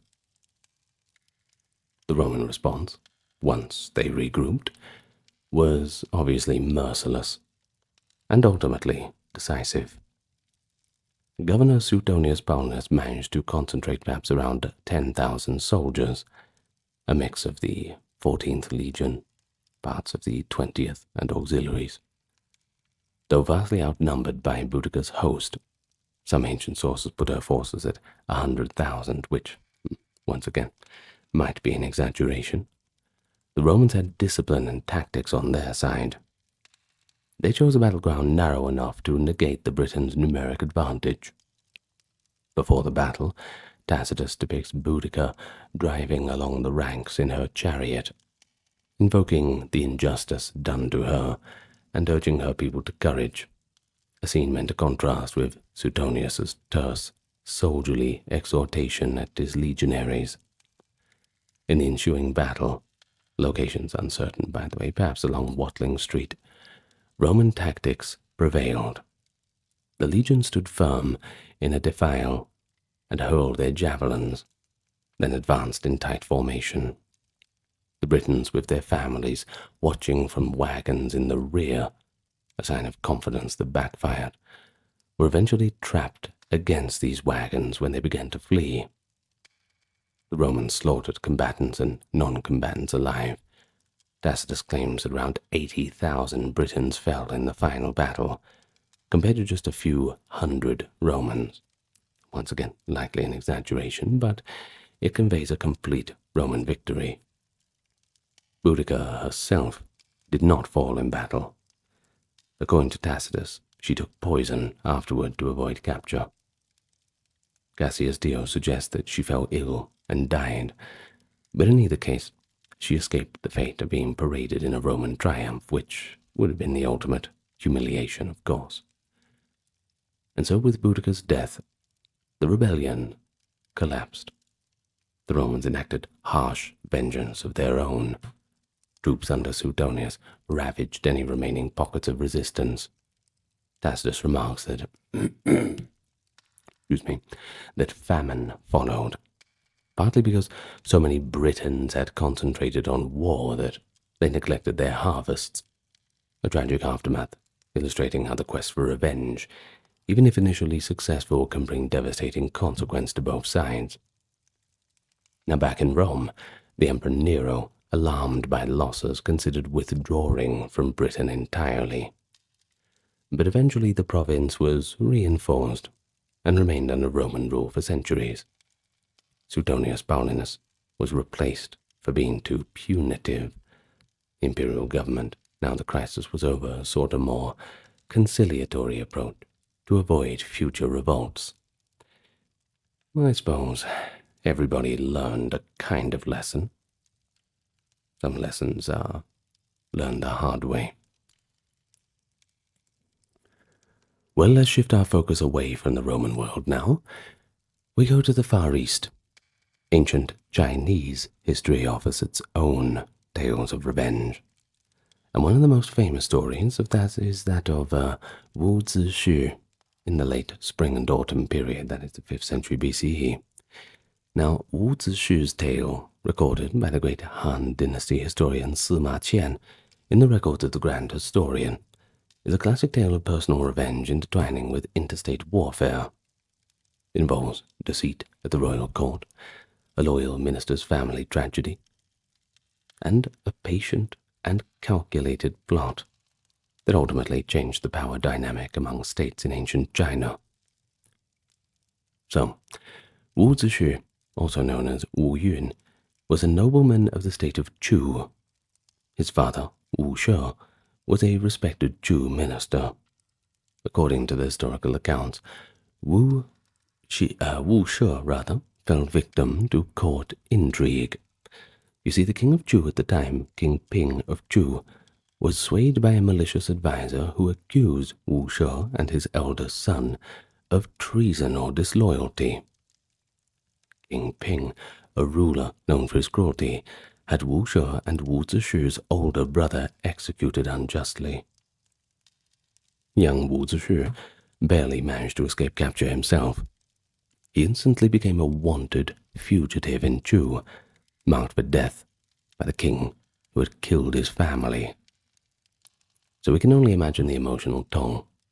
Wu Zixu had not only lost his beloved father and brother, but he lost them in a dishonorable way. They were condemned as traitors. In the Confucian-influenced culture of China, filial piety and loyalty to one's family were the most important things. Avenging a wrongly killed father was not allowed. Not merely allowed, rather. It was often seen as a solemn duty, one that later Confucian scholars would call great revenge. Well, Wu Zixu's life from that moment became dedicated to one goal: to avenge the deaths of his father and brother by punishing King Ping of Chu and his regime. The journey to vengeance, though, was arduous. Wu Zixu had to flee for his life as Chu forces hunted him. There are legendary episodes of his escape. One famous anecdote tells of how he disguised himself and even managed to pass through an extremely well-guarded checkpoint by hiding in a corpse or making clever use of a friend's sacrifice. Sources vary on the exact method. Another part of his legend is that by the time he reached the border of Chu, the stress had caused his hair to turn completely white overnight, which of course added to his disguise. Well, it's possibly apocryphal tales, but they certainly highlight how desperate he wanted to survive and fulfill his mission. Wu Zixu fled to the neighboring state of Wu, which, despite the similar name, was a different kingdom, by the way, located in the Yangtze Delta region. The state of Wu was then a rising power, often in conflict with Chu. Wu Zixu's misfortune became his new fortune. You see, in Wu Kingdom, he found a cause and patrons that aligned with his desire for vengeance. He entered the servants of Prince Guang of Wu. Here, another layer of intrigue unfolds. You see, Prince Guang himself sought to usurp the throne of Wu from his cousin King Liao. Wu Zixu assisted Prince Guang in a successful palace assassination with the help of a skilled chef-turned-assassin in 516, after which Prince Guang became King He Lu of Wu. Now, for Wu Zixu, helping He Lu was not just opportunism, but it was part of a larger strategy.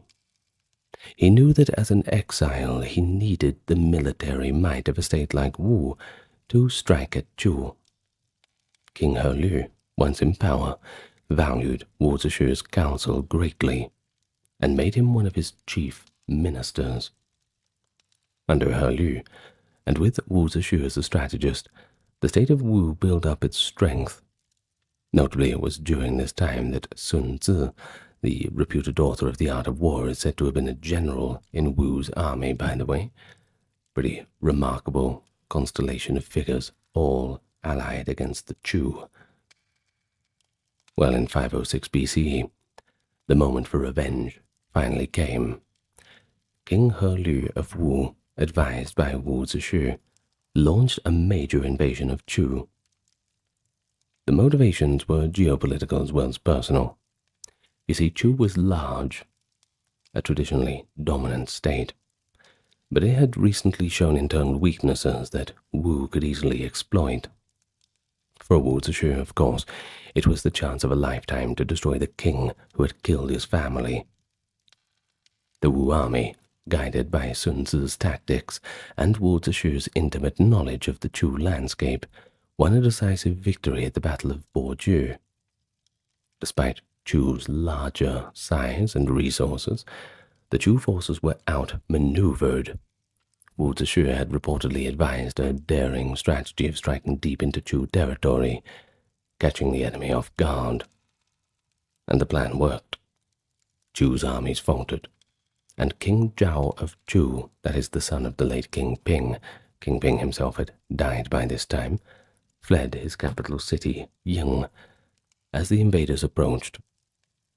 And for the first time in history, an enemy captured Ying, the venerable capital of the Chu. For Wu Zishu, this was the climax of years of sacrifice and struggle. He entered the capital of Chu as a victorious avenger. And one of his first acts was to search for the remains of King Ping, the very one responsible for his father's death. Of course, King Ping was long dead and buried in the royal tombs of Chu, but this did not stop Wu Zishu's drive for retributive justice. As Sima Qian recounts, Wu Zishu had King Ping's tomb opened. He located the king's corpse, or ashes depending on the version, and then desecrated it as a punishment. In the most vivid version of the story, Wu Zishu took a whip and lashed the corpse of King Ping 300 times. So you can imagine the symbolism. Each lash a repayment for the pain that his family had suffered. And by flogging the dead king, Wu Zishu was delivering a message that even in death, the tyrant would not escape accountability. It was an act both deeply personal, but also symbolic in a political sense. It showed to all of Chu's people that King Ping's lineage was cursed, and that the injustice he committed had been avenged by the very man he sought to destroy. Now that is one revenge story. That's for sure. Of course, contemporary Chinese accounts saw Wu Zishu's revenge as a double-edged matter. You see, on one hand, Confucian historians who valued filial piety could certainly understand Wu Zishu's loyalty to his father's memory. He fulfilled the ancient dictum of repaying blood with blood.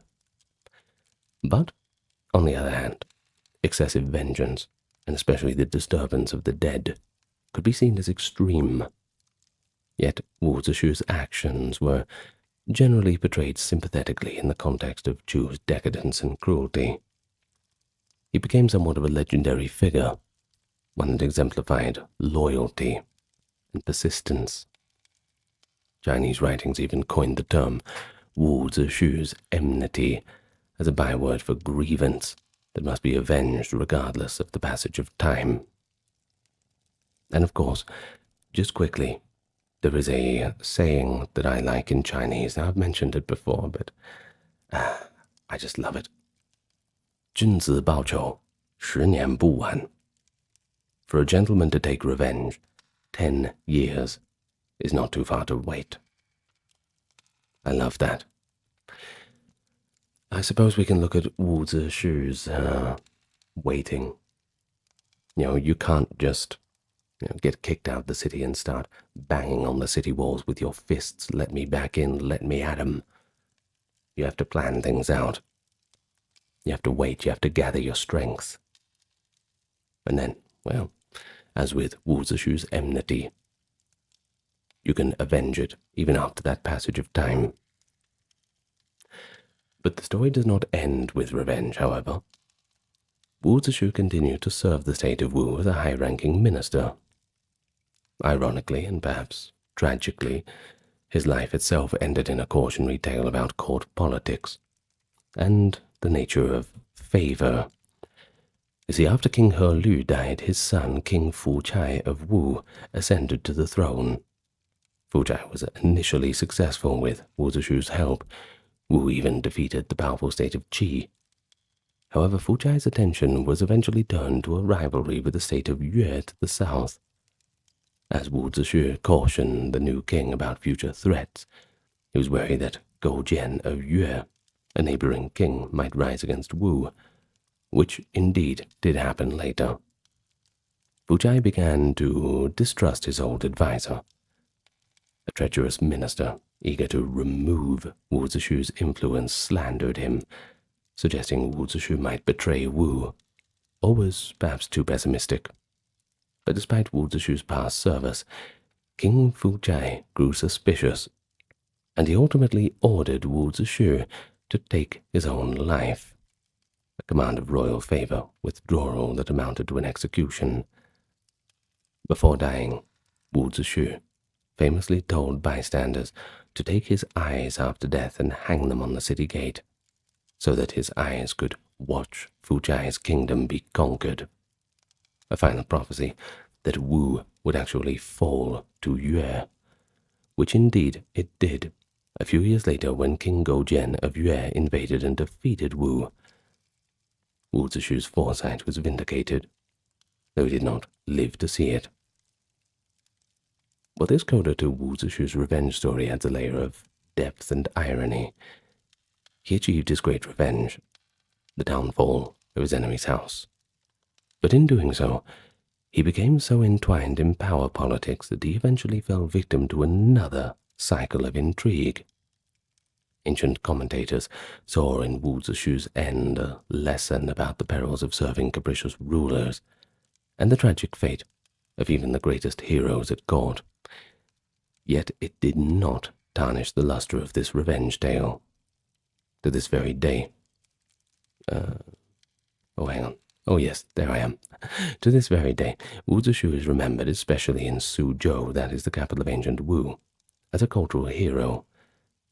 Temples were dedicated to him, and folklore celebrates his perseverance.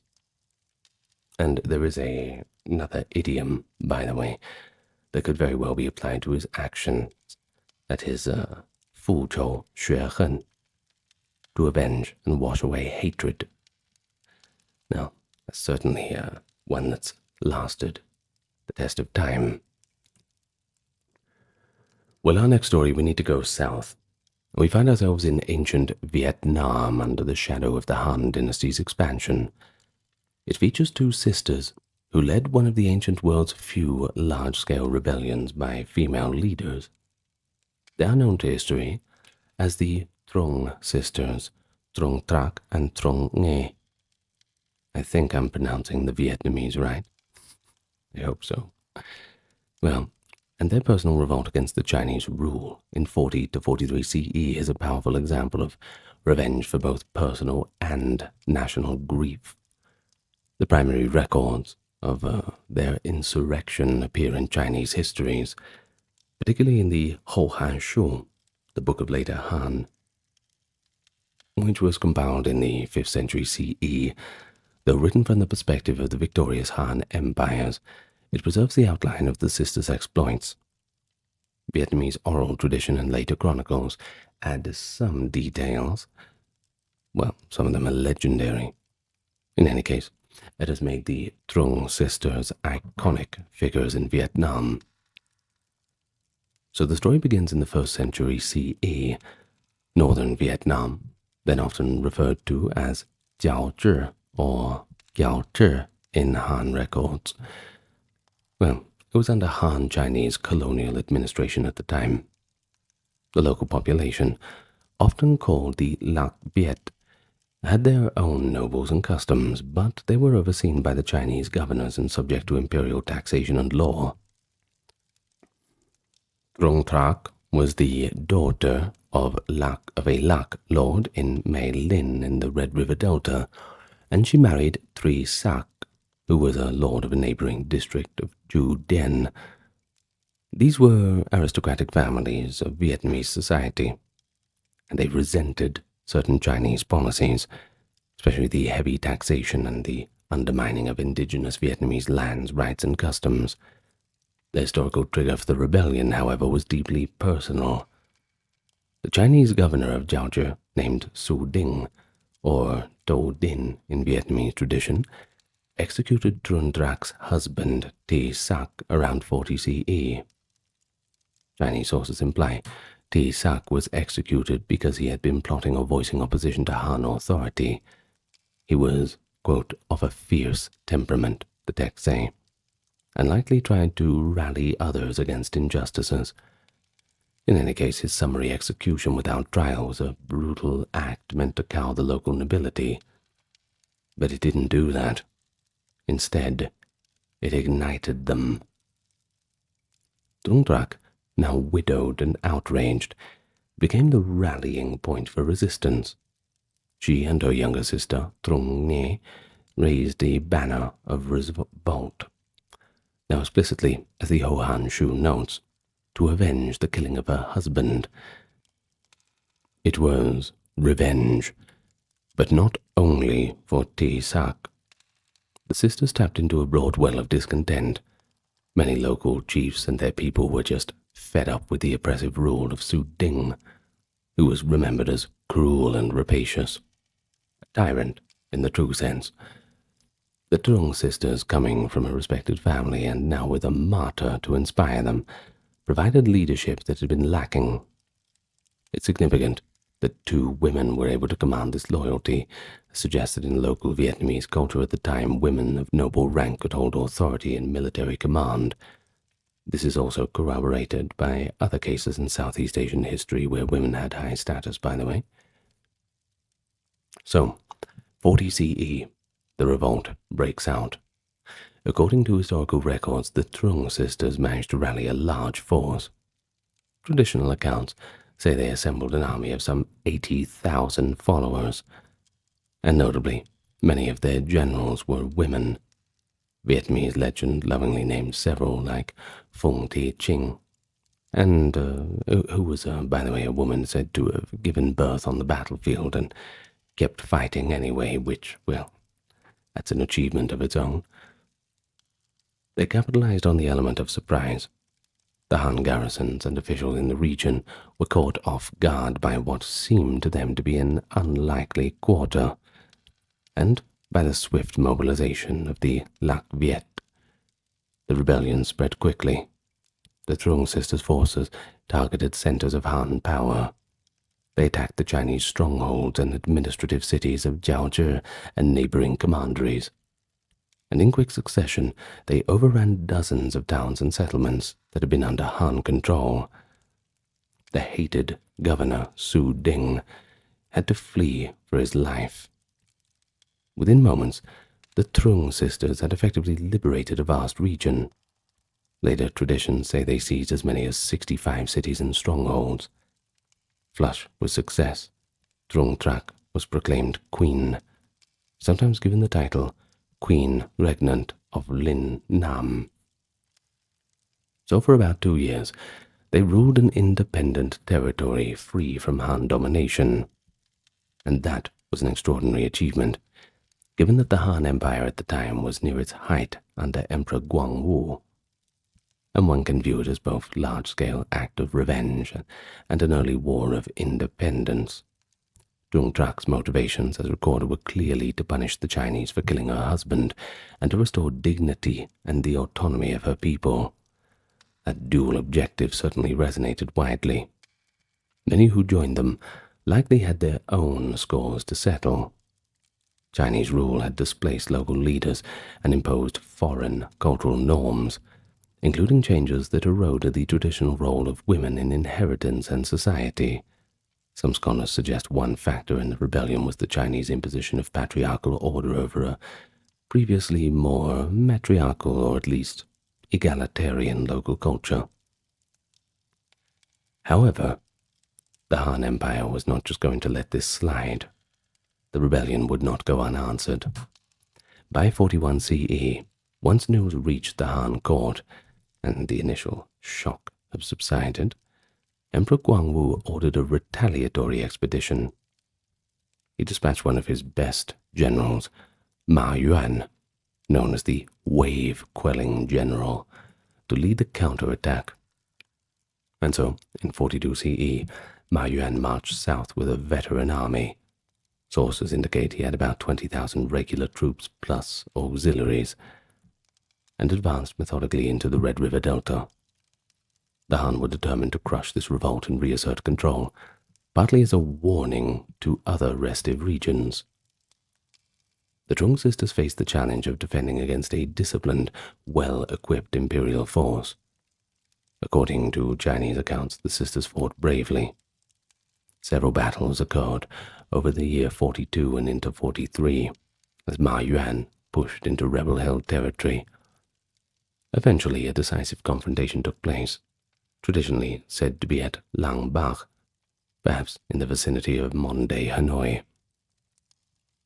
The Han army, with superior organization, gradually gained the upper hand. One by one, the rebel-held towns fell. Thousands of the Trung sisters' supporters were killed. The ones who weren't surrendered. Finally, the Trung sisters themselves were defeated. Han records claim that by early 43, both Trung Trac and Trung Nge were captured and executed, beheaded by Ma Yuan's forces. Vietnamese legend, however, holds that facing the undefeatable threat, the sisters threw themselves into a river to avoid the dishonor of capture. In any case, their revolt was extinguished, and Han authority was brutally reinstated. Ma Yuan, to prevent further uprisings, carried out reprisals. He reportedly massacred resisting aristocratic families, executed thousands of locals, and even melted down prized bronze drums, symbols of the power for Viet tribes, to make a statue of the Han court, a symbolic disarming of the native culture. And so the rebellion of the Trung sisters ended in blood and reoccupation, but its legacy endured in the Vietnamese memory as the first uprising against foreign rule, and of course a testament to Vietnamese valor and desire for autonomy. And the revenge aspect is critical to this story. It was the outrage of one woman that lit the spark. In historical hindsight, one might say, the rebellion was inevitable given the tensions, but without Trung Trac's personal leadership motivated by vengeance, it might not have coalesced when it did. In any case, the sisters became martyrs and inspirations for later generations, and indeed nearly 200 years later, another woman would lead a similar revolt against the Chinese rule, likely inspired by the Trung's memory. Okay, last one for today. If you're enjoying this concept, well, perhaps we'll do more revenge stories, like revenge stories of ancient Greece, revenge stories of ancient Rome. Let me know what you think, and then we'll do them. In any case, now we actually turn to India, a good place to end off for today. You see, revenge in antiquity was not only the province of warriors and queens. Sometimes it was the careful plan of a scholar-statesman that altered the course of history. In ancient India, the transition from the Nanda dynasty to the Maurya Empire, late 4th century BCE, is wrapped in legends of intrigue and vengeance.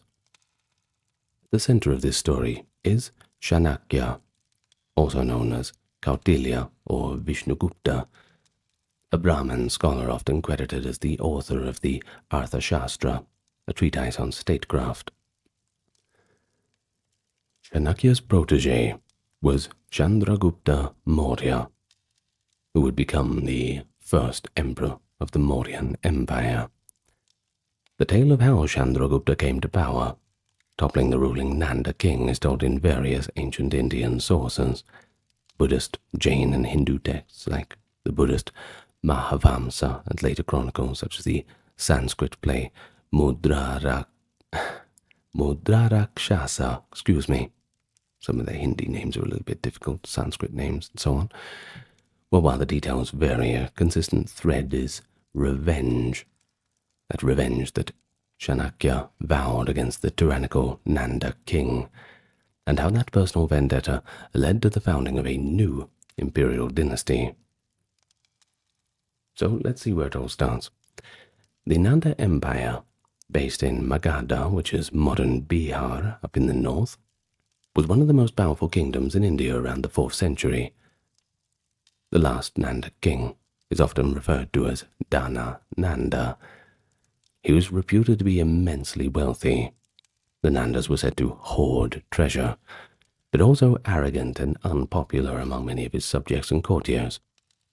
According to Buddhist tradition, Chanakya first encountered Dhammananda at a ceremony or court assembly, where Chanakya's appearance, he was supposedly physically unattractive, shabbily dressed Brahmin, caused the king to ridicule and insult him. One account says Dhanananda publicly insulted Chanakya for his ugliness and ordered him to be thrown out of the gathering. Well, understandably, Chanakya felt humiliated, but not before he swore an oath that he would overturn the Nanda dynasty and cast Dhanananda down from power.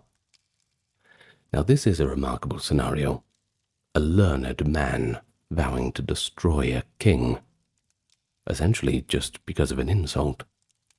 But in the context of ancient values, a patron or ruler was expected to show respect to Brahmins, that is, learned priests, and mistreating one was both sacrilegious and politically unwise.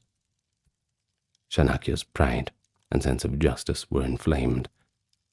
In another version of the legend from Jain texts, it wasn't exactly the king, but a subordinate who insulted Chanakya. But the result is the same. Chanakya determined that the Nanda regime must end. Of course, you couldn't just have a lone scholar overthrow a king by himself. Chanakya thus sought out a suitable instrument for his revenge, someone who could claim the throne and rally support. And as fate would have it, he found Chandragupta, a young man of either royal lineage or at least great ambition. Different sources describe Chandragupta's origins differently.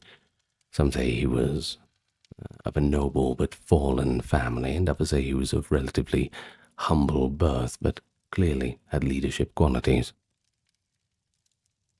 Chanakya took Chandragupta under his wing, educating him in politics and war, essentially grooming him to fulfill the destiny of toppling the Nandas. Chanakya tested Chandragupta's resolve and intelligence through various clever ordeals. One famous anecdote is that Chandragupta demonstrated ruthlessness by cutting off another candidate's head to retrieve an amulet, proving he had the necessary lack of hesitation to be a monarch. Armed with Chandragupta's charisma and claim, Chanakya set about building an alliance and army. This period coincided with the invasion of northwest India by Alexander the Great in 326 BCE, by the way, and the subsequent power vacuum after Alexander's departure in 324. Chanakya was astute in seizing this moment of disarray. He is said to have gained support from various quarters dissatisfied with Nanda rule, local chiefs, former generals, and even some of the common people who chafed under the heavy taxes. The Nandas, for all their wealth, were not beloved. Chanakya was also skilled in resource gathering. One tale claims he discovered a hidden treasure to fund the campaign, or even used a crafty alchemical trick to multiply gold, as one legend suggests, turning one coin into 8 through a secret. Likely metaphors, of course, for savvy financial and strategic planning. Either way, I wish I knew how to do that. Well, the initial attempts to overthrow the Nandas were not immediately successful. One account in the Jain tradition and a play called Mudrara Shaksa suggests that Chandragupta and Chanakya's first attack on the capital Pataliputra ended in failure, with their army beaten and scattered. Forced to flee, though, they learned from their mistakes. A popular folklore anecdote illustrates Chanakya's learning process. While in hiding after a defeat, Chandragupta overheard an old woman scolding her child for burning his fingers by eating from the center of a hot porridge, saying he should have taken from the cooler edges first. Well, Chanakya supposedly drew a lesson from this. They had been like a foolish child, striking at the center, i.e., the capital Pataliputra, first. Instead, they should conquer the outlying regions and cut off resources and support the center before attacking the capital itself. Well, this kind of strategic thinking aligns well with the principles that Chanakya later espoused in the Arthashastra about weakening an enemy through its peripheries and alliances. Thus recalibrated, Chandragupta and Chanakya adopted a war of attrition and coalition building. Over a couple of years, they gradually took control of border regions and isolated Magadha. They won over or subdued smaller kingdoms and republican clans, neighboring Nanda territory, whittling down Dhanananda's sphere. Chanakya also engaged in diplomacy and subterfuge. One story describes how he managed to sow discord within the Nanda court. The Nanda chief minister was initially a loyalist. His name was Rakshasa in the play. But Chanakya created such circumstances, possibly spreading misinformation and bribing key figures, that the Nanda leadership became divided and demoralized. Finally, around 321, Chandragupta's forces besieged Pataliputra, facing betrayals from his own ranks and the gathering strength of Chandragupta's coalition. Dhanananda was defeated. Some accounts say Dhanananda was killed in battle. Others say he was allowed to go into exile, with Chanakya perhaps having promised him his life in exchange for surrender, though folklore often prefers the dramatic version where the cruel king is slain, live by the sword, die by the sword sort of thing. In any case, the Nanda dynasty had ended, and Chandragupta Maurya ascended the throne of Magadha, establishing the Mauryan dynasty, which could soon rule over most of the Indian subcontinent. And so, Chanakya's revenge was complete. The man who had insulted him was utterly dethroned and erased from power. But Chanakya did not stop at revenge. He became the chief advisor to Emperor Chandragupta, essentially like a vizier or a prime minister. In that capacity, he was instrumental in consolidating the Mauryan Empire and implementing policies, many of which were reflected in the Arthashastra's advice. It is said that one of Chanakya's first acts after Chandragupta took power was to ensure the former Nanda ministers either joined the new regime or were neutralized. In the Sanskrit drama Mudrara Shasa, Chanakya cleverly persuades the brilliant Nanda minister Rakshasa to serve Chandragupta, thus turning a foe into a friend for the stability of a new empire. Well, of course, from a historical perspective, separating fact from fiction is a little challenging because our sources have their own agendas and embellishments. However, the core of it is plausible. Internal dissatisfaction with the Nandas, combined with external pressures, like Alexander's invasion aftermath, created an opening for a usurper, a power vacuum, and a clever Brahmin strategist played a key role in that. Classical Western sources like Plutarch and Justin also mention an Indian named Sandrakotos, Chandragupta, who encountered Alexander and later conquered northwestern India. They allude to Chandragupta having been slighted by Alexander, or having seen the Greek retreat as a chance, hints that align with Indian accounts of a young leader fueled by ambition, and perhaps anger at foreigners, analogous to revenge against invasions. The theme of revenge is integral in the Indian tellings. Chanakya's personal vendetta is the spark that ignites the larger political revolution, and it shows revenge not as a blind fury, but as a calculated, very patient form of justice. Chanakya waited for the right moment, gathered allies, and used intellect over brute force. It took perhaps a decade for his will to be fulfilled, but in the end he not only toppled a king, but replaced him with a whole new order. And one could argue that this was one of the most consequential acts of revenge in history, given that the Mauryan Empire would shape South Asia's history for centuries, and the influence, of course, of Buddhism, the spread of Buddhism and political ideas, certainly came out of that development. And that's it, our tales of ancient revenge. Like I said, if you want a part 2, well, I can certainly do that. We will find a way of getting more revenge stories. Maybe you have a revenge tale of your own. Maybe tell me in the comments how you got revenge. Nothing going into the realm of crime, please. We don't want to have any of that on our hands.